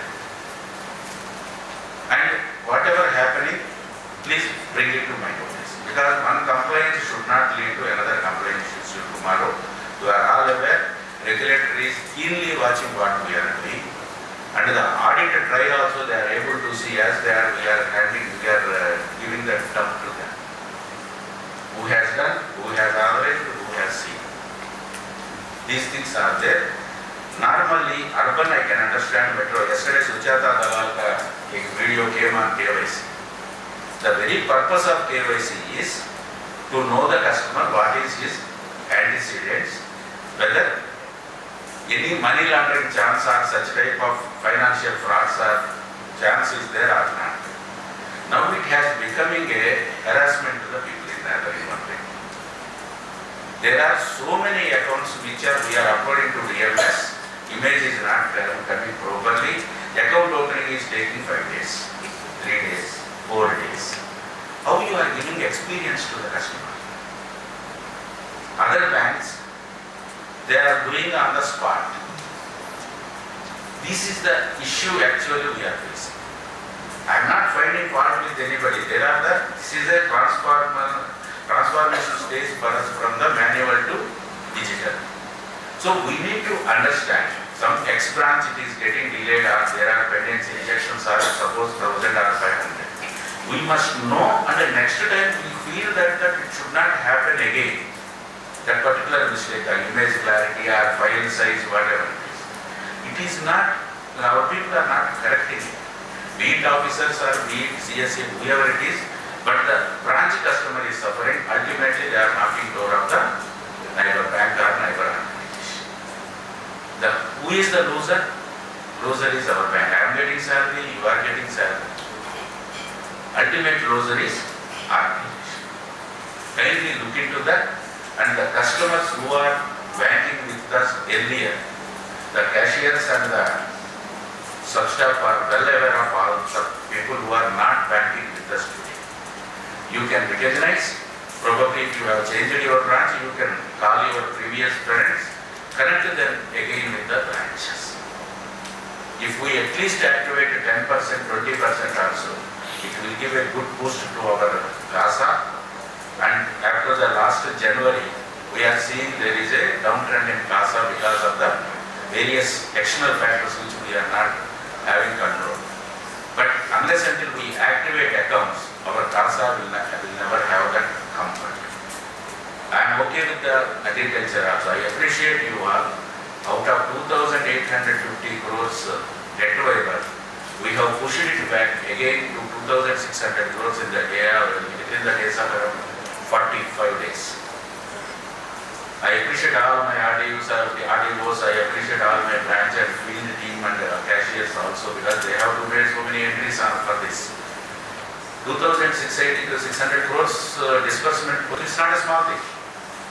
And when I told how will you make up this, top management didn't believe, we will push it in the 2 months. When I told, they didn't believe. I told 45 days make a more. That 150 crores is related to closures or NPS or death cases, all that are there, I am okay with that. But 85%, 2,600 crores disbursement in 45 days is not a small thing. It shows the power of Team Telangana. The thing is, we are not channelizing this program. If you channelize, we can do wonders. Don't compare with 17 other zones. We are unique. But you can do wonders.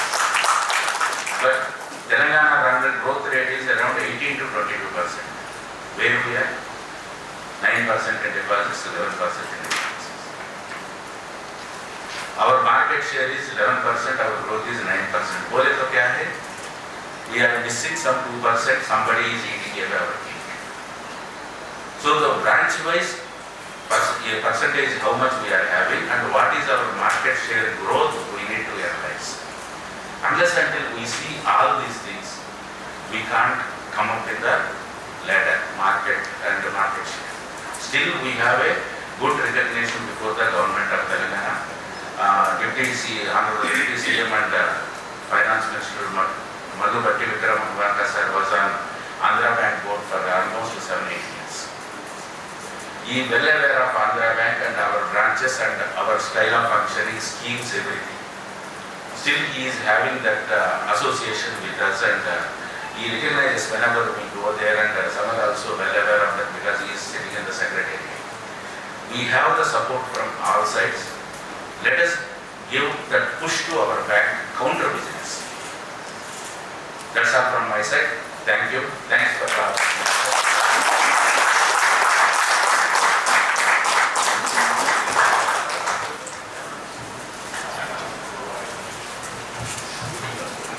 Thank you, sir. Thanks once again for your valuable information and sparing the time to address our executive committee meeting. And this address of our CGM and our leaders also, as I told, that has been viewed by almost 1,800 views have been they are telling. So 1,800 employees చూస్తున్నారు. Message అయితే వెళ్ళిపోయింది. To promote this campaign, and Ravindranath garu cheppinattu, each leader should take carry forward this program campaign. ఈసారి ఐదుగురిని ఏదైతే felicitate చేస్తా ఉన్నారో మనం అంతా కృషి చేస్తే అండ్ పీపుల్ ఆర్ వాళ్ళు ఎక్కువ కష్టపడి చేస్తే 10 మందిని కూడా చేయడానికి వెంకటరావు సీజీఎం మరి మనం అందరికీ తెలిసిందే. సో ఈ 5 నంబర్ అయితే మినిమం. సో ప్రతి డివిజన్లో 5 మెంబర్స్ కన్నా ఎక్కువ కూడా మనం మోటివేట్ చేసి చేయగలిగితే డెఫినెట్గా మనం ఈ క్యాంపెయిన్ సక్సెస్ చేస్తాం. ఒకసారి మీరు రీకాల్ చేసుకుంటే V2 క్యాంపెయిన్ సక్సెస్ చేస్తే majority of our office bearers దాంట్లో ఫెలిసిటేట్ చేయడం జరిగింది.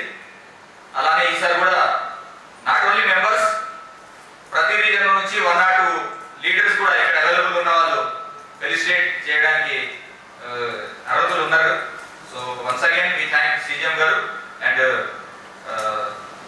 ఎప్పుడైతే ప్రతి క్యాంపెయిన్కి ఎలాగే పోస్టర్ రిలీజ్ చేసి ప్రతి బ్రాంచ్లో పెడతాం, అలానే ప్రతి మనం వీసీస్ కానీ లేదంటే రీజనల్ కమిటీ మీటింగ్స్ పెట్టి ఈ క్యాంపెయిన్ని ప్రమోట్ చేస్తాం. ఈ క్యాంపెయిన్ని కూడా అలా ప్రమోట్ చేయాలని మేము అందరినీ కోరుతూ now I request our CM గారు అండ్ శంకర్ గారు to jointly release the poster of this reconnect campaign poster.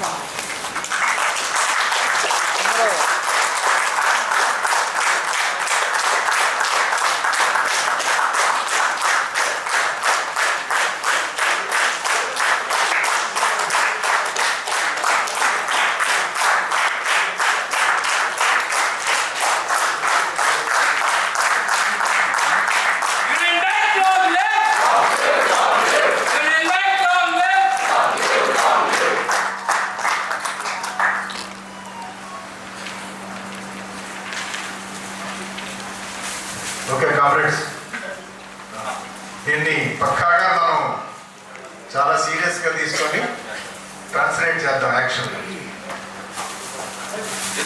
Comrade Shankar Comrades, when I was telling you, and today this innovation has come. This is what we are telling from All India Union Bank to the top management also, that we involve the stakeholders representatives in listening to strategies and methods by which we can meet the business. Even many of the meetings I have quoted what is happening in Telangana as an example to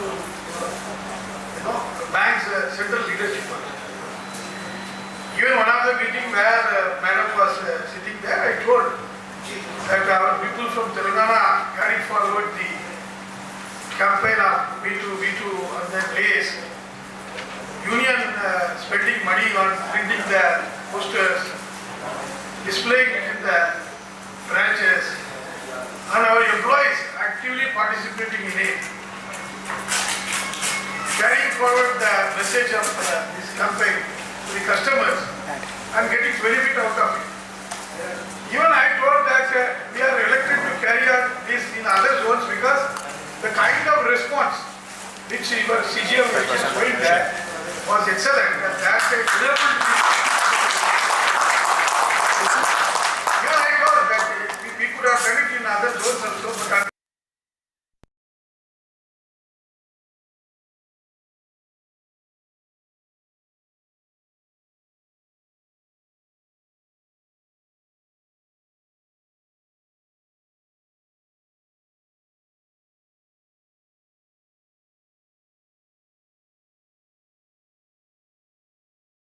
the branch, sit in the counter and extend the service to the customer. That way also they are feeling, that's why our people are not coming forward to do that. But what is the message which we are giving out of this entire thing is, as far as business making and the bank growth is concerned, the workers as well as the employers are on the same page. There cannot be two opinions about it. The management feels that I will do the business of my own without taking all the stakeholders into confidence. That business growth is not going to satisfy everybody. Even some growth is there also, it cannot satisfy. Our CGM has told just now about the statistics in the which where we are standing vis-a-vis other banks. What is the potentiality available? So that opens our eyes also. That means bank can do very large, very big way it can do in Telangana. And that's the way. I will also carry forward this message to the top management, saying that it has got high potential. Then here comes the important point of your adequate staff, manpower complement, infrastructure, everything comes into the picture which we have been constantly demanding. But I can tell the CGM sir, our people will give you 100% cooperation.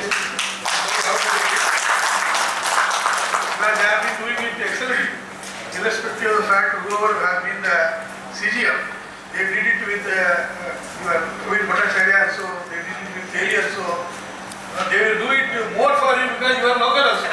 So that's the added flavor for you. They will do it more effectively also because our man is ready to go. That may be one of the reasons.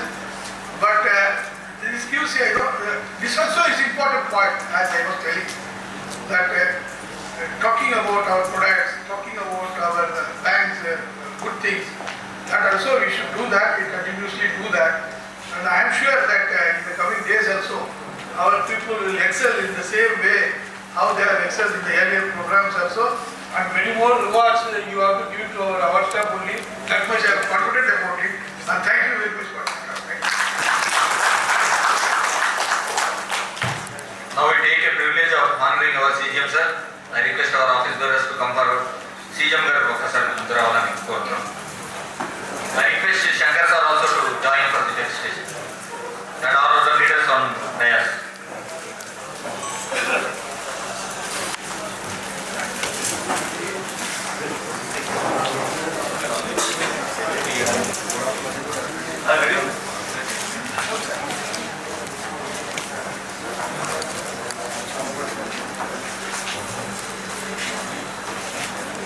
Union Bank, long live! Long live, long live! Union Bank, long live! Long live, long live! Hyderabad zone march on! March on, march on! Hyderabad zone march on! March on, march on! We will make campaign success! Success, success! We will make reconnect campaign success! Success, success! Thank you.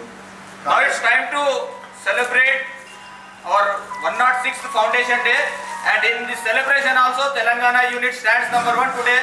We are on instead of 11th, now itself we are started celebration.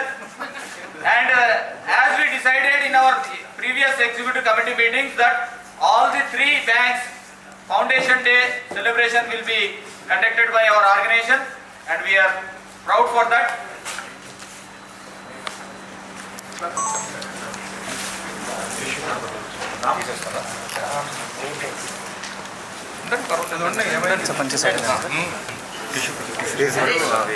Plate spoon knife దానికి ఉందేమో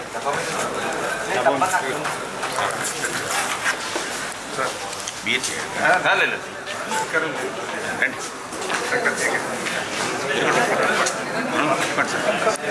sir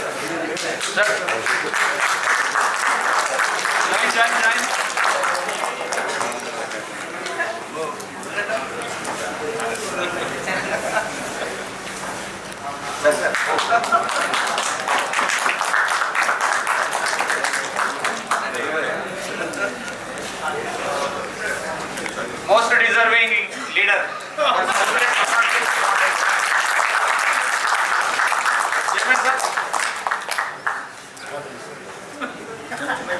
అది చిన్నది పెడతాం.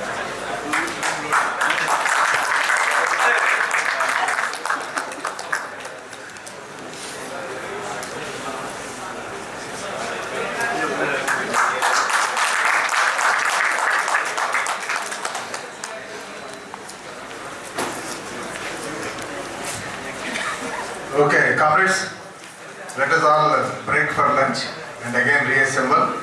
I request our CGM sir also to join this family lunch of Union Bank Hyderabad zone.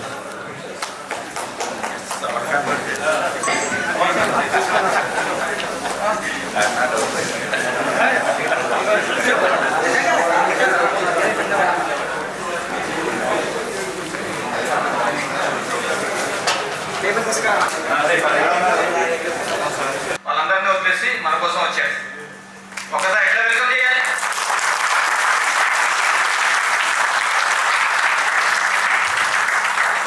కూర్చొని welcome చేయాలని అర్థం. Ladies laser.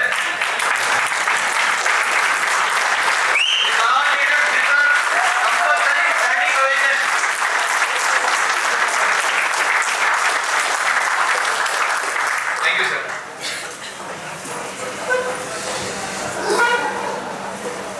Comrades, Rambabu గారు మన ఏ మీటింగ్ జరిగినా మనకు ఆంధ్రప్రదేశ్లో కానీ తెలంగాణలో కానీ ఆయన లేకుండా మీటింగ్ జరుగుతుంది.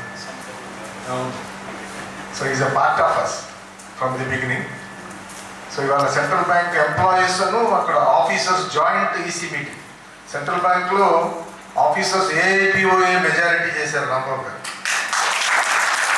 మిగతా బ్యాంకింగ్ ఇండస్ట్రీలో అన్ని చోట్ల అయిపోకుంటే సెంట్రాల్ బ్యాంక్లో ఏఐపిఓఏ మెజారిటీ. సో ఆయన బోత్ ఎంప్లాయీస్ ఇష్యూసే కంటే ఎక్కువ ఆఫీసర్స్ ఇష్యూస్నే టేకప్ చేస్తూ ఉంటారు. అట్లానే మన ఆంధ్రప్రదేశ్ తెలంగాణ బ్యాంక్ ఎంప్లాయీస్ ఫెడరేషన్లో మనం అటు ఆంధ్రప్రదేశ్ రెండు తెలుగు రాష్ట్రాలు మన ఫెడరేషన్ కార్యకలాపాల్లో యూనియన్ బ్యాంక్గా మన లీడర్స్ అన్ని డిస్ట్రిక్ట్స్ కోఆర్డినేషన్స్లో, యూత్ కౌన్సిల్లో, ఉమెన్ కౌన్సిల్లో మన రోల్ ప్లే చేస్తున్నాం. అది ఎప్పుడు రాంబాబు గారు అక్నాలెడ్జ్ చేస్తూనే ఉంటారు ప్రతి మీటింగ్లో. సో ఆయన ఇవాళ మన మీటింగ్కి రావటం, అట్లానే జనవరి 25, 26 మన Andhra Pradesh Telangana bank employees federation conference ఉంది, 30th కాన్ఫరెన్స్. సో వెన్యూ ఇంకా ఫైనలైజ్ చేయలేదు, డేట్ ఫైనలైజ్ అయింది. సో అందులో మళ్ళీ మరొకసారి మన అందరం కూడా పెద్ద ఎత్తున పార్టిసిపేట్ చేయాలి. అట్లానే ఈ మధ్య యూత్ కన్వెన్షన్ కూడా జరిగింది చెన్నైలో. దాంట్లో కూడా మన ఏపీటీపీఎఫ్ నుంచి మనం డెలిగేషన్ వెళ్ళాం. అట్లానే ఫిబ్రవరిలో ఉమెన్ కన్వెన్షన్ అహ్మదాబాద్లో జరుగుతుంది. అట్లానే ఈ మధ్య APTPF central committee meeting 3rd November జరిగింది. సో వీటన్నిటికీ సంబంధించినటువంటి మిగతా విషయాలతో పాటు వీటి గురించి కూడా రాంబాబు గారు మనతో మాట్లాడేటప్పుడు మాట్లాడతారు. వారిని మరొకసారి చప్పట్ల ద్వారా సాధారణంగా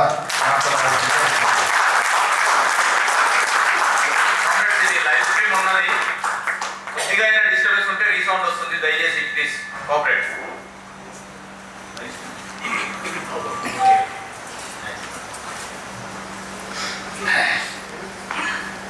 వేదిక మీద ఉన్న మిత్రుడు చాలా కాలం బట్టి ఆంధ్రప్రదేశ్ తెలంగాణ రెండు రాష్ట్రాల్లో కూడా గడిచిన దాదాపు 35 years బట్టి ఆల్ ఇండియా బ్యాంక్ ఎంప్లాయీస్ మూవ్మెంట్లో నేను రవి ఇద్దరం కూడా చాలా ప్రధానమైనటువంటి ప్రముఖమైనటువంటి పాత్ర. మీ అందరి ఆశీస్సులతో, మీ అందరి ఇన్వాల్వ్మెంట్తో అది చాలా సక్సెస్ఫుల్గా కూడా కండక్ట్ చేస్తూ వస్తున్నాం.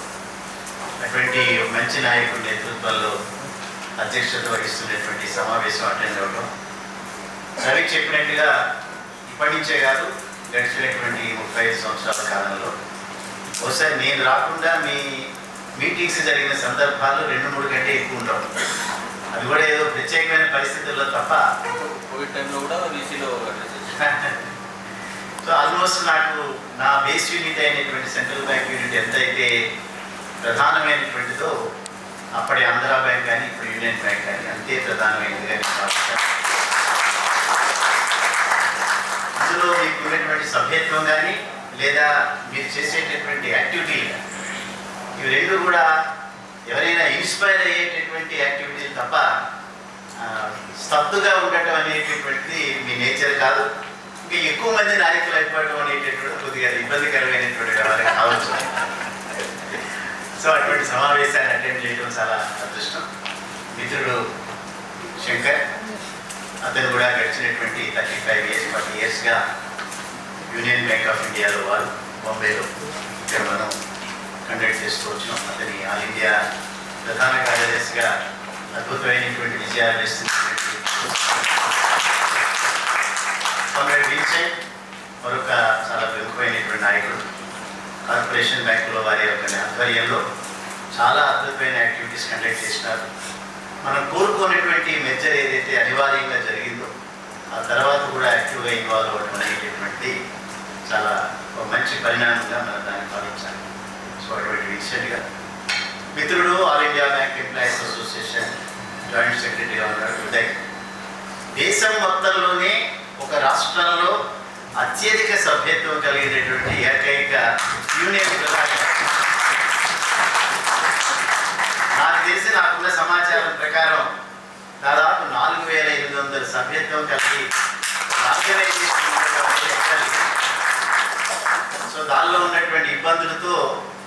కొద్దిగా ఎక్కువగా జుట్టుండేది ఆయన ప్రధాన కార్యదర్శి ఎప్పుడు సగారి తగ్గింది. ఇప్పుడు బహుశా నెక్స్ట్ ఇంకో 2-3 సంవత్సరాలు అది పూర్తిగా ఊడిపోయేటువంటి అవకాశమే.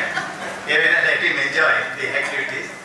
మిత్రుడు కామ్రేడ్ ఉదయ్, నేను కామ్రేడ్ శ్రీనివాస్, మన ఆంధ్రప్రదేశ్ యూనిట్కి అధ్యక్షులు. అదే రకంగా చాలా చక్కటి యాక్టివిటీస్ కండక్ట్ చేస్తున్నటువంటి ప్రధానమైనటువంటి బాధ్యతలు ఉన్నటువంటి వ్యక్తి. ఏపీడీబీఎఫ్ కూడా వైస్ ప్రెసిడెంట్గా ఉన్నారు. అదే రకంగా సమర్థ, ఫ్యూచర్ ఆఫ్ ఏఏబి.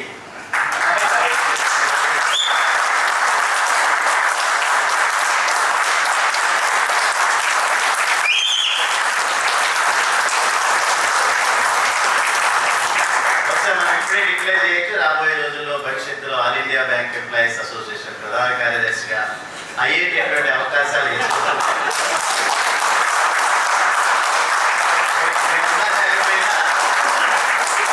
మన రాష్ట్రం నుంచి ఒక ప్రధాన కార్యదర్శి అవ్వాలనేటటువంటి కోరిక మనకుంది.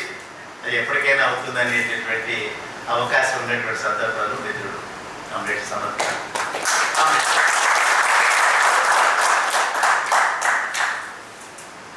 తెలంగాణ రాష్ట్రంలో పెద్దన్న పాత్ర మీది.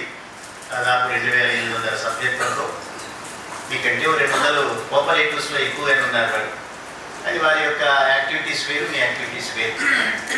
సో ఒక ప్రధానమైనటువంటి commercial bank union bank of India అనేటటువంటి బ్యాంక్ దేశంలోనే స్టేట్ బ్యాంక్ ఆఫ్ ఇండియా లాంటి బ్యాంక్స్తో కూడా పోటీ పడేటటువంటి సామర్థ్యాన్ని పుణికిపుచ్చుకుని చేస్తున్నటువంటి ఆ బ్యాంకులో యూనియన్ నడిపించడం అనేటటువంటిది చాలా కష్టసాధ్యమైనటువంటిది, ఆలోచించాల్సినటువంటి విషయం. ఇందాక శంకర్తో అదే చెప్తున్నాను. మనం అందరం కూడా all India bank employees association సభ్యులుగా, నాయకులు, ఇది మనకి పూర్వజన్మ సుకృతం అయితే తప్ప ఇటువంటి అవకాశాలు రావు. దాదాపుగా 2800 సభ్యత్వం కలిగినటువంటి ఆర్గనైజేషన్లు ఇక్కడ ఉన్నటువంటి దాదాపు 70-80 మంది మాత్రమే నిర్ణయాలు తీసుకునేటటువంటి శక్తి. నిర్ణయం అంటే ఒక వ్యక్తికి సంబంధించినటువంటి బేసిక్ దగ్గర నుంచి, అతని బేసిక్ స్ట్రక్చర్ ఎట్లా ఉండాలి అనే దగ్గర నుంచి, అతని సర్వీస్ కండిషన్ ఏ రకంగా ఉండాలని ప్రతి నిర్ణయంలో పాత్ర వహించేటటువంటి ఫోరమ్స్ ఇవన్నీ యథాలాపంగా వచ్చేటటువంటి అవకాశాలు కాదు. ఎంత డెప్త్గా మనం ఆలోచించాలనంటే రాజకీయపరమైనటువంటి అవగాహనతో మొదలుపెట్టుకుని అసలు ట్రేడ్ యూనియన్ల ఆవశ్యకత ఏమిటి అనేటటువంటి దాని మీద చాలా విపులంగా మనం డిస్కస్ చేయడమే కాకుండా మనంతరం మనం ఇంట్రాస్పెక్ట్ చేసుకోవాలి. ప్రతిరోజు ఎక్కడో కూడా మనం ఎదుగుదలని మనం చూస్తుంటాం. చైల్డ్ లైఫ్ చాలా చిన్నది, చాలా షార్ట్. అది ఎప్పుడు ఏ రకంగా జరుగుతుంది అనేటటువంటి వాటి మీద మనకు అవగాహన లేదు. కానీ మనం యాక్టివ్గా ఉండేటువంటి సందర్భంలో నిరంతరం కూడా మన మీద ఆధారపడినటువంటి ఉద్యోగస్తుల యొక్క ఒక సరైనటువంటి వాతావరణాన్ని ఏర్పాటు చేయడంలో మనమే చేయగలుగుతాం. ఇప్పుడు చేయలేదు. చిన్న చిన్న ఆర్గనైజేషన్ చాలా ఉన్నాయి. మనం ఏం చేయాలి నిర్ణయం చేస్తారు తప్పిస్తే వాళ్ళకి చేయగలిగినటువంటి కెపాసిటీ లేదు, ఎవరికి లేదు. Including all India bank officers confederation సభ్యత్వం ఉంది వారికి, 300 లక్షల సభ్యత్వం ఉంది వారికి. బట్ సభ్యత్వంతో పాటు యాక్టివిటీ కూడా ఉండాలి కదా, ఫైట్ చేసేటటువంటి కెపాసిటీ కూడా ఉండాలి కదా. అసలు భారతదేశంలో బ్యాంకింగ్ రంగంలో పనిచేసేటటువంటి ఒక ఎంప్లాయీకి ప్రశ్నించేటటువంటి హక్కు కల్పించిందే all India bank employees association. ప్రభుత్వాన్ని ప్రశ్నించచ్చా, యాజమాన్యాన్ని ప్రశ్నించచ్చా, అవన్నీ మనమే నేర్చుకున్న తర్వాత అనేక మంది అనేక రకాలుగా మాట్లాడచ్చు. మనకు అభ్యంతరం లేదు, అంతా కూడా యాక్టివ్గా ఉండాలని కోరుకుంటాం. కానీ మన దగ్గర మాత్రం ఒక గురుతరమైనటువంటి ఒక ప్రధానమైనటువంటి బాధ్యత. ఎందుకని మనం trend setters.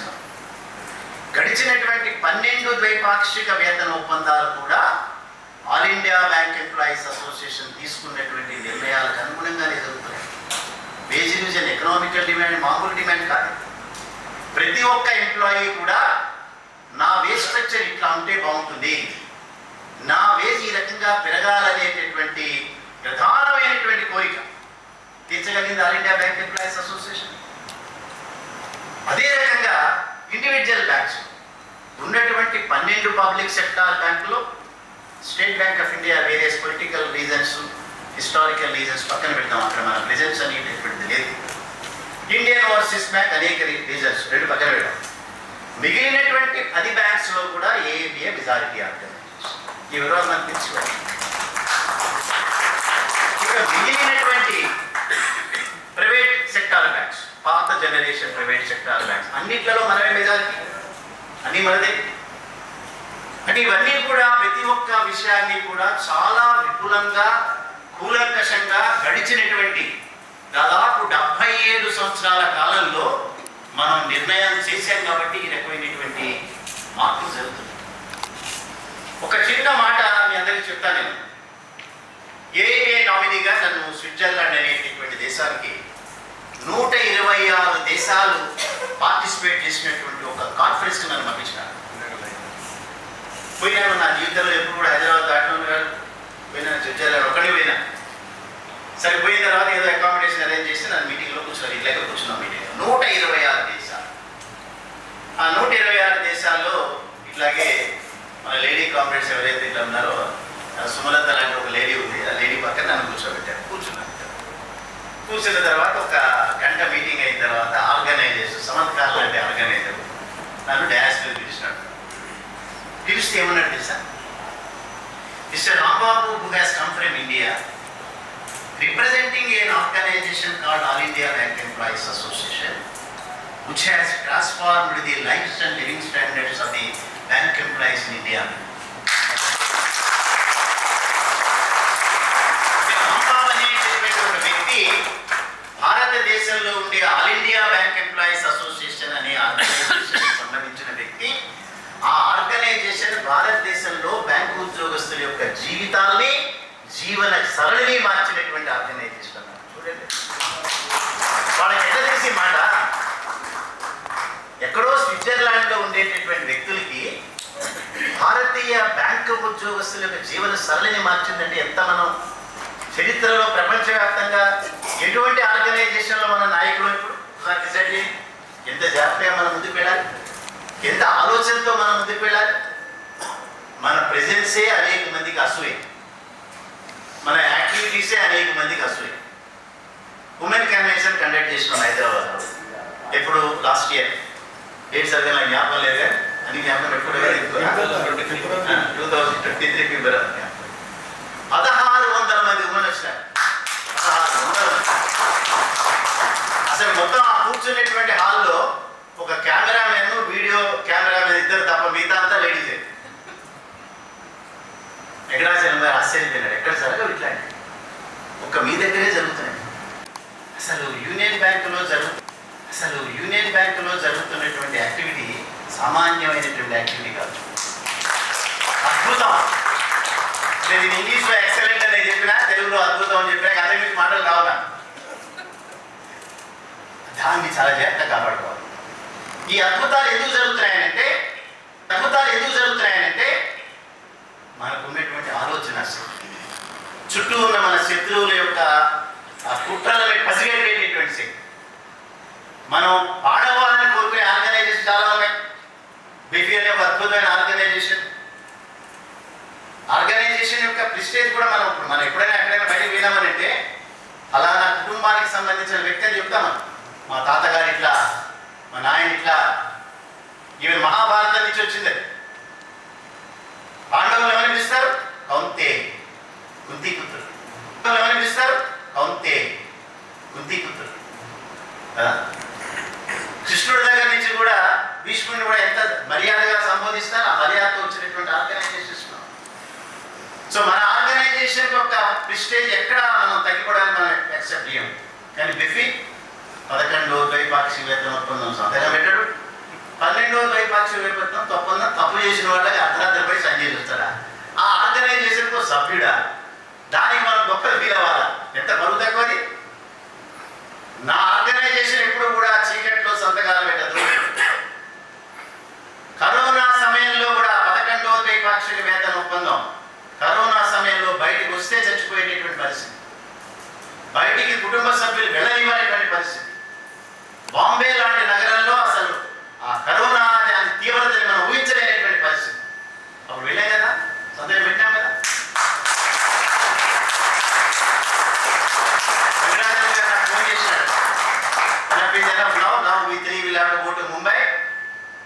Clicks the bypass. ఏంటి బొంబాయి వెళ్ళటం ఏంది? అసలు అక్కడ కరోనా అంతా రావాలి కదా వెనకకి. ఎట్లా సాధ్యం? మా అమ్మాయి వింది, what is this daddy? Are you going out of Hyderabad, that to Mumbai? You are not thinking of both of us. నన్ను మమ్మీని ఎవరు చూడాలి? నీకు ఏదైనా అయితే మా గతి ఆన్సర్ లేదండి. That is all India bank employees association. నేనున్నా ఎవరున్నా అంతే. Officers today decision we are not going to sign. We said nothing big. నేనే కాదు, అసలు all India bank employees association త్యాగాలతో పుట్టింది కదా. Comrade Parvana is a victimized comrade. He has been dismissed from the bank. Prabhakar dismissed from the bank. They are all the leaders for us. కానీ ఎక్కడ ఎవరికైనా చెప్పుకున్నారా? రూపాయి సహాయం ఏమైనా అడిగారా?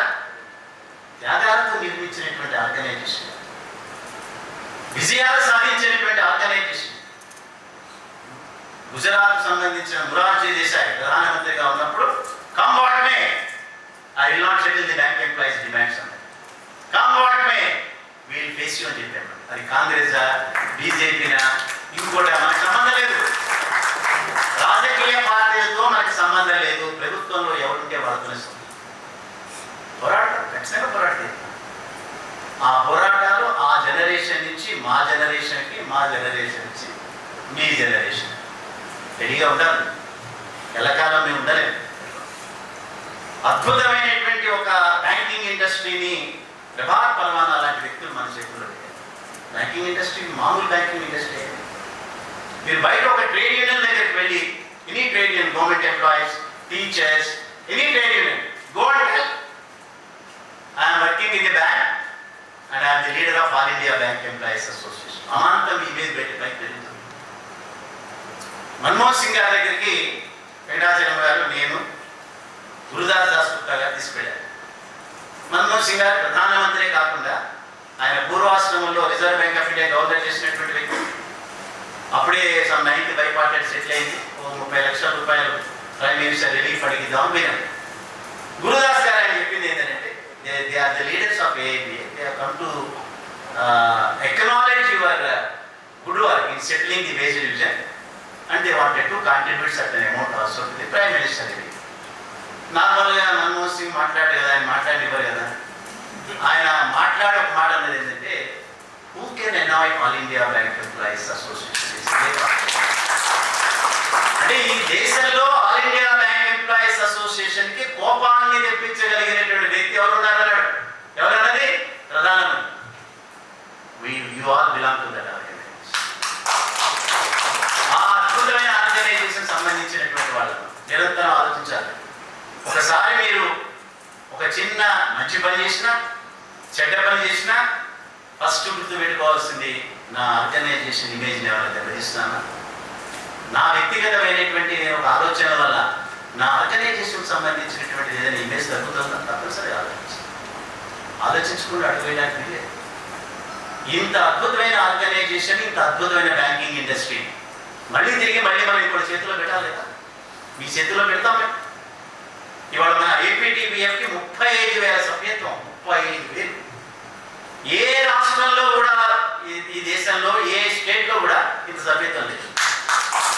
అదే ఎక్కడో ప్లస్ పాయింట్ ఉంది కదా. ఇంత పెద్ద సభ్యత్వంలో ఇక్కడ ఉన్నటువంటి కంబైన్ 9 జిల్లాలు, అక్కడ ఉన్నటువంటి కంబైన్ 13 జిల్లాలు, 22 జిల్లాల్లో దాదాపు 20 జిల్లాల్లో మీరే ఉన్నారు ప్రధానమైన నాయకులు. ఇంకెంత బాధ్యత ఉంటుందో చూడండి. మీరు ఏం చేశారు? నల్గొండలో ఏం జరిగినా నువ్వే బాధ్యుడు కదా. ఇంకో నన్ను బాధ్యత చేయండి. రాజేష్ గర్భంలో, సింగమ నిజామాబాద్, మీరందరూ నాయకులు కదా. దామోదర్ అద్భుతంగా చేస్తాడు. దామోదర్ అద్భుతంగా చేస్తున్నాడు. కరీంనగర్ రాజేష్ ఖమ్మంలో వరదలు కాగానే ఒకటే ఫోన్ చేసిన, నీకు ఎంత మనీ కావాల్సింటే మనీ పంపిస్తా, ఇమీడియట్గా సహాయ కార్యక్రమాలు చేయండి. నెక్స్ట్ మినిట్ చేసేస్తా. మొత్తం 2 తెలుగు రాష్ట్రాల్లో ఇంత పర్ఫెక్ట్ యాక్టివిటీస్ మనం అందరూ రన్ చేస్తున్నాం అంటే మీ మీద ఇంకా ఎక్కువ బాధ్యత ఉంది, చాలా ఎక్కువ బాధ్యత.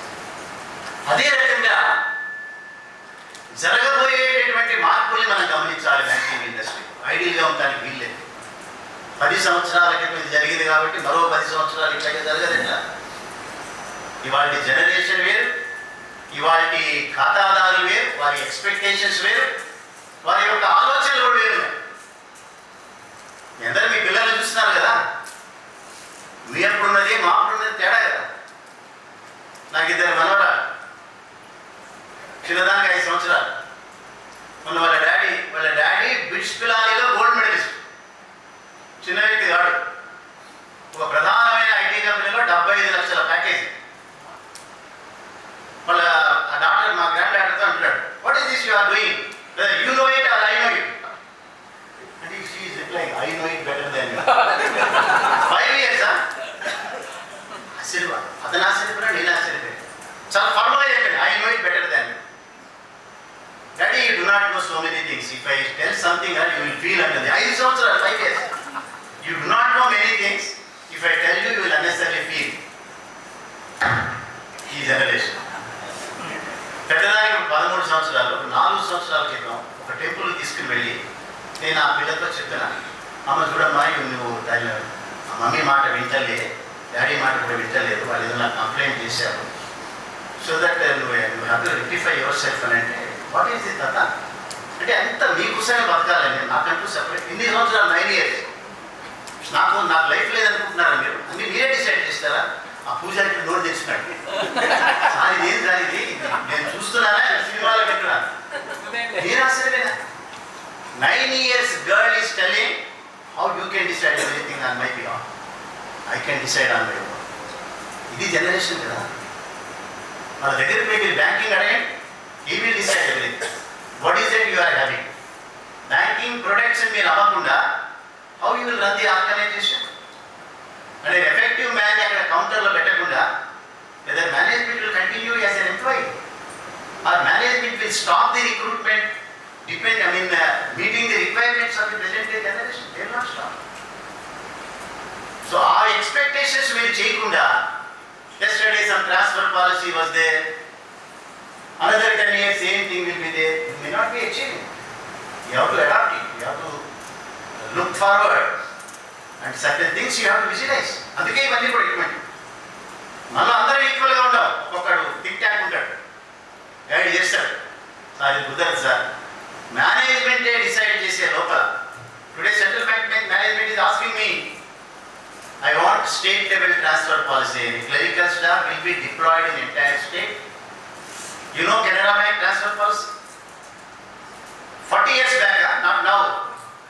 For the last 40 years, a clerical staff was completed 5 years of service, will be rotated within this circle. Circle means entire state. In Telangana, Canada Bank only one circle, that is Hyderabad circle. After completion of 5 years, in entire Telangana they will be rotated. Does not mean frequently they will be posted far away places, but policy is there. They are successful. Employees are tuned to that. Tune అయిపోయినా clerical staff అనగానే నా దగ్గర central బ్యాంక్లో policy ఏంది, ఏదైనా బ్రాంచ్లో join అయితే వాడు 36-37 years తర్వాత అదే బ్రాంచ్లో రిటైర్ అవుతాడు.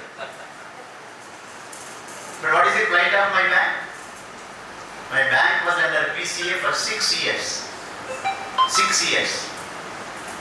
నా బ్యాంకులో నేను అద్భుతాలు చేసిన, మామూలు అద్భుతాలు కాదు. When in 2011, when I was the director in the bank's board and I was the general secretary also at all India level, I negotiated with the management on completion of the 100 years of my bank. All 39,000 employees have been given 5,000 grams worth of gold. At that time, the total worth is 15,800 rupees. I negotiated for it. Not only that, 100 years complete చేసిన సందర్భంలో retire అయినటువంటి 34,000 మంది employees కూడా 50 grams silver coin ఇప్పించినాం. ఇప్పుడు అంతా చేసిన తర్వాత 6 సంవత్సరాలు లాస్లో ఉన్నాను. ఇంత పాలసీస్ అన్ని ఎంప్లాయీ ఫేవర్లో ఉన్నాయని నేను అనుకుంటే బ్యాంక్ లాస్ లేదండి. 6 సంవత్సరాలు ₹1 నెగోషియేట్ చేయలేకపోయినా మేనేజ్మెంట్, ఇప్పటికీ చేయలేకపోతున్నా. ఎనీ ఫైనాన్షియల్ డిమాండ్ కన్వీనియన్స్ ఏమైనా సాధించిన బట్ ఇప్పుడు నెగోషియేట్ చేయలేకపోతున్నాను. ఫైనాన్షియల్ డిమాండ్ అనగానే bank is under loss, will not agree, board will not agree, management will not agree, government will not agree. When I was the director, one day one meeting was conducted meeting was held in Delhi. Then he has chaired the meeting. Joint Secretary changed his not. What is the wrong with you, Rambo? What is the problem with you? Your bank is not progressing. When banks were nationalized in 1969, your bank was the number one bank in the country. Today, what is your question? Who has brought it down? All of you. What exactly you want to tell me? మనం అనుకుంటున్నాం discussions ఎక్కడ జరగవాలి. Union bank of ఇండియాలో సంబంధించిన అన్ని విషయాలు department of financial service discuss చేస్తుంది. Who is department of financial services? It's an agency of the government of India. Everything will be brought to the notice of the Prime Minister. Politics and it. Who is running the country? One political party. Who has decided your wage revision? 12th bipartite wage revision ఎవరు నిర్ణయం చేశారు? మనమా? అయిపోయినా? Government of India.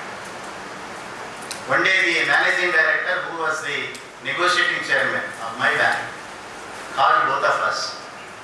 I want the bipartite to be completed within 6 months. ఎవరు ఇచ్చినారు any direction? Then I said, if you don't submit your own demands, it may be possible. He said, I will not submit the demands. ఎవరు ఇచ్చినారంటే right ఆయనకు? ఇంతవరకు కూడా ఎప్పుడు మనం demand submit చేసినామో counter demands IBS submit చేసి, but ఈసారి 12th bipartite కూడా సబ్మిట్ చేయలేదు. Why? Because government of India, the political party which is running government of India, wanted to take the advantage of the situation in the elections. అందుకని ఎలక్షన్స్లో వాళ్ళకి వచ్చినాయా అటువంటి వేరే side. So they wanted to please bank employees. Politics. Your basic was decided by somebody, it's a politics. Your DA structure is being continued in a better way, it's a politics. The entire 12,500 crores what we achieved has also been decided by some political parties, it's also politics. మొత్తం అందరూ politics play చేస్తారు కానీ నీకు నువ్వునే play చేయదా? మనకి తెలియదా politics అనేది? తెలియదంటే కుదరదు. పొలిటికల్గా అండర్స్టాండ్ చేసుకోవాల్సిందే. ఈ రోజున మనం 1969 కంటే ముందు ఉన్నటువంటి బ్యాంకింగ్ రంగం కంటే అద్భుతమైన బ్యాంకింగ్ రంగాన్ని సాధించాం. Thanks to Prabhat and Pravana, thanks to all India bank employees. అటువంటి అద్భుతమైనటువంటి బ్యాంకింగ్ రంగాన్ని తిరిగి 1969 సంవత్సరం కంటే ముందున్నటువంటి రంగానికి తీసుకువెళ్ళడానికి ప్రస్తుత ప్రభుత్వం ప్రయత్నాలు చేస్తుంది. గమనించాలి. వాళ్ళేమో దాచుకోవట్లేదు. Time and again, Nirmala Sitharaman has been telling our privatization process has not been set aside. 12 public sector బ్యాంకుల్ని 4 బ్యాంకులుగా తీసుకొచ్చే ప్రయత్నాలు ఇప్పటికీ మనం చేస్తున్నాము. కరెక్టేనా? ఎవరైనా కాదని అంటారా? వాళ్ళే చెప్తున్నారు కదా, ఆమె చెప్తుంది. ఎప్పుడెప్పుడు ఏం మాట్లాడారు? No no no still our privatisation process is now on అంటే దాని అర్థం సమయం కోసం మాత్రమే వాళ్ళు వెయిట్ చేస్తున్నారు. ఒకవేళ యూనియన్ బ్యాంక్ ఆఫ్ ఇండియా దురదృష్టవశాత్తు Ambani union bank of India లిమిటెడ్గా కన్వర్ట్ అయిందనుకోండి ఈ ప్రభుత్వం, ఒకసారి ఆలోచించండి. ఉత్పన్నమయ్యేటటువంటి పరిస్థితులు ఎంత భయంకరంగా ఉంటాయి ఆలోచించండి. ఒకసారి నా భార్య నా డాటర్ ఇద్దరు టీవీ చూస్తున్నారు. టీవీలో కింద central bank of India going to privatisation వస్తున్నారు. ఇద్దరు మాటలు మానేసి కూర్చున్నారు. ఏమైంది అడిగితే నన్ను అడిగినారు, ఏంటి దీనివల్ల పర్యవసానం ఏంటి? ప్రైవేట్ రంగంలో కన్వర్ట్ అయిన తర్వాత మళ్ళీ మనకి తిరిగి సీఎం పెన్షన్ స్కీమ్ పే చేయడానికి ఇష్టంగా ఉంటారు కదా, సమయం కోసం విత్డ్రా చేస్తారు. ఒకవేళ పెన్షన్ అనేది ఆగిపోయింది అనుకోండి, నా లైఫ్ అయిపోవాలి. ఎక్కడ నేను ఎర్న్ చేయాలి? ఈ వయసులో నేను ఎర్న్ చేయగల కెపాసిటీ నా దగ్గర ఎందుకుంటుంది? స్ట్రగుల్ చేయాలి కదా, చేయగల కెపాసిటీ లేదు. సో ప్రైవేటీకరణ అనేటటువంటి దాంట్లో ఉండేటటువంటి పర్యవసానాలు ఊహించనంత భయంకరంగా ఉంటాయి. అందుకనే మన పూర్వీకులు మన చేతిలో పెట్టిన ఇండస్ట్రీని మనం కాపాడుకోవాలంటే తెలంగాణ రాష్ట్రంలో అత్యధిక సంఖ్యలో ఉండేటటువంటి మీరు ఏం చేయాలనే దాని మీద నిరంతరం ఆలోచించాల్సింది. అందరూ మిమ్మల్ని ఫాలో అయ్యేటటువంటి వాళ్ళే ఉన్నారు మన రాష్ట్రంలో. ఇంకో రాష్ట్రంలో మీరు తక్కువ ఉండొచ్చు. బెంగళూరు, కర్ణాటక పోతే సమాధాన organisation association, Canara Bank may be running the show because their employee strength is more. Or if you go to Punjab National Bank may be doing certain things. But అన్ని ప్రాంతాల్లో కూడా all India bank employees association మాత్రమే చేయగలుగుతుంది, ఇంకెవరు చేయలేదు. అటువంటిది మనం పనిచేస్తున్నటువంటి బ్యాంకింగ్ రంగాన్ని మనం కాపాడుకోవాలంటే ఏం చేయాలనేది చాలా క్లియర్గా ఉంది. పోరాటాలు చేయాల్సిందే. పోరాటం చేయడం అంత ఈజీ కాదు కామ్రేడ్. మహాభారత యుద్ధం మళ్ళీసారి చెప్తాను. చదివినారా ఎవరన్నా మహాభారతాన్ని? ఎవరు చదవలేదు? చదివిన వ్యక్తులు ఎవరు చేయగలిగితే దామోదర్ చదివారు. ఓకే, కనీసం బిఆర్ చోప్రా మహాభారత సీరియల్ చూసినారా? చాలా మంది చూసినారు. మనకి మహాభారతాన్ని ఒక బేసిక్ తీసుకోవాలి, తప్పనిసరిగా ఆలోచించాలి. అది ఒకటి నిజంగా జరిగింది అంటే భగవంతుడి వేరే సంగతి, లేదా ఒక కావ్యం అనుకుంటే కావ్యాన్ని ఫాలో అవ్వాలి. దానిలో రెండు పక్షాలు కౌరవులు పాండవులు యుద్ధం చేసినారు. వాళ్ళిద్దరి మధ్య సేన ఎంతో తెలుసా మీకు? కౌరవ సేన ఎంత, పాండవ సేన ఎంత అని తెలుసా? అప్పుడు దాన్ని అక్షౌహిణులు అనేటటువంటి దాంతో వచ్చారు. సైన్యాన్ని అక్షౌహిణి. పాండవుల యొక్క సైన్యం యొక్క సంఖ్య 7 అక్షౌహిణి. ఒక అక్షౌహిణి అంటే 2,18,700. ఒక అక్షౌహిణి అంటే 2,18,700. ఈ 2,18,700లో రథాలు ఉంటాయి, రథాలు కౌంట్ అవుతాయి, గుర్రాలు కౌంట్ అవుతాయి, ఏనుగులు కౌంట్ అవుతాయి, మనుషులు కౌంట్ అవుతాయి. అంటే ఒక అక్షౌహిణి సేనలో ఇవన్నీ ఉండేది. 2,18,700లో పాండవుల యొక్క సైన్య సంఖ్య 7 అక్షౌహిణులు మాత్రమే. కౌరవులు ఎంత తెలుసా? 11 అక్షౌహిణులు. అంటే పాండవుల సేన కంటే కౌరవుల సేనకి 11 అక్షౌహిణుల బలం.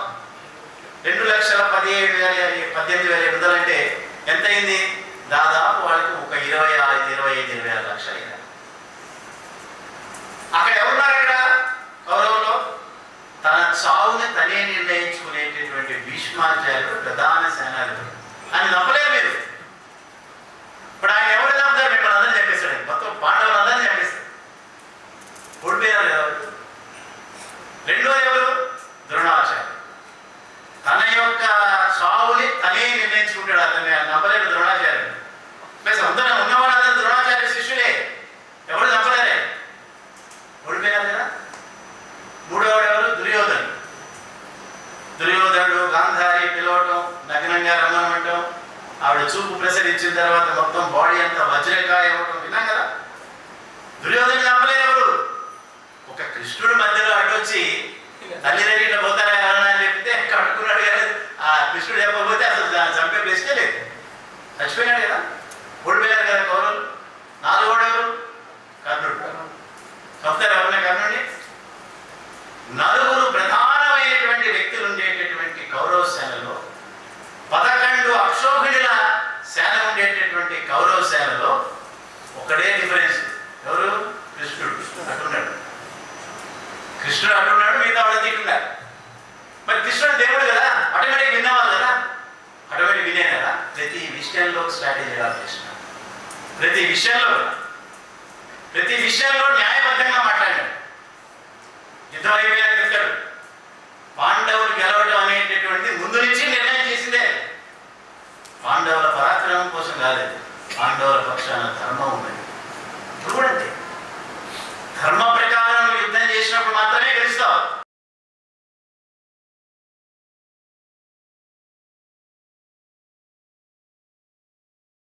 సమాధానం చెప్పాలా?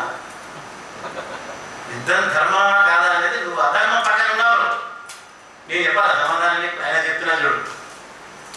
ఏ ఉద్దేశంతో అడిగినావు నువ్వు? త్రేతాయుగంలో 4 పాదాల ధర్మం చేసి అనుసరించినటువంటి రాముడిని దృష్టిలో పెట్టుకుని మాట్లాడుతున్నావు. బట్ కాలాన్ని బట్టి యుగాన్ని బట్టి ఉంటుంది ధర్మం. ఉంటుంది త్రేతాయుగంలో ఉన్న ధర్మం ద్వాపర యుగంలో ఉండదు, ద్వాపర యుగంలో ఉన్న ధర్మం కలియుగంలో ఉండదు. ధర్మం అప్పటి పరిస్థితులు బట్టి ఉంటుందండి. ఇవాటి పరిస్థితులను బట్టి మిమ్మల్ని చంపడం అనేటటువంటి ధర్మమే.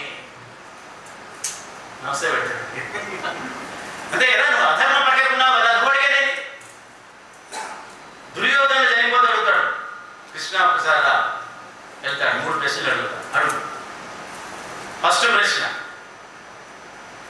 ఏ రోజైతే నేను ఈ సహాయార్థాన్ని దగ్గరికి వచ్చాను, మొట్టమొదటిగా కోరుకునేటటువంటి హక్కుని అర్జునుడికి ఇచ్చిన నాకు ఏలేదు. బట్ నేను మీ దగ్గరికి వచ్చింది నీ అక్షోహిణి యొక్క శానని. వాళ్ళ దగ్గర ఒక అక్షోహిణి శాన ఉంది, 2,18,700 మంది ఉన్నారు. నీ శానని కోరుకోవడానికే వచ్చినా నేను. నువ్వు అర్జునుడికి అవకాశం ఇచ్చినావు, అర్జునుడు నేను కోరుకున్నాడు. నేను అనుకున్నా నాకు వచ్చేసి క్రికెట్లో చూడు, it's a better toss to lose అంటాం కదా, కోరుకుని వెళ్ళిపోయా. ఒకవేళ నేను కనుక ఆ రోజున శానని కోరుకోకుండా నిన్ను కోరుకుని ఉంటే యుద్ధం గెలిచిండేవాడినా? మొట్టమొదటి ప్రశ్న. రెండోది, మా అమ్మ నన్ను పిలిచి ఆమెకు ఉన్నటువంటి తపశక్తి ప్రకారం నన్ను వజ్రకాయని చేద్దామంటే నువ్వు మధ్యలో అడ్డు వచ్చి నా చేత అది కట్టించినావు. ఒకవేళ నీ మాట వినకుండా నేను కనుక నగ్నంగా వెళ్ళుంటే యుద్ధం గెలిచిండేవాడినా? మూడోది, నాకు తెలుసు నా సేనలో అశ్వత్థామ లాంటి పరాక్రమవంతుడు ఉన్నాడు. అశ్వత్థామ మామూలు పరాక్రమవంతుడు కాడు. యుద్ధం అయిపోయిన తర్వాత కూడా సేనాధిపతిగా అశ్వత్థామనే పాండవులు చంపేశాడు. పాండవులు. నేను ముందుగా భీష్మాచార్యుని కాకుండా అశ్వత్థామని కనుక నేను సేనాధిపతిని చేసుంటే గెలిచిండేవాడినా? కృష్ణుడు అంటాడు, మూడు కూడా చచ్చిపోతున్నారు ఇక. ఇప్పుడు ప్రాణం వదిలిపెట్టే టైంలో ఇన్ని మాటలు మాట్లాడుతున్నావు కానీ నువ్వు ద్రౌపది వస్త్రాభరణం తప్ప అన్న మాట ఒక్క మాట మాట్లాడలేదు. నీ చావుకి కారణం ద్రౌపది వస్త్రాభరణం. ఒక మహిళని వివస్త్రం చేసేవాళ్ళు నువ్వు అహంకారిగా, అది నీ చావుకు కారణం. అది మర్చిపోతున్నావు. చేసినటువంటి తప్పుల్ని ఇప్పుడు కూడా చెప్పకుండా ఇవి కనుక నేను చేస్తుంటే నేను యుద్ధం నీ జీవితంలో యుద్ధం గెలవదు. అధర్మం పక్కకున్నావు. ఈ చిన్న చిన్నవన్నీ ఎందుకు చెప్తారంటే కాంపిటీషన్. మనం కూడా ఒక పాట యుద్ధం చేస్తున్నాం. యుద్ధంలో అనుసరించాల్సిన, మళ్ళీ కృష్ణుడు అదే చెప్తాడు. కర్ణుడు చనిపోవడానికంటే ముందు రోజున, అంటే దాదాపు 13వ రోజున, 13వ రోజు యుద్ధంలో అయిపోతుంది. అర్జునుడు పని అయిపోయింది. మొత్తం కర్ణుడు బాణాలు వేసేసినాడు. ఆఖరికి అర్జునుడు గాంధీ ఇరిగిపోయింది. ఇరిగిపోయిన ఇంకా కర్ణుడు వేసే టైంలో సూర్యాస్తమయం దించేస్తాడు. కరెక్ట్గా ఫాలో అయ్యాడు. సూర్యాస్తమయం అయిన తర్వాత యుద్ధం చేయకూడదు అనేటటువంటి నియమాన్ని పాటించాడు. బతికిపోయిన ఓట్లు. ఆ తర్వాత ఏం జరుగుతాయి పక్కన పెట్టాడు. తర్వాత రోజు వచ్చేటప్పుడు ఈయన ఆయన చదువుతాడు. ఇప్పుడు కృష్ణుడు అంటాడు, యుద్ధంలో నియమాలు పాటించాలి కానీ ఒకసారి యుద్ధంలో దిగిన తర్వాత విజయమే లక్ష్యం. మనం కూడా అదే చేయాలి. ఒకసారి మనం యుద్ధంలో దిగినామంటే అది ప్రభుత్వం కానీ యాజమాన్యం కానీ అల్టిమేట్గా విజయమే. ఇందులో ఎథిక్స్ ఉన్నాయా, నాన్ ఎథిక్స్ ఇవన్నీ రోజుల్లో పనికిరావు. అందుకే మనం చేసేటటువంటి యుద్ధం, మనం యుద్ధ వీరులో మనం అందరం కూడా రేపు ప్రైవేటైజేషన్ వ్యతిరేకంగా మనం యుద్ధం చేయాల్సి రావచ్చు. శత్రువే బలహీనుడు కాదు, అన్ని రకాల ప్రయత్నం చేస్తాడు. దెన్ రిక్రూట్మెంట్ అనేటటువంటి ఒక ప్రధానమైన ఇష్యూ ఉంది. మళ్ళీ ఇక్కడ 10 లక్షల మంది బ్యాంకు ఉద్యోగస్తుల్లో 7.5 లక్షల మంది మాత్రమే మిగిలేదు. 2.5 లక్షల రిక్రూట్మెంట్ చేయలేదు. ఈ 2.5 లక్షల మంది మన వాళ్ళే. స్వీపర్ల రిక్రూట్మెంట్ చేయలేదు, సబ్ స్టాఫ్ రిక్రూట్మెంట్ లేదు. ఇప్పుడు క్లరికల్ క్యాడర్ని కూడా రిడెండెంట్ చేసే ప్రయత్నం చేస్తున్నారు. ఒకవేళ క్లరికల్ క్యాడర్ కూడా రిడెండెంట్ అయిందనంటే all India bank employees association కనుమరుగైందంటే, all India bank employees association banking రంగం నుంచి కనుమరుగైందనంటే బ్యాంకింగ్ రంగం ప్రభుత్వ రంగం చేతిలో ఉండదు, ప్రైవేట్ రంగంలో ఉంటుంది. దీనికి ఎక్స్ప్లాయిటేషన్ అడగాల్సినటువంటి అవసరం లేదు. అందుకని రిక్రూట్మెంట్ మీద మరొక రకమైనటువంటి కురుక్షేత్ర యుద్ధాన్ని సలపాల్సిందే మనం అందరం కూడా. ఆ యుద్ధాన్ని సలపాలంటే ఫస్ట్ ఆఫ్ ఆల్ మనం అతిరథులు మహారథులు అంటే యుద్ధంలో కృష్ణుడు అతిరథుడు. అతిరథుడు అంటే ఆయన తప్పలేదు ఎవరిగా. భీష్ముడు అతిరథుడు. మహారథులు కొంతమంది సాత్యకి ప్రసాద్ పేరు ఎందుకు పెట్టారనుకున్నా తర్వాత చూస్తే యాదవ కులంలో మహావీరుడు సాత్యకి. కృష్ణుడి యొక్క సేన ఏదైతే ఉందో, యదువంశంలో ఉన్న సేన, ఒక అక్షౌహిణుల సేన ఏదైతే ఉందో దానిలో యాదవ కులానికి సంబంధించిన 2 మహారథులు ఉన్నారు. ఒకడు సాత్యకి, ఇంకోడు కృతవర్మ. సో సాత్యకి ప్రసాద్ పేరు ఎట్లా పెట్టారనుకున్నా, మహాభారతం చదువుకుంటాడు ఫాదర్ మొత్తం ఉంటారు. సో ఈ పొద్దున మనం అందరం కూడా అదే కదా, యుద్ధం చేయాలి కదా. అవతల పక్క శత్రువు మన మీద వేసేటటువంటి బాణాల ప్రకారమే కదా మనం కూడా చేసేది. ఇవాళ యాజమాన్యం కాము ఉండదు. ఖచ్చితంగా ఉద్యోగస్తుల మీద చర్య తీసుకుంటారు, ట్రాన్స్ఫర్ అయినటువంటి ఆయుధాలను ఉపయోగిస్తారు, మహిళల మీద దాడి చేస్తారు. కాపాడాలి కదా మనం అన్నీ కూడా. వాడు వాడేం చేయట్లేదు కాబట్టి మనంతా హోటళ్ళలో కూర్చుంటున్నాం, తింటున్నాం, మాట్లాడుతున్నాం. రేపు పొద్దున్న నిజంగా రియల్ టెస్ట్ వస్తుంది కదా. నరేంద్ర మోడీ తక్కువగా అంచనా వేయాల్సిన అవసరం లేదు. భారతీయ జనతా పార్టీ అనేటటువంటి పార్టీ నేషనలైజేషన్ వ్యతిరేకించినటువంటి పార్టీ. అందుకనే వాళ్ళ రిజిమ్లో దీన్ని తీసుకెళ్ళి మళ్ళీ ప్రైవేటీకరణ చేయాలనే కృత నిశ్చయంతో ఉన్నారు. ఒకవేళ జరిగితే మన జీవితాలన్నీ చిత్రం, సాధించినటువంటి విజయాలన్నీ చిత్రం. ఎట్టి పరిస్థితుల్లో దాన్ని మనం ఎలా చేయకుండా ఉండాలంటే మనం పోరాటం చేయాలి. పోరాటం యుద్ధం అనగానే మళ్ళీ మహాభారతమే, దాని ప్రకారం చేయాల్సిందే. మీలాంటి వీరులు, మీలాంటి యోధులందరూ కూడా ఇంకా ఎక్కువగా దాన్ని డిస్కస్ చేయాలి. చాలా ఎక్కువ మాట్లాడాను, చాలా సమయం తీసుకున్నాను. ఇంకా మా సమయం తీసుకోవాలని కానీ మర్యాదగా అధికారి అవుతాను ఇక్కడికి. నేను మీలో ఉండేటటువంటి వీరోచితమైనటువంటి పోరాటాన్ని చాలా దగ్గరగా చూసినటువంటి వ్యక్తిని, దానిలో పాల్గొనేటువంటి వ్యక్తి, మీతో భుజం కలిపినటువంటి వ్యక్తి, సారథ్యం వహించినటువంటి వ్యక్తి, మోహన్ రెడ్డితోనూ రవితోనూ అనేక మంది నాయకులతో కలిసి ట్రావెల్ చేసినటువంటి వ్యక్తి. నాకు తెలుసు మీలో ఉండేటటువంటి చిన్న చిన్న మనస్పర్ధలను లేక ఇంకోటో అని పక్కన పెట్టాల్సిందే. ఒక ఆర్గనైజేషన్గా ముందుకు వెళ్లాల్సిందే. ప్రతి 2 నెలలకు 3 నెలలకు ఇటువంటి సమావేశాల్లో చర్చలు చేయాల్సిందే. అనేక రకాలైనటువంటి విషయాల మీద నిర్ణయాలు తీసుకోవాల్సిందే. ఎప్పుడూ కూడా అచేతనంగా ఆర్గనైజేషన్ ఉండద్దు. ఈవెన్ వ్యక్తి బాడీ కూడా. నేను గడిచినటువంటి 25-30 సంవత్సరాల కాలంగా డైలీ 6 కిలోమీటర్లు నడుస్తాను. ఇప్పటికీ నడుస్తాను. డాక్టర్ అంటాడు ఫిజికల్ మేనేజ్మెంట్ పర్ఫెక్ట్ చేస్తున్నాం, చేయాల్సింది. Medical management, physical management, food management, ఈ 3 చేయాల్సింది. ఏది పడితే అది తింటాం, లేదా ఏది పడితే అది చేయడం కాదు కదా. సో ఇవి కనుక మనం మన బాడీని ఏ రకంగా అయితే మనం ఆ రకమైనటువంటి ట్రిమ్గా పెడతామో ఆర్గనైజేషన్ కూడా అట్లా పెట్టాల్సింది. నిరంతరం ఎంప్లాయీస్తో ఏదో కార్యక్రమం చేయించాల్సింది. యాజమాన్యం మనకి వేసి చూడడానికే భయపడేటటువంటి కార్యక్రమాలు చేయాలి. అంత మాత్రం చేత మనం ఏదో వాళ్ళకి శత్రువులు కాదు. మన ఆర్గనైజేషన్ మనం యాక్టివ్ పెడతాం. డిమానిస్ట్రేషన్ అనగానే ప్రతి ఒక్కరూ రావాల్సిందే, కండిషన్ పెట్టాల్సిందే. ఎక్కడికి ఎవరికి ఎగ్జామ్షన్ ఇవ్వదు. మన కోసం మనం చేసేటటువంటి పోరాటం, మన పోరాటం ఎల్ఐసీలో చేస్తారా, మన పోరాటం గవర్నమెంట్ ఎంప్లాయీ చేస్తారా, జీతాలు మనం తీసుకుంటూ పోరాటాలు బయట చేస్తారా? ఎడ్యుకేట్ చేయాల్సిందే. బ్యాంక్ ఎంప్లాయీస్ బయట పోరాటాలు చేస్తుంటే అసెంబ్లీలోనూ పార్లమెంటులోనూ ఈ పోరాటానికి మద్దతు తెలిపేటటువంటి పార్టీలు ఏమున్నాయి, వీటిని వ్యతిరేకించేటటువంటి పార్టీ గమనించాల్సింది. రాజకీయపరమైనటువంటి అవగాహన మనం పెట్టుకోవాలా, పోరాటాలు చేయాల్సింది. బట్ ఓట్స్ వచ్చినప్పుడు, ఎలక్షన్స్ వచ్చినప్పుడు మన శత్రువుకి మనం ఓటేయడం, ఏదైనా మన యాజిటేషన్ వచ్చినప్పుడు మన శత్రువు మనల్ని కాపాడాలని కోరుకోవడం జరగదు. శత్రువే ఎప్పుడు మన వినాశనాన్ని కోరుకుంటాడు.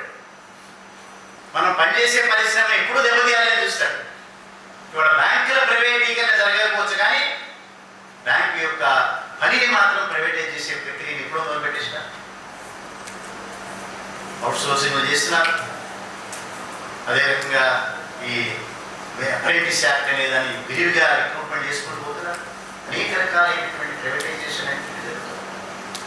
వీటన్నిటి మీద ఒక దృష్టి పెట్టి రాబోయే రోజుల్లో మనం చేసేటటువంటి పోరాటాల్లో union bank of India Telangana రాష్ట్రంలో ఉండేటటువంటి మీ నాయకులందరూ కూడా ఒక అద్భుతమైనటువంటి పాత్ర వహిస్తారు. Andhra Pradesh and Telangana bank employees ఫెడరేషన్కి సంబంధించినటువంటి ఒక ప్రధానమైనటువంటి ఒక ఎఫిలియేటెడ్ బాడీ. రేపు జనవరిలో మనం లాస్ట్ సాటర్డే సండే హైదరాబాద్ అయితే తిరుపతి, విశాఖపట్నం అనేటువంటిది సమ్మర్ అయితే హైదరాబాద్ అడుగుతున్నాడు. నిర్ణయం చేసేస్తాం 1-2 రోజుల్లో. సో ఆ కార్యక్రమాల్లో కూడా ఆర్గనైజేషన్ మన యొక్క కార్యక్రమాల మీదనే తప్పనిసరిగా దృష్టి పెట్టాల్సింది కదా. భవిష్యత్తులో మనం ఒక మరింత ఉత్తేజితమైనటువంటి ఒక ఆర్గనైజేషన్గా ఉండాలని మాత్రం చెందాలని చెప్పి మరొకసారి ధన్యవాదాలు.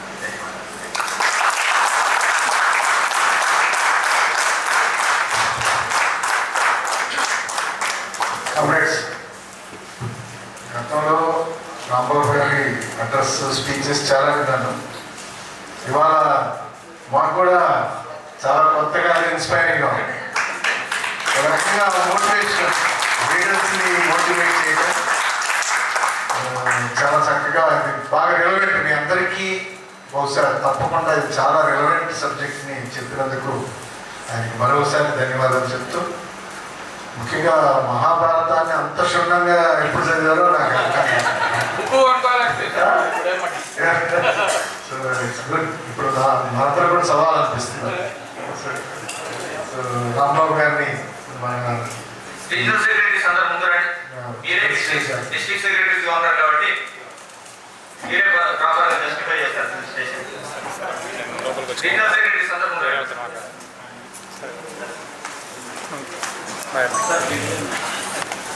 బాయ్ సార్ లోపలికి వచ్చి చేస్తాను సార్ రిగార్డింగ్ ఒక గంట అయితే అయిపోతుంది.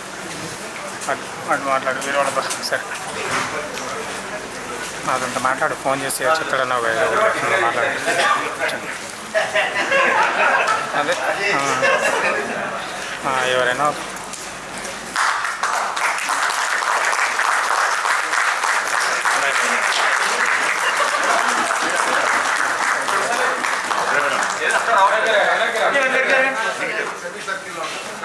రండి.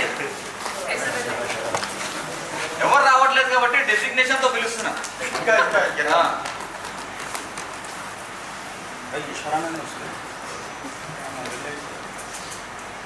ఫోటోకి మంచి క్లాప్స్ వస్తే ఫోటో బాగుంది.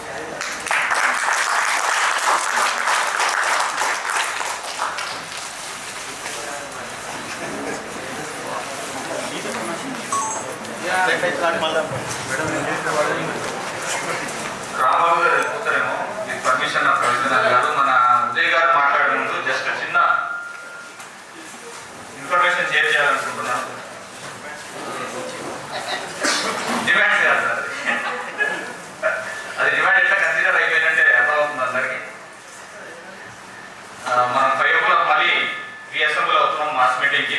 రాంబాబు గారు వాళ్ళ మీటింగ్ మన కోసం తొందరగా క్లోజ్ చేసి 4:30కి మనకు కాల్ ఇస్తున్నారని ఆల్రెడీ ఉదయ్ భాస్కర్ గారు, ఇద్దరు ఉదయాలు ఉన్నారు మన దగ్గర, ఉదయ్ భాస్కర్ గారు చెప్పడం జరిగింది. కామ్రేడ్స్, ఒక పర్సనల్ విషయం షేర్ చేయాలనుకుంటున్నా. పర్సనల్తో పాటు ఆర్గనైజేషన్కి ఎంత రిలేవెంట్ అనేది కూడా అంత కనెక్టివ్ ఉంది కాబట్టి చెప్తున్నాను. సో నవంబర్ మంత్ బ్యాంకర్స్కి చాలా ఇంపార్టెంట్, పర్టికులర్గా యూనియన్ బ్యాంక్ కానివ్వండి, ఏఐబిఎస్ సభ్యుల్లో కానీ.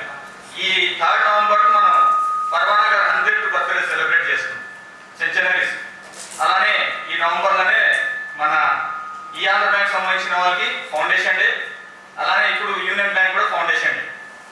సో పర్సనల్గా నాకు కూడా నవంబర్ అనేది చాలా ఇంపార్టెంట్ అయిన నెల. Unfortunate death of my father in May 1998. 2000 November అంటే మిలీనియం ఇయర్, 22nd నవంబర్ 2000లో రవి గారు, మన రాంబాబు గారు, రవి గారు, మోహన్ రెడ్డి గారు ఆశీస్సులతోటి I have entered in Andhra bank. 22nd 11/2000 millennium year. So ఈ నవంబర్లో I'm going to enter 25th year of banking service. ఈ జర్నీ ఎందుకు షేర్ చేయాలనుకుంటున్నానంటే, చాలా మందికి తెలియదు, ఇప్పటికి నాకు ఏ 10 సంవత్సరాలు 15 సంవత్సరాలు సర్వీస్ అయింది అనుకుంటారు. It's a blessing of my parents. నేను కూడా ఐపీఎస్ బ్యాచ్ అనుకుంటున్నాను. బట్ 2000లో నేను బ్యాంక్లో జాయిన్ అయ్యాను. జస్ట్ 18 years కంప్లీట్ అవ్వడంతో అప్పుడు ఇంటర్మీడియట్ తోటే క్లర్కల్ జాబ్ ఇచ్చేవారు. సో ఈ కంపాషనేట్ అపాయింట్మెంట్ రావడానికి కూడా 2 సంవత్సరాలు ఎందుకు పడ్డాయి అంటే, at the time 98 I was only 16. ఎప్పుడైతే మార్చ్ 2000లో నాకు 18 years అయిందో, మళ్ళీ ఆ ప్రాసెస్ స్టార్ట్ చేయించారు రవీంద్రనాథ్ గారి దగ్గర నుండి. ఆగస్టులో నామినల్ ఇంటర్వ్యూ చేశారు. ఆఫ్ ది రికార్డ్ అప్పుడు జిఎం గారు ఆయన క్యాబిన్లోనే సిగరెట్ తాగేవారు. ఆ ప్రాక్టీస్లోనే నాకు ఇంటర్వ్యూ చేశారు. Just because of organisation nominal interview జరిగింది. నవంబర్ 28కి ఆర్డర్ తీసుకున్నాను. అదే రోజు వచ్చి రవి గారు, మన మోహన్ రెడ్డి గారికి కలిసి నిజామాబాద్ రీజనల్ ఆఫీస్ ఇచ్చారు. నిజామాబాద్లో అడుగుపెట్టాను. అప్పుడు పంపించేటప్పుడు మదర్ ఒక మాట చెప్పారు, బయటికి వెళ్తున్నావు కాబట్టి ఎవరికి మంచి చెడు ఏది చేసినా మంచి చేయాలన్న ఉద్దేశంతో బయటికి వెళ్తాను. అలా ఒక కంపాషనేట్ అపాయింట్మెంట్ 25 ఇయర్స్ అంటే 24 ఇయర్స్ 25 ఇయర్స్ జీరో తోటి స్టార్ట్ అయ్యాం. Just zero. అప్పట్లో no insurance, no benefits, just zero. And my first salary is 4,000. Nizamabad, Adilabad, Karimnagar ఇవన్నీ చేసుకుంటూ ఫ్రమ్ బ్యాంక్లో ఎప్పుడుకి ఏ క్షణం కూడా జాబ్కి జస్టిఫై చేస్తూ, అలానే from the day beginning organisation తోటి కనెక్ట్ ఉండడం వల్ల బ్రాంచ్ సెక్రటరీ తోటి ఈ 24 ఇయర్స్లో జర్నీ, 24 ఇయర్స్ జర్నీలో బ్రాంచ్ సెక్రటరీ తోటి ఈరోజు పెద్దల ఆశీస్సులతోటి మీరందరి సహకారంతో జనరల్ సెక్రటరీ స్టేజ్లో ఉన్నాను. 24 ఇయర్స్లో 15 ఇయర్స్ చాలా దగ్గరగా పెట్టుకుని రవీంద్రనాథ్ గారు, రాంబాబు గారు, ఇప్పుడు శంకర్ గారు కూడా లేదు, ఆయన గైడెన్స్లో ఉన్నాం. సో ఈ 15-20 ఇయర్స్లో ఒక కొడుకుని ఎలా అయితే గైడ్ చేస్తారు. ఇందాక న్యూ జనరేషన్ గురించి చెప్పారు. మన లెవెల్లో ఉన్న వాళ్ళు సెకండ్ జనరేషన్. ఇప్పుడు ఉన్న డయాస్ వాళ్ళు, సరే ఉదయ్ గారికి, కాళీ గారు ఉన్నారు కాబట్టి వాళ్ళు వదిలేస్తే ఆ నలుగురికి మనం సెకండ్ జనరేషన్. సో ఈ జనరేషన్లో ప్రాపర్గా ట్యూన్ చేయడం అనేది ఎంత కష్టం. టైం టు టైం ఇందాక ఎంకరేజ్ చేసినట్టు ప్రతిసారి బ్లెస్సింగ్స్ ఇవ్వడమే. ప్రతిసారి ఎక్కడైతే పాసిబిలిటీ లేదో అక్కడ తీసుకెళ్ళి, చాలా మీటింగ్లో చెప్తుంటారు రవీంద్రనాథ్ గారు, జస్ట్ ఎంబర్ తీసుకెళ్ళిపోయేవారు. ఏ ప్రోగ్రామ్ అయినా కానీ అక్కడ నాకు ఎలిజిబిలిటీ ఉన్నా లేకున్నా, ఎంట్రన్స్ ఉన్నా లేకున్నా ఆయన వెనుకనే ఉండేవాడిని. అట్లనే బోర్డ్ ఆఫ్ డైరెక్టర్ తాండే సెల్వన్ గారు ఉన్నప్పుడు నాకన్నా సీనియర్స్ ఉన్నా నాకు ఆయన సెక్రటరీగా పెట్టారు ఒక ఎక్స్పీరియన్స్ కోసం. ఇవన్నీ కూడగట్టుకొని ఆర్గనైజేషన్ని మీ అందరి సహకారంతో ముందుకు తీసుకెళ్లే ప్రాసెస్లో ఒక కంపాషనేట్ అపాయింట్మెంట్, ఒక చనిపోయిన ఫ్యామిలీకి ఎంత ఇంపార్టెంట్ అనేది జీరోతో స్టార్ట్ అయినప్పుడు ఈరోజు గాడ్ గ్రేస్ బ్యాంక్ ఇచ్చిన ఉద్యోగం, యూనియన్ కష్టపడి తీసుకొచ్చిన ఉద్యోగంతో ఈరోజు ఇద్దరు సిస్టర్స్ మ్యారేజ్, ఇద్దరు బ్రదర్స్ సెటిల్ అయ్యారు. అన్ఫార్చునేట్ మదర్ అసలు, బట్ ఈ నవంబర్ నుంచి నెక్స్ట్ నవంబర్ వరకు with permission of our leaders ఒక సోషల్ యాక్టివిటీ చేయాలని ఉంది. ఏదో in the name of my parents.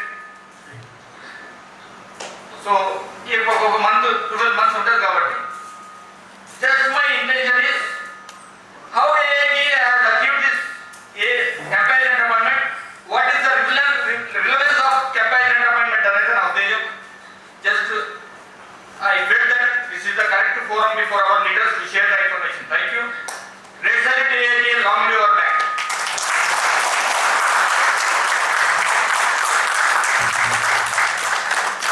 Comrades, ఇప్పుడు మన మధ్య comrade Uday Kumar, joint secretary all India bank employee.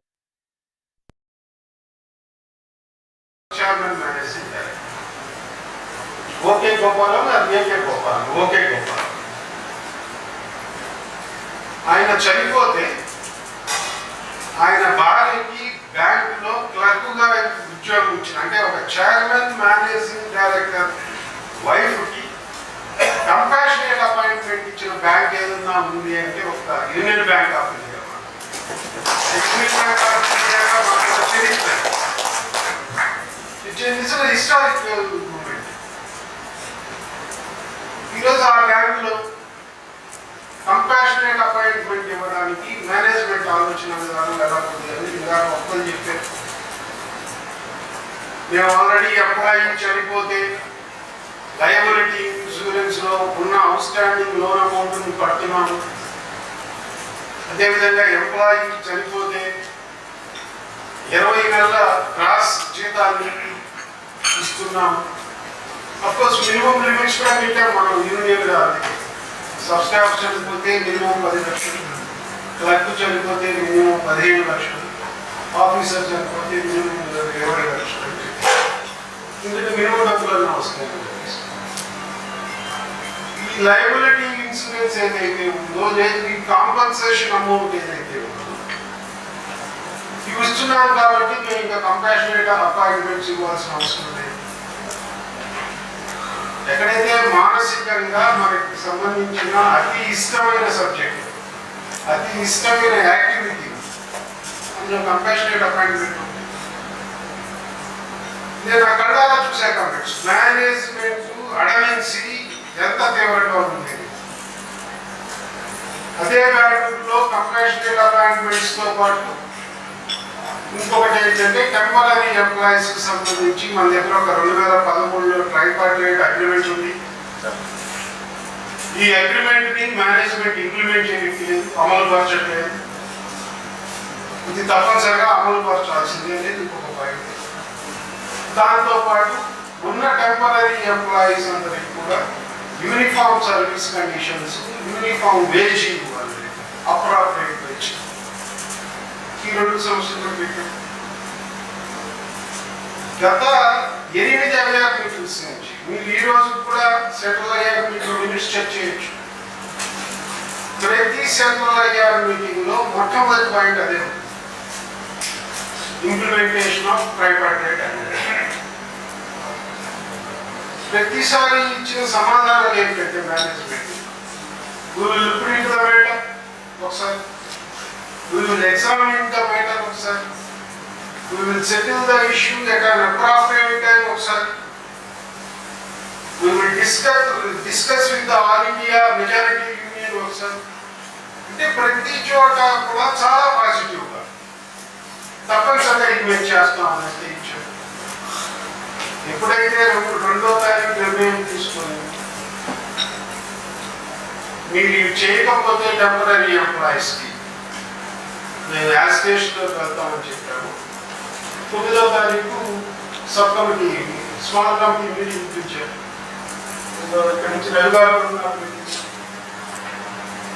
Small కమిటీలో డిస్కస్ చేసింది కూడా మొట్టమొదటి పాయింట్. నేను నిజంగా నా జీవితంలో నేను ఎక్స్పెక్ట్ చేయాలి అట్లా మాట్లాడుతున్నాను. అప్పటి వరకు నాకున్న ఫీలింగ్ ఏంటంటే యూనియన్ చూసుకుంటే యూనియన్ లీడర్స్ చూస్తే యూనియన్ బ్యాంక్ ఆఫ్ ఇండియా మేనేజ్మెంట్కి చాలా భయం ఉంది. మనం వాళ్ళ నోరు సారి తప్పేదన్నా మాట్లాడినా కూడా ఈ మేనేజ్మెంట్ మనం ఏం చేయలేదు. అఫ్కోర్స్ రికార్డ్ అవుతుంది నాకు తెలిసింది, అయినా కూడా పర్లేదు. ఎందుకంటే ఉన్నది వాస్తవంగా మాట్లాడుకోవాల్సిన అవసరం ఉంది కాబట్టి. ఫస్ట్ ఆ పాయింట్ చదివారు. ఇమీడియట్ ఆన్సర్ అంటే where is the question of non implementation management side నుంచి చాలా తెలివిగా ప్రపంచంలో ఇంగ్లీష్లో ఆ ఒక్క వ్యక్తికే వచ్చు అన్న ఫీలింగ్తో మాట్లాడిన అంశాలు. Where is the question of non implementation? If I recruit the sub-staff, then only the issue of non-implementation or implementation will come into the picture. Otherwise, there is no non-implementation. You withdraw that word. Management to union నాయకత్వానికి English నేర్పించడానికి ప్రయత్నం చేస్తుంది. వాస్తవం జరిగింది. తమ Shankar మనవాన్ని pack చేసే papers I don't want to discuss further on these issues. We will go. We announced it. ఆ మాట అన్న తర్వాత మీరు చాలా ఇవ్వకపోతున్నారు. సిజిఎం కూడా ఇచ్చాను నేను చెప్పేది. నేను వచ్చాను అంటే గత 2 సంవత్సరాల నుంచి ఐఆర్ మీటింగ్లో మినిట్స్ ఏవైతే ఉన్నాయో అందులో 5-6 క్వార్టర్స్ మినిట్స్ వినోచాపుడు సంతకాలు పెట్టాడు. మీరు సడన్ గా వాయిస్ లో ఆ మార్క్ ఎందుకు వస్తుంది? అఫీషియల్ గా ఇచ్చి రికార్డు కదా మినిట్స్ అంటే తప్పనిసరిగా ఇంప్లిమెంట్ చేసి తీరవలసిందే కదా. అందులో ఏ సమాధానాలు వచ్చారో అదే అదే కలపాల్సింది. ఇప్పుడు ఈ ఓటు మిత్రులు అచ్చులా చేసుకుంటుంది.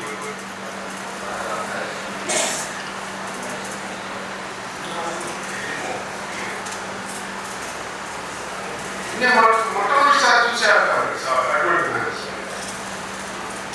ఒకటే కాదు. 9వ తారీఖు మీటింగ్ లో ఇష్యూస్ మీద చర్చించాలా వద్దా అన్నది 6 నాయకులు, ఇక్కడ ఆల్మోస్ట్ 3 నాయకులు ఉన్నాం. Shankar, Ravi, Vincent and myself 4 ఉన్నాం. ఇంకో 2 కామెంట్ పొందారు అండ్ మహేశ్వర్ 6 అయింది. అసలు మీతో చర్చించాలా వద్దా నిర్ణయించడానికి మేనేజ్మెంట్ 12:30 నుంచి 2:30. మీతో చర్చించడానికి సిద్ధంగా లేవు, మీరు వెళ్ళండి అని వెళ్ళి నెక్స్ట్ మినిట్ వెళ్ళి ఒక 10 నిమిషాల్లోనూ 5 నిమిషాల్లోనూ చెప్పుకుంటే చాలా చక్కగా ఉంది. అట్లా చెప్పకుండా ఆఫీసర్ ఆర్గనైజేషన్తో సపరేట్గా మీతో సపరేట్గా అయితేనే చెప్తే ఆఫీసర్ కాంపిటెన్స్ లీడర్షిప్ కూడా మనతో కూర్చున్నారు ఆడుకున్నాడు. నేను అన్నీ ఎందుకు చెప్తానంటే ఈ యాజిటేషన్ కార్డు ఇచ్చిన తర్వాత 2వ తారీఖు సెప్టెంబర్ 2 తర్వాత రకరకాల పోరాట మార్గాలు, రకరకాల యాజిటేషన్ ప్రోగ్రామ్స్ డివైస్ చేసాం. అన్ని అఫిలియేట్ యూనిట్స్కి ఇచ్చాం, కాల్ ఇచ్చాం. ఈ అఫిలియేట్ యూనిట్స్ లో ఈ కాల్స్ అన్నింటినీ కూడా బ్రహ్మాండంగా అమలుపరిచిన యూనిట్ ఏదైనా ఉన్నాయి అంటే అందులో తెలంగాణ యూనిట్ కూడా ఉంది. బ్రహ్మాండంగా చేశాం. డిమాన్స్ట్రేషన్స్ కానీ అదర్ మెమోరాండం సబ్మిట్ చేయడం కానీ అన్నీ కూడా చాలా చక్కగా చేశాం. ఈరోజు అల్టిమేట్ గా కొంత పాజిటివ్ మూవ్మెంట్ అయితే ఉంది మేనేజ్మెంట్ నుంచి. పాజిటివ్ మూవ్మెంట్ ఉన్నప్పటికీ కూడా తప్పనిసరిగా మరికొన్ని పోరాటాలు ఎదుర్కోవాల్సిన అవసరం రావచ్చు. ఇండస్ట్రీ వైజ్ సమస్యలు ఉన్నాయి, బ్యాంక్ వైజ్ సమస్యలు ఉన్నాయి. మనకి బ్యాంక్ వైజ్ సమస్యల్లో అతి ముఖ్యమైన సమస్య ఏంటంటే మేనేజ్మెంట్ రిక్రూట్మెంట్ మ్యాన్ పవర్ని అసెస్ చేస్తాము అని ఏదైతే చెప్తున్నాయో ఈ మ్యాన్ పవర్ని నేను అసెస్ చేయాలి అని అంటే నేను రిక్రూట్ చేయాలి అని అంటే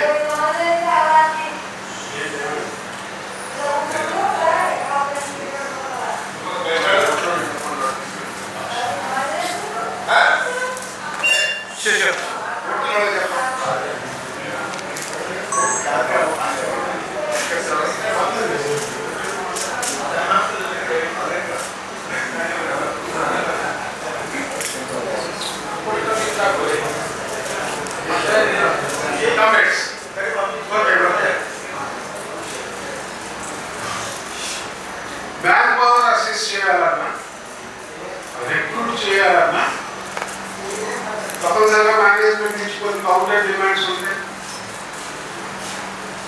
అందులో ముఖ్యమైన డిమాండ్ ఏంటంటే ఎంప్లాయ్మెంట్ ట్రాన్స్ఫర్స్ చేస్తారు. మన దగ్గర 2006లో ఎంప్లాయ్మెంట్ ట్రాన్స్ఫర్స్ పాలసీ ఉంది, సర్క్యులర్ ఉంది. 3 సంవత్సరాల వరకు ఎంప్లాయ్ చేయొచ్చు. ఎక్సెస్ ఎక్కడైతే స్టాఫ్ ఉన్నారో వాళ్ళందరినీ తీసుకుని ఎక్సెస్ ఉన్నారా లేదా అనేది కూడా 2006 సర్క్యులర్ ప్రకారం మేనేజ్మెంట్ ఐడెంటిఫై చేస్తారు. వాళ్ళని షాప్ ఉన్న పాత్రలో పోస్ట్ చేస్తారు. పోస్టింగ్ ఎలా ఉంటుందంటే జిల్లా అయితే జిల్లాలో ఎక్కడైనా పోస్ట్ చేయొచ్చు. జిల్లాను దాటిపోయాలి అంటే 100 కిలోమీటర్లు 550 రూపాయలు కాంపెన్సేషన్ అమౌంట్ ఇస్తారు. ఇండస్ట్రీ వైజ్ 400 అయితే thanks to corporation industry wise compensation 400. Shankar పెట్టిన కాంపెన్సేషన్ ఇంకా శంకర్ సాధనే ఉన్నట్టు జనరల్ సెక్రటరీ ఆర్గనైజింగ్ సెక్రటరీ 550 రూపాయలు కాంపెన్సేషన్. ఎంప్లాయీని జిల్లా దాటి వేయాలంటే 1 కిలోమీటర్లు ఎక్కడైనా వేయచ్చు. ఒకవేళ మీ దురదృష్టం కొద్దీ జిల్లా 300 కిలోమీటర్ల దూరం ఉంటుంది. ఇక south of the district north of the district మధ్యలో 300 కిలోమీటర్లు ఉంది అనుకోండి. 300 కిలోమీటర్లు ఎక్కడైనా ఇది పాలసీకి ఆఫ్ కోర్స్ కొన్ని ఎగ్జామ్షన్స్ ఉన్నాయి. 55 సంవత్సరాలు దాకా అదేవిధంగా ఎవరిని తీయాలి అనేది రాసుకున్నాం. అంటే ఇక్కడ ఇవన్నీ అవసరం లేదు. డీటెయిల్స్ ఇది ఎందుకు చెప్తున్నా అంటే రేపు ఇవన్నీ రావచ్చు. మీరందరూ కూడా మనం యాజిటేషన్ చేసేసాము, పోరాటం చేసేసాము. రైతులకి ఈరోజు సెంచరీ కొట్టా కాబట్టి ఇంకొక 4 రోజులు ప్రాక్టీస్ లేకుండా ఒక అని అనుకుంటే తప్పనిసరిగా రోజు పోరాటం చేయవచ్చు. నేను మేము చాలా ఇష్యూస్ కూడా చూస్తున్నాను అక్కడ. ఈరోజు చూసాను మెటీరియల్లో వాటి. ఈ మధ్యకాలంలో రాష్ట్రాల్లో కానీ రీజియన్స్లో కానీ జోన్స్లో కానీ రీజియన్స్లో కానీ చాలా కొత్త తరహా మేనేజ్మెంట్ చూస్తున్నాను. కొత్త తరహా. మీరు ఒక ఎగ్జాంపుల్ చెప్పాలి తప్పనిసరిగా. నా దగ్గర కర్నూలు రీజియన్లో ఒక రీజనల్ హెడ్ గారు ఉన్నారు. ఆ రీజనల్ హెడ్ గారితో ఇట్లా ఐఆర్ మీటింగ్ వెళ్ళినప్పుడు చాలా క్యాజువల్గా అన్నమాట టెంపరీ ఎంప్లాయీస్ ఇష్యూస్ మీద సెప్టెంబర్ 2023లో ఎస్ఓపి ఇష్యూ చేశారు. అది మీ అందరికీ తెలిసి చూసుంటారు మీరు కూడా. ఆ ఎస్ఓపి మొదటి 4 లైన్స్లో 29 రోజుల నుంచి సంవత్సరంలో పనిచేయించదు. ఈ ఆంధ్ర బ్యాంకు, ఈ కార్పొరేషన్ బ్యాంక్ అయితే వాటి గురించి పట్టించుకోవాల్సిన పని లేదు. అదర్ ప్లేసెస్లో ఎక్కడైనా కూడా ఈ సంవత్సరంలో 29 రోజులు మాత్రమే పనిచేయాలి. 4 లైన్స్లో ఉన్న కంటెంట్ కామెంట్స్ కింద అదే ఎస్ఓపిలో 10 లైన్స్లో వేరే కంటెంట్ ఉంది. విషయం ఏంటంటే 10 లైన్స్లో అప్రాపరియేట్ వేజ్ పే చేయాల్సింది. Central labour commissioner, state labour commissioner minimum wage specify చేశారు. ఆ వేజ్ పే చేయడం క్లియర్ ఉంది. వేజ్ అకౌంట్ క్రియేట్ చేయండి ఉంది. మనమందరం నాయకత్వం కూర్చొని చాలా క్లియర్గా సెప్టెంబర్ 2023 ఐఆర్ మీటింగ్లో, డిసెంబర్ 2023 ఐఆర్ మీటింగ్లో దాని మీద క్లారిఫికేషన్స్ ఇప్పించాం. ఐఆర్ మీటింగ్లో చాలా క్లియర్గా రాసింది management. The SOP issued on so date is prospective. Prospective అంటే ఏంటి? డేట్ ఆఫ్ ఇష్యూ నుంచే అప్లికబుల్ అది, అంతే కదా. రెట్రాస్పెక్టివ్ కాదు. చాలా క్లియర్గా రాశారు. ఆ రీజనల్ హెడ్కి అది చెప్పాను. నువ్వు ఒక టెంపరీ ఎంప్లాయీ మానేయమన్నావు అంటే ఎంప్లాయీ మానేయలేదు, చేతి తప్పు కదా. ఈ సర్క్యులర్ ఉంది కదా, దీని ప్రకారం చేయాలి కదా, ఎందుకు చేయకూడదు. హెచ్ఆర్ చీఫ్ మేనేజర్ గారేమో సర్కులర్లో పై 4 లైన్లే చెప్తాడు. ఉన్న రీజనల్ ఆఫీస్ హెచ్ఆర్ డిపార్ట్మెంట్కి కానివ్వండి, రీజనల్ హెడ్కి కానివ్వండి, ఈ ఎస్ఓపి మీద ఐఆర్లో ఇచ్చిన మినిట్సే లేకపోతే చూడలేదు. నువ్వు ఎస్ఓపి ఉద్యోగం తీయాలి అని దేంట్లో అయితే ఏదైతే ఉందో ఆ సర్కులర్ని ఆశాంతం చదువుతావు, దగ్గర పెట్టుకుంటావు, ప్రింట్ తీసి ఆ సర్కులర్ ప్రాస్పెక్టివ్ అని రాసిన సర్కులర్ని మాత్రం దగ్గర పెట్టు, చదవవు. ఇదే వర్డ్ అన్నమాట. చదవడం నేర్చుకో. సరే ఐఆర్ మీటింగ్ అయిపోయింది, చక్కగా చదవడం నేర్చుకో అన్న తర్వాత కూడా మాట్లాడాడు, నవ్వాడు, అది చేశాడు. ఐఆర్ మీటింగ్ అయిపోయింది, చక్కగా పనులు చేసి నేను నెల్లూరు వెళ్ళాను. లీడర్షిప్ వాళ్ళు వెళ్ళారు. పక్క రోజు సాయంకాలం లోకల్గా ఉండే రీజనల్ సెక్రటరీని మిగతా 4 లీడర్స్ని పిలిచారు, including lady deputy regional secretary. పిలిచి కన్నీళ్ళు పెట్టుకోవడం. నిన్న ఉదయ్ కుమార్ గారు అలా మాట్లాడారు. అంటే 24 గంటల తర్వాత నొప్పి తెలిసింది. దానికి రీజన్ ఏంటో నాకు ఈ రోజు కూడా అర్థం కావాలి. నిన్న ఏదైతే చెప్పానో అంటే పే చేస్తాను, చేతి ఇచ్చేస్తాను సార్, అది నేను విత్డ్రా చేసుకుంటున్నాను. నేను సెంట్రల్ ఆఫీస్కి ఇష్యూ మీద లెటర్ రాస్తున్నాను. సెంట్రల్ ఆఫీస్ క్లారిఫై చేస్తే పే చేయలేదు, తర్వాత పే చేస్తాను అని చెప్పి వాళ్ళు రీజనల్ సెక్రటరీ చాలా క్లియర్గా చెప్పాడు. జాయింట్ సెక్రటరీ ఒప్పుకోడండి, మళ్ళీ ఇష్యూస్ అవుతాయి, పే చేశాను. లేదు నేను ఫోన్ చేస్తాను ఇప్పుడు వాళ్ళ ప్రెసిడెన్స్లో ఫోన్ చేశాను. నేను అప్పుడు వేరే పర్సనల్ వర్క్లో ఉన్నాను, వేరే బారసాల డొమెస్టిక్ ఫంక్షన్ మాట్లాడుతున్నప్పుడు ఆయన చెప్పాడు, నేను వేరే ఫంక్షన్లో ఉన్నాను, తర్వాత చేస్తాను మాట్లాడతాను. వినట్లేదు. చాలా చిన్న ఎగ్జాంపుల్స్ అన్నమాట. ఎక్కడో వాళ్ళ ఇళ్ళ దగ్గర చదివో ఇంకోటి ఎగ్జాంపుల్స్ కోట్ చేస్తూ చెప్తున్నాను సార్. 5 నిమిషాలు మాట్లాడారు. 5 నిమిషాల్లో సారాంశం ఏంటంటే ఇదే, నేను ఆమె డబ్బులు ఇవ్వలేదు సార్, సారీ సార్ నేను ఆమె ఇవ్వలేదు సార్, నేను సెంట్రల్ ఆఫీస్ దగ్గర క్లారిఫికేషన్ తీసుకొని ఇస్తాను సార్. 5 నిమిషాలు ఓపిక పెట్టారు.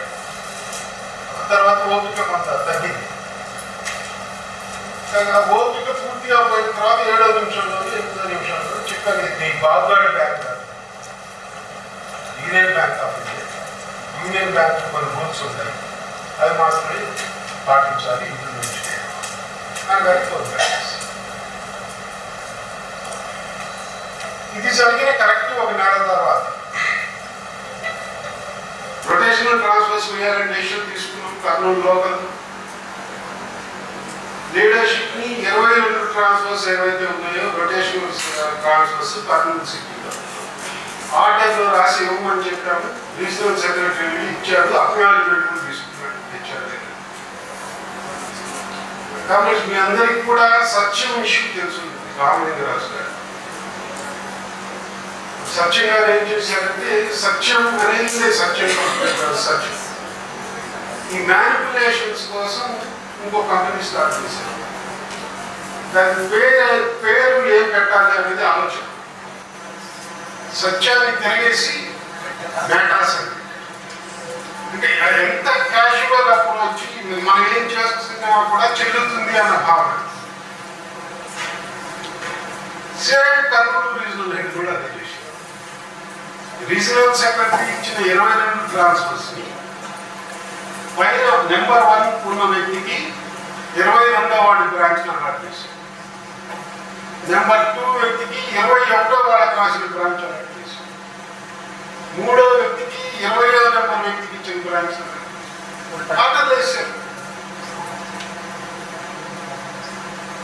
సరే ఇమీడియట్ గా ఫోన్ చేసి అడిగాను, వాళ్ళు ఏం చేస్తారు, నాకు సిటీ కదా, ఆ మాత్రం పవర్ లేకపోతే చేయాలి కదా. రేపు అంటే గతంలో జరిగిన ఇష్యూస్ ఏవైతే ఉన్నాయో మళ్ళీ కన్నీళ్లు పెట్టుకోవడం, 7 ఎపిసోడ్లు, తెలుగు సినిమా సీరియల్ మాటలు ఇవన్నీ అవాయిడ్ చేయడం చెప్పాను. చోరదేహతో మాట్లాడడం ఆడదు రాలేదు. 6వ వారంలో సడన్ గా మళ్ళీ ఈ temporary employee issue salary account వేసి నేను ఇంకా ఏ యూకి డబ్బులు పే చేయమని తీసేస్తాను. ఆ రోజు బాగా గొడవ ఎట్టి పరిస్థితుల్లో తీరానికి కుదరదు అనే ఇష్యూ. కమెంట్స్ మీరు ఎవరు నమ్మరు. సాయంకాలం 5 గంటల 10 నిమిషాలు ప్రతి బ్రాంచ్ కి 22 ట్రాన్స్ఫర్స్ ఉన్న బ్రాంచ్ కి మెయిల్స్ పెట్టేశారు. నా వారి డేట్ కూడా 17వ తారీఖు. ఎండిసిఓ గారు విశాఖపట్నంలో ఉన్నారు. ఇతను కూడా విశాఖపట్నం వెళ్ళి వచ్చాడు. ముందు రోజు ఇంకా అటెండ్ అయ్యి వచ్చాడు. రివ్యూ చేసేదాన్ని మెయిల్స్ పెట్టారు. 5:30కి ఒక డెసిషన్ తీసుకుంటారు. జనరల్ మేనేజర్తో మాట్లాడదామంటే ఆయన దొరకలేదు, మీటింగ్లో ఉన్నాడు. పూణేలో అంత హడావిడి ఉంది. రిలీవింగ్స్ కి లెటర్ పంపించాడు. కాబట్టి మీరందరూ కూడా ఉన్న కర్నూలులో ఉన్న లీడర్షిప్, సిటీలో ఉన్న మెంబర్స్ అందరూ కూడా ధర్నా చూడండి. ధర్నా ఇమీడియట్ అప్పటికప్పుడు అనుకునే స్పాంటేనియస్ డిసిషన్.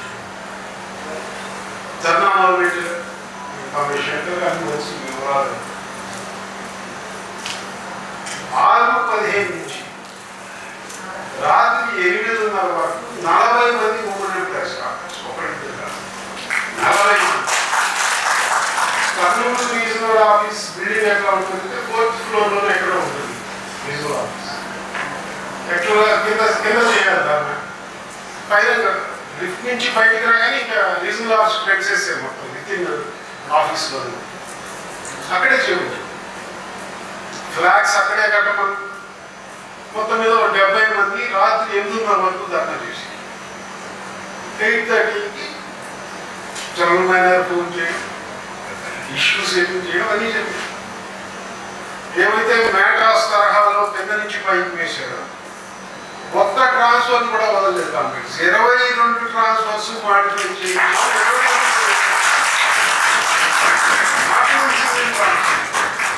22 ఏమున్నాయి, 22 చేయాల్సింది. ఇది ఎందుకు చెప్తుందంటే మనకు కూడా అక్కడక్కడ తగ్గుతున్నారు అని చెప్పి బీసీఎని హెడ్ చేస్తున్నా కాబట్టి నేను బీసీఎంలో నేను ఏ నిర్ణయం తీసుకుంటున్నాను నేను చెప్పింది చెల్లుబాటు కాదు, నా మాటే వినాలి. ఇటువంటి మెంటల్ డిస్టర్బెన్స్ వారం రోజులు సర్కులర్ ఒకటి వచ్చింది, single page circular, online account opening ఆపేస్తున్నాం.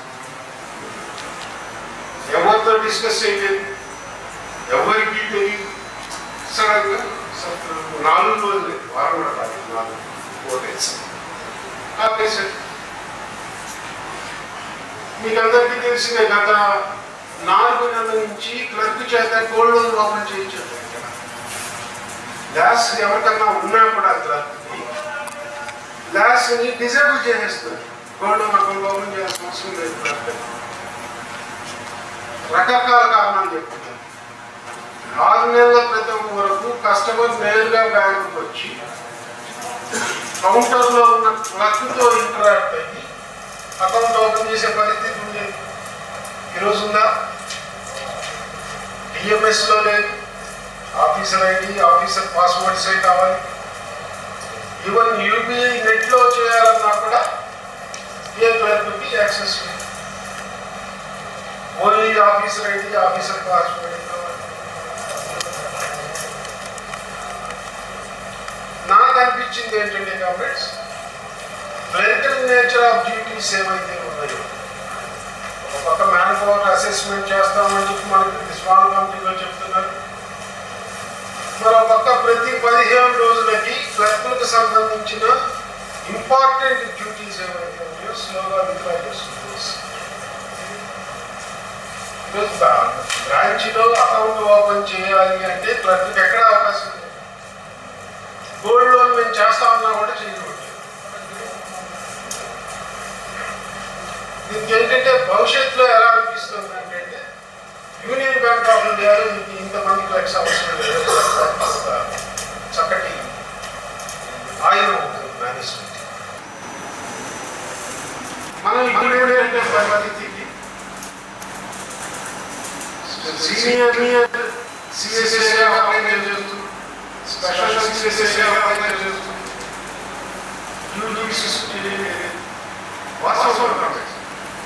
Senior CSA పక్కన స్పెషల్ సిఎస్ఏ అయితే ఎవరైతే స్పెషలైజేషన్ చూసుకున్నారో 90%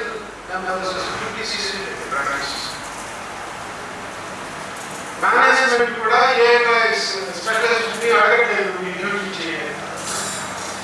మనం చాలా కంఫర్టబుల్ ఫీల్ అవుతున్నాం. మనం లీడర్స్ ప్రౌడ్గా ఫీల్ అవుతున్నాం.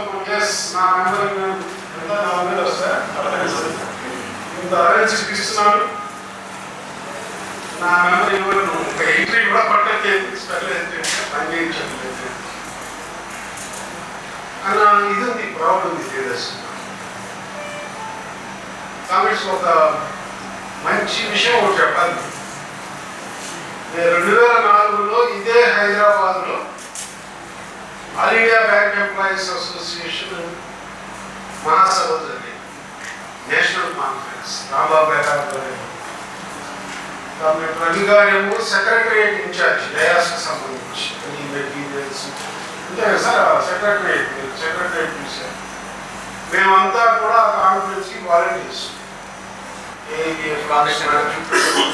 ఫోటోలు వాలంటీర్స్లో పనిచేసాం. ఆ కాన్ఫరెన్స్లో ఇచ్చిన మెటీరియల్ ఈ రోజు వరకు జనరల్ సెక్రటరీ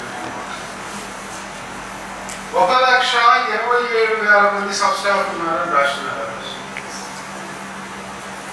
1,27,000. ఈరోజు ఎంతమంది తెలుసా? ఇండస్ట్రీలో ఉంది, పబ్లిక్ సెక్టర్ బ్యాంక్స్ మాత్రమే హార్డ్లీ 20,000. హార్డ్లీ లేదు. ఒక పంజాబ్ నేషనల్ బ్యాంకులో తప్ప మిగతా ఎక్కడ స్కేల్ వేజ్ స్వీపర్స్ అంటే ఆల్రెడీ ఒక డిజిగ్నేషన్ మన కళ్ళ ముందరే వ్యానిష్ అయిపోయింది. స్కేల్ వేజ్ స్వీపర్ అనేది ఇంకో 5-10 ఏళ్లలో సబ్ స్టాఫ్ అనేది కూడా వ్యానిష్ అవుతుంది. మనం ఇదే విధంగా నిర్లిప్తంగా ఉంటే తప్పనిసరిగా మాయమైంది. సబ్ స్టాఫ్ కూడా మాయమైన తర్వాత మాయమైపోయే క్యాడర్ ఏముండొచ్చు బ్యాంకులో. దాని మీద వర్కౌట్ చేస్తుంది. అంత మించి అయితే వాస్తవం జరుగుతుంది దాని మీదే.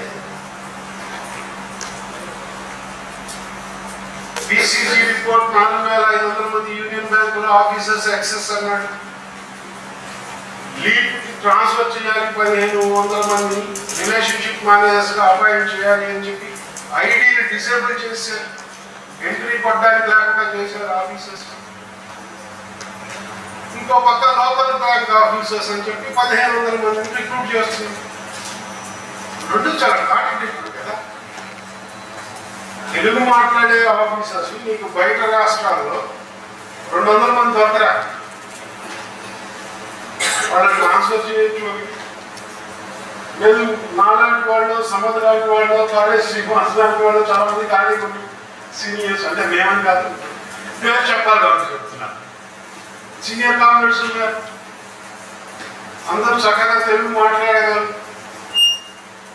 మరో 20 ఏళ్ళ నుంచి అదే బ్రాంచ్లో ఏరియాలో పనిచేస్తున్న వ్యక్తులు కస్టమర్తో చాలా చక్కటి సంబంధ బాంధవ్యాలు కలిగి ఉన్నారు. వీళ్ళని ప్రమోట్ చేయి, ఎల్పిఓ వీడిని అపాయింట్ చేయి, వీళ్ళు పనిచేయక.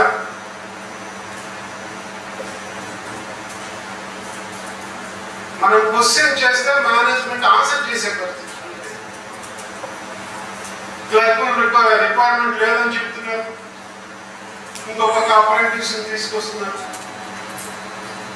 మేనేజ్మెంట్ చాలా గర్వంగాను క్లియర్గా చెప్తున్న మాట ఏంటంటే అప్రెంటిస్ మేము ట్రైనింగ్ మాత్రమే ఇస్తాము. మీకు తెలంగాణలో ఏ బ్రాంచ్లో అయినా కూడా ఈ 500 మంది అప్రెంటిస్లో ఒక 50-60 మందిని ఇచ్చి 50-60 బ్రాంచెస్లో వాళ్ళకి ట్రైన్ చేయండి అని చెప్తే ట్రైన్ చేయడానికి పర్మనెంట్ స్టాఫ్ ఖాళీగా ఉన్నారా?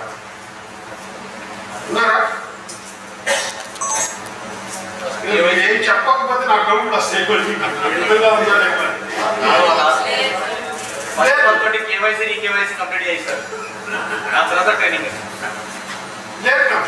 ట్రైన్ చేయడానికి రెడీ లేకపోతే స్టాఫ్, పర్మనెంట్ స్టాఫ్ రెడీ లేదు. అంత స్టాఫ్ స్ట్రెంత్ లేదు బ్రాంచ్లో. ఉన్న ఆఫీసరు ఒక క్లర్క్, క్యాషియర్, 5-6 కౌంటర్లు సర్వ్ చేస్తున్నారు. ఉన్న ఆఫీసర్లు చాలా చక్కగా గ్లోరిఫైడ్ క్లర్క్స్ లాగా పనిచేయడానికి ప్రయత్నాలు చేస్తున్నారు. ఇంకెవరు ట్రైన్ చేస్తారు? ఈ పరిస్థితి నడుస్తుంది. కాబట్టి ఇవన్నీ కూడా ఇప్పుడు నేను చెప్పిన అంశాలన్నీ కూడా క్లర్కుల మీద చాలా ప్లాన్గా జరుగుతున్న మేనేజ్మెంట్ అటాక్స్. క్లర్కులు అనే వ్యక్తులు కూడా ఈ బ్యాంకుల్లో లేకపోతే ఈ గొడవంతా ఉండదు. ఈ డబ్బులు ఇవ్వండి, పాలసీ సెటిల్మెంట్ వ్యవహారం లేకపోతే మేము అనుభవించాం. ఇద్దరు వ్యక్తుల మధ్య, అంటే ఎండిసిఓ మధ్య, జనరల్ సెక్రటరీ మధ్య వచ్చిన మాటల సందర్భంలో వచ్చిన క్లాషెస్ కారణంగా after all class, these people are questioning me. ఏంటి అనే చెప్పి రాత్రి 1 సంవత్సరంలో 2 మార్కులు ప్రమోషన్ ప్రాసెస్ నాకు తెలిసి ఫస్ట్ టైం అది. ఈరోజు మళ్ళీ జరగలేక 2000 సంవత్సరంలో క్లర్క్ నుంచి ఆఫీసర్స్ని 2 మార్కులు ఇచ్చారు. 2.5 సంవత్సరాల్లో 4,500 మంది క్లర్క్స్ని ఆఫీసర్ చేశారు. ఇంటి పక్క మంచి ప్రాజెక్ట్ అంటే నాగార్జునసాగర్ బాగా వర్షాలు పడ్డప్పుడు రిజర్వాయర్ పూర్తిగా నిండిపోయింది అనుకున్నారు. సాగర్ డ్యామ్ గేట్స్ అది తీశారు. ఎలా ఉంటుంది? మంచి నీళ్ళతో పాటు ఉన్న చెత్త చెదారం తాలు గింజలు వేరు గింజలు అన్నీ కూడా కొట్టుకుపోతాయి. అట్లా వెళ్ళారు అట్లా ఆఫీసెస్ డ్యామ్ ఏంటంటే ఎవరు ప్రమోషన్ రాస్తే వాడు ఆఫీస్ మేము చూసాము. వార్తలు మేము అందించాను చూడండి. తర్వాత బ్రాంచ్ బ్రాంచ్ లో ఒకటే ఉండేవాడు క్యాష్ రెండవ లేకుండా ఎవడైతే ప్రమోషన్ తీసుకొని ఆఫీసర్ అయ్యారో కౌంటర్ మళ్ళా ఎందుకు కొడుతున్నారు ఆఫీసర్ శాలరీ తీసుకున్నారు. ఇది జరిగింది వాస్తవం. ఒకటే కారణం జరగడానికి యూనియన్స్ మనం క్వశ్చన్ చేస్తాం, క్లర్కులు మనం క్వశ్చన్ చేస్తున్నారు అనేదే కారణం. ఆ పరిస్థితులు 2000లో ఏవైతే ఉన్నాయో మళ్ళీ పునరావృతం అవుతుంది.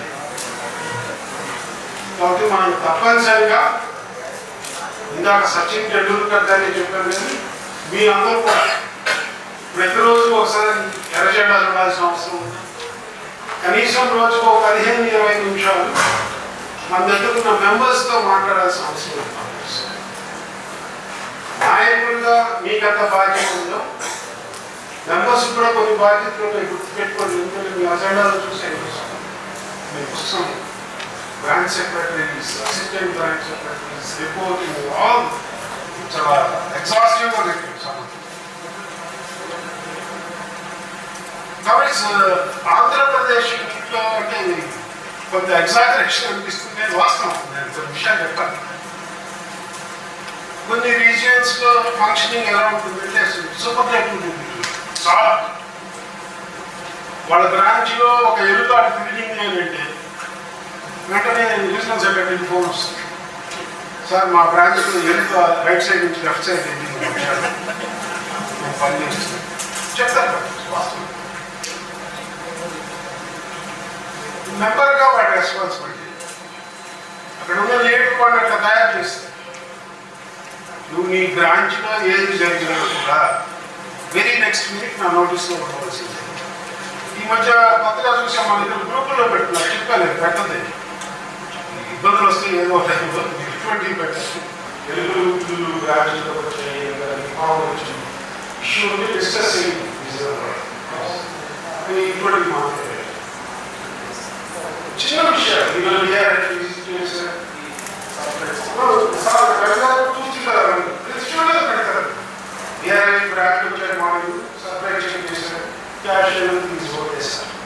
మంచిది కదా.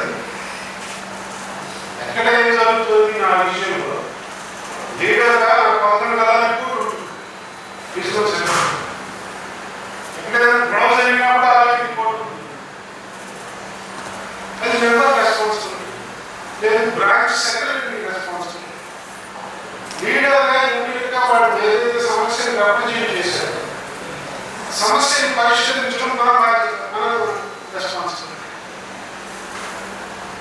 ఇది చాలా చోట్ల మిస్ అవుతుంది. చాలా పెద్ద పెద్ద ఇష్యూస్ ఎలా మిస్ అవుతున్నాం అంటే ఎక్కడైతే మేనేజర్స్ ఆఫీసర్స్ పార్టీ ఉందో, ఎక్కడైతే మేనేజర్తో ఆఫీసర్తో సబ్స్క్రైబ్ గారి అవసరానికి మించి రిలేషన్షిప్ మెయింటైన్ చేస్తున్నాడు, ఆ ప్రదేశానికి ఇన్ఫర్మేషన్ రావట్లేదు. పెద్ద పెద్ద ఫ్రాడ్స్ జరిగినప్పుడు ఇవన్నీ కూడా తప్పనిసరిగా చెక్ చేసుకోవాల్సిన అవసరం ఉంది. లీడర్గా, ఎస్టాబ్లిష్ లీడర్గా కాన్ఫిడెంట్గా మనం బిహేవ్ చేయాలంటే ఇటువంటి చిన్న చిన్న విషయాన్ని కూడా తప్పనిసరిగా పట్టించుకొని చేయవలసింది. చిన్న చిన్న విషయాల మీద మనకు తోచినంత వరకు సొల్యూషన్స్ ఇవ్వాల్సిందే. మనం అది చేయగలిగిన నాడే లీడర్షిప్గా మనకి యాక్చువల్గా మన చెప్తే కూడా సాధ్యత లేదు. మనం పెద్ద పెద్ద పనులు ఏమి చేయలేకపోయినా ఇటువంటి పనులు చేయడంలో కొంత హ్యాపీనెస్ ఉంది. ఎస్ నేను చేయగలిగాను.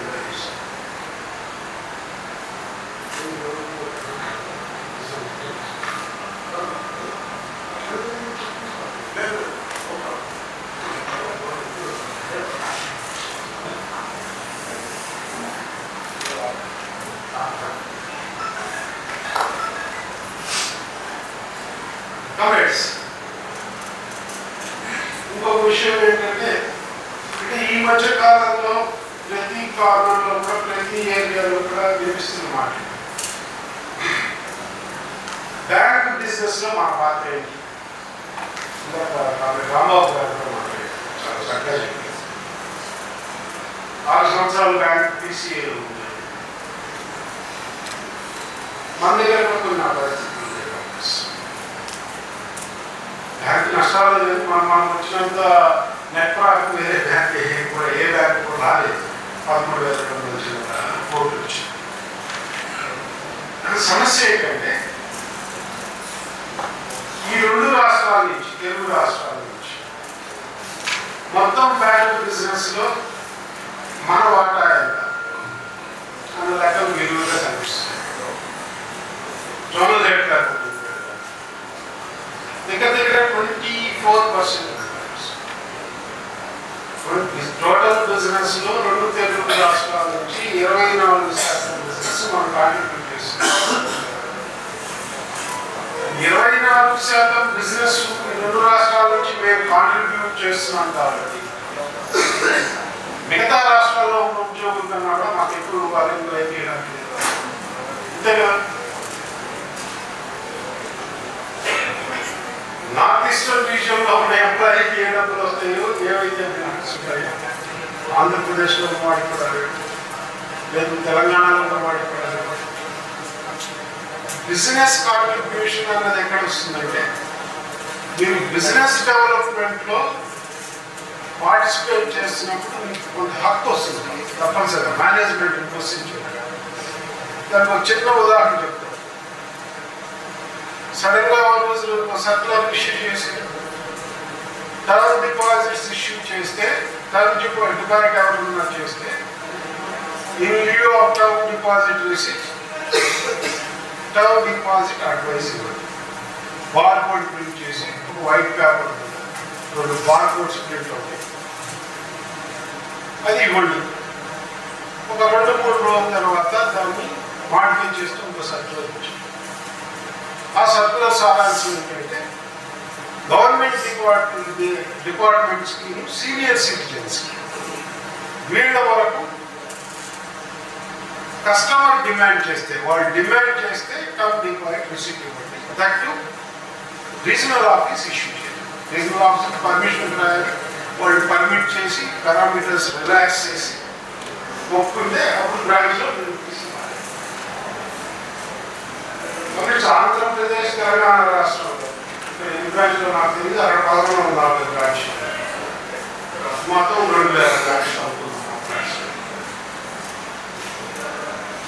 Union bank, household banking, most traditional banking జరిగే రాష్ట్రాలు ఏమైనా ఉన్నాయి అంటే ఈ 2 రాష్ట్రాలు.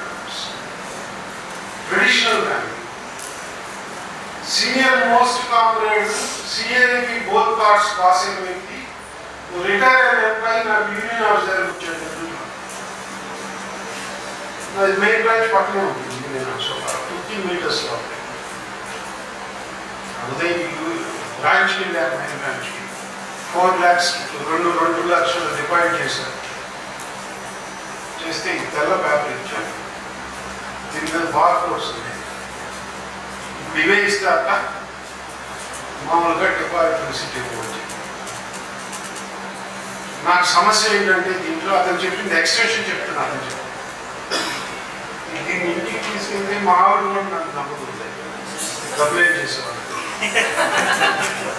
61 సంవత్సరాలు రిటైర్ అయిన వ్యక్తి 35 ఏళ్ళ బ్యాంకింగ్ సర్వీస్ చేస్తారు.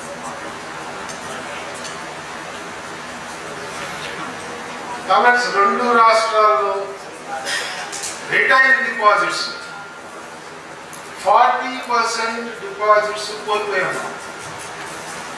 40% రీజన్ ఇది ఒకటి. అన్నిటికీ ఇది కాదు కానీ మెజారిటీ ఆఫ్ ది అమౌంట్ కూడా రీజన్ ఇది.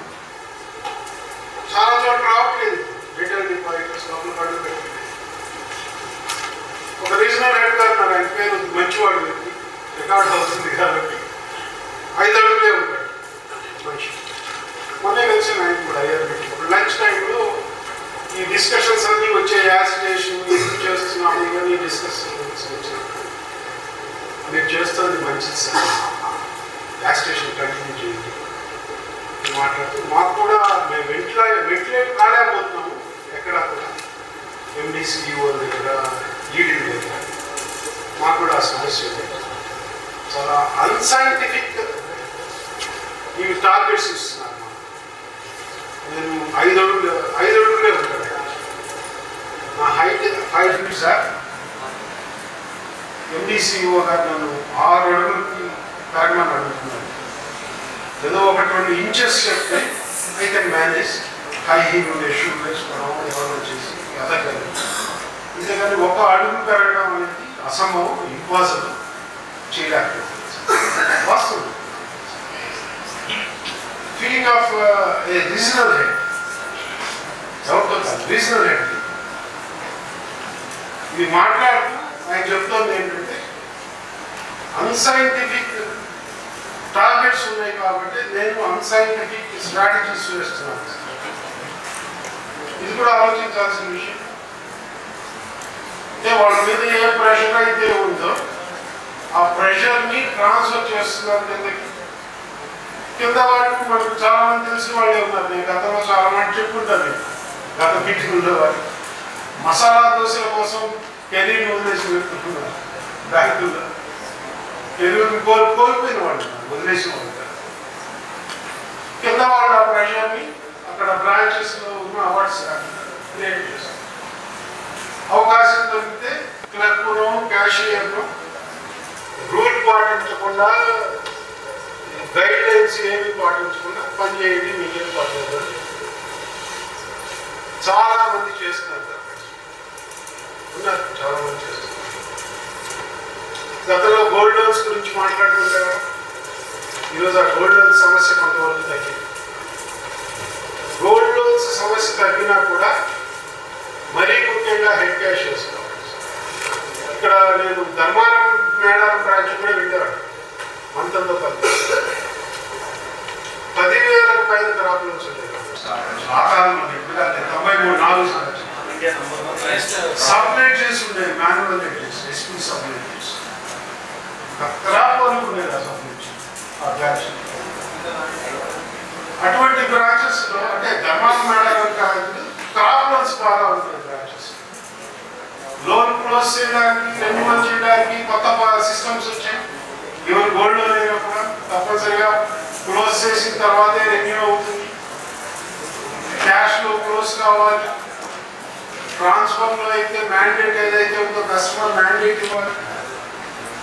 మెజారిటీ ఆఫ్ బ్రాంచెస్ లో మన క్యాషియర్స్ ఇవేవి కూడా పాటించారు. ఇది చాలా ఓపెన్ గా క్లియర్ గా చెప్తున్నారు.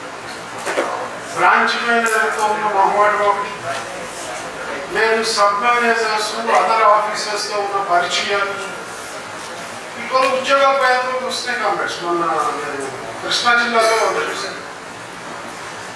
బ్రాంచ్ మేనేజర్ గారు ఒకప్పుడు మన జాయిన్ కంపెనీ అప్పుడు ఈ ఆంధ్ర బ్యాంక్ బ్లడ్ చేశారు. స్కేల్ మీరు అందరూ చూసి బంగారం తీసి కొట్టాలని అందరూ గుర్తొచ్చేసి సార్ చూసి సీఎం కాదు, స్కేల్ 2-3 కూడా కాదు.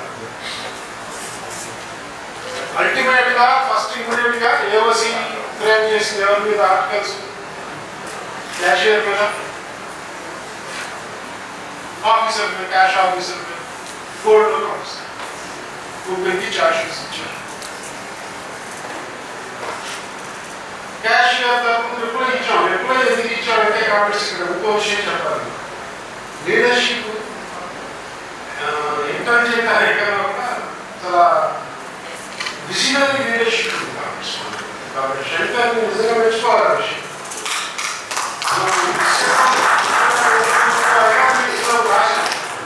Cashiers gold loan please handle చేస్తే క్యాషియర్స్ రెస్పాన్సిబిలిటీ ఏమన్నా జరిగింది, క్యాషియర్స్ బాధ్యత. మేనేజ్మెంట్ చాలా క్లియర్గా ఇచ్చింది. Cashiers only number of packets మాత్రమే రెస్పాన్సిబిలిటీ, మిగతా ఏది కూడా క్యాషియర్ రెస్పాన్సిబిలిటీ కాదు. ఏది జాయింట్ కస్టోడియన్ దాంట్లో క్యాష్ సేఫ్లో గోల్డ్ పెట్టి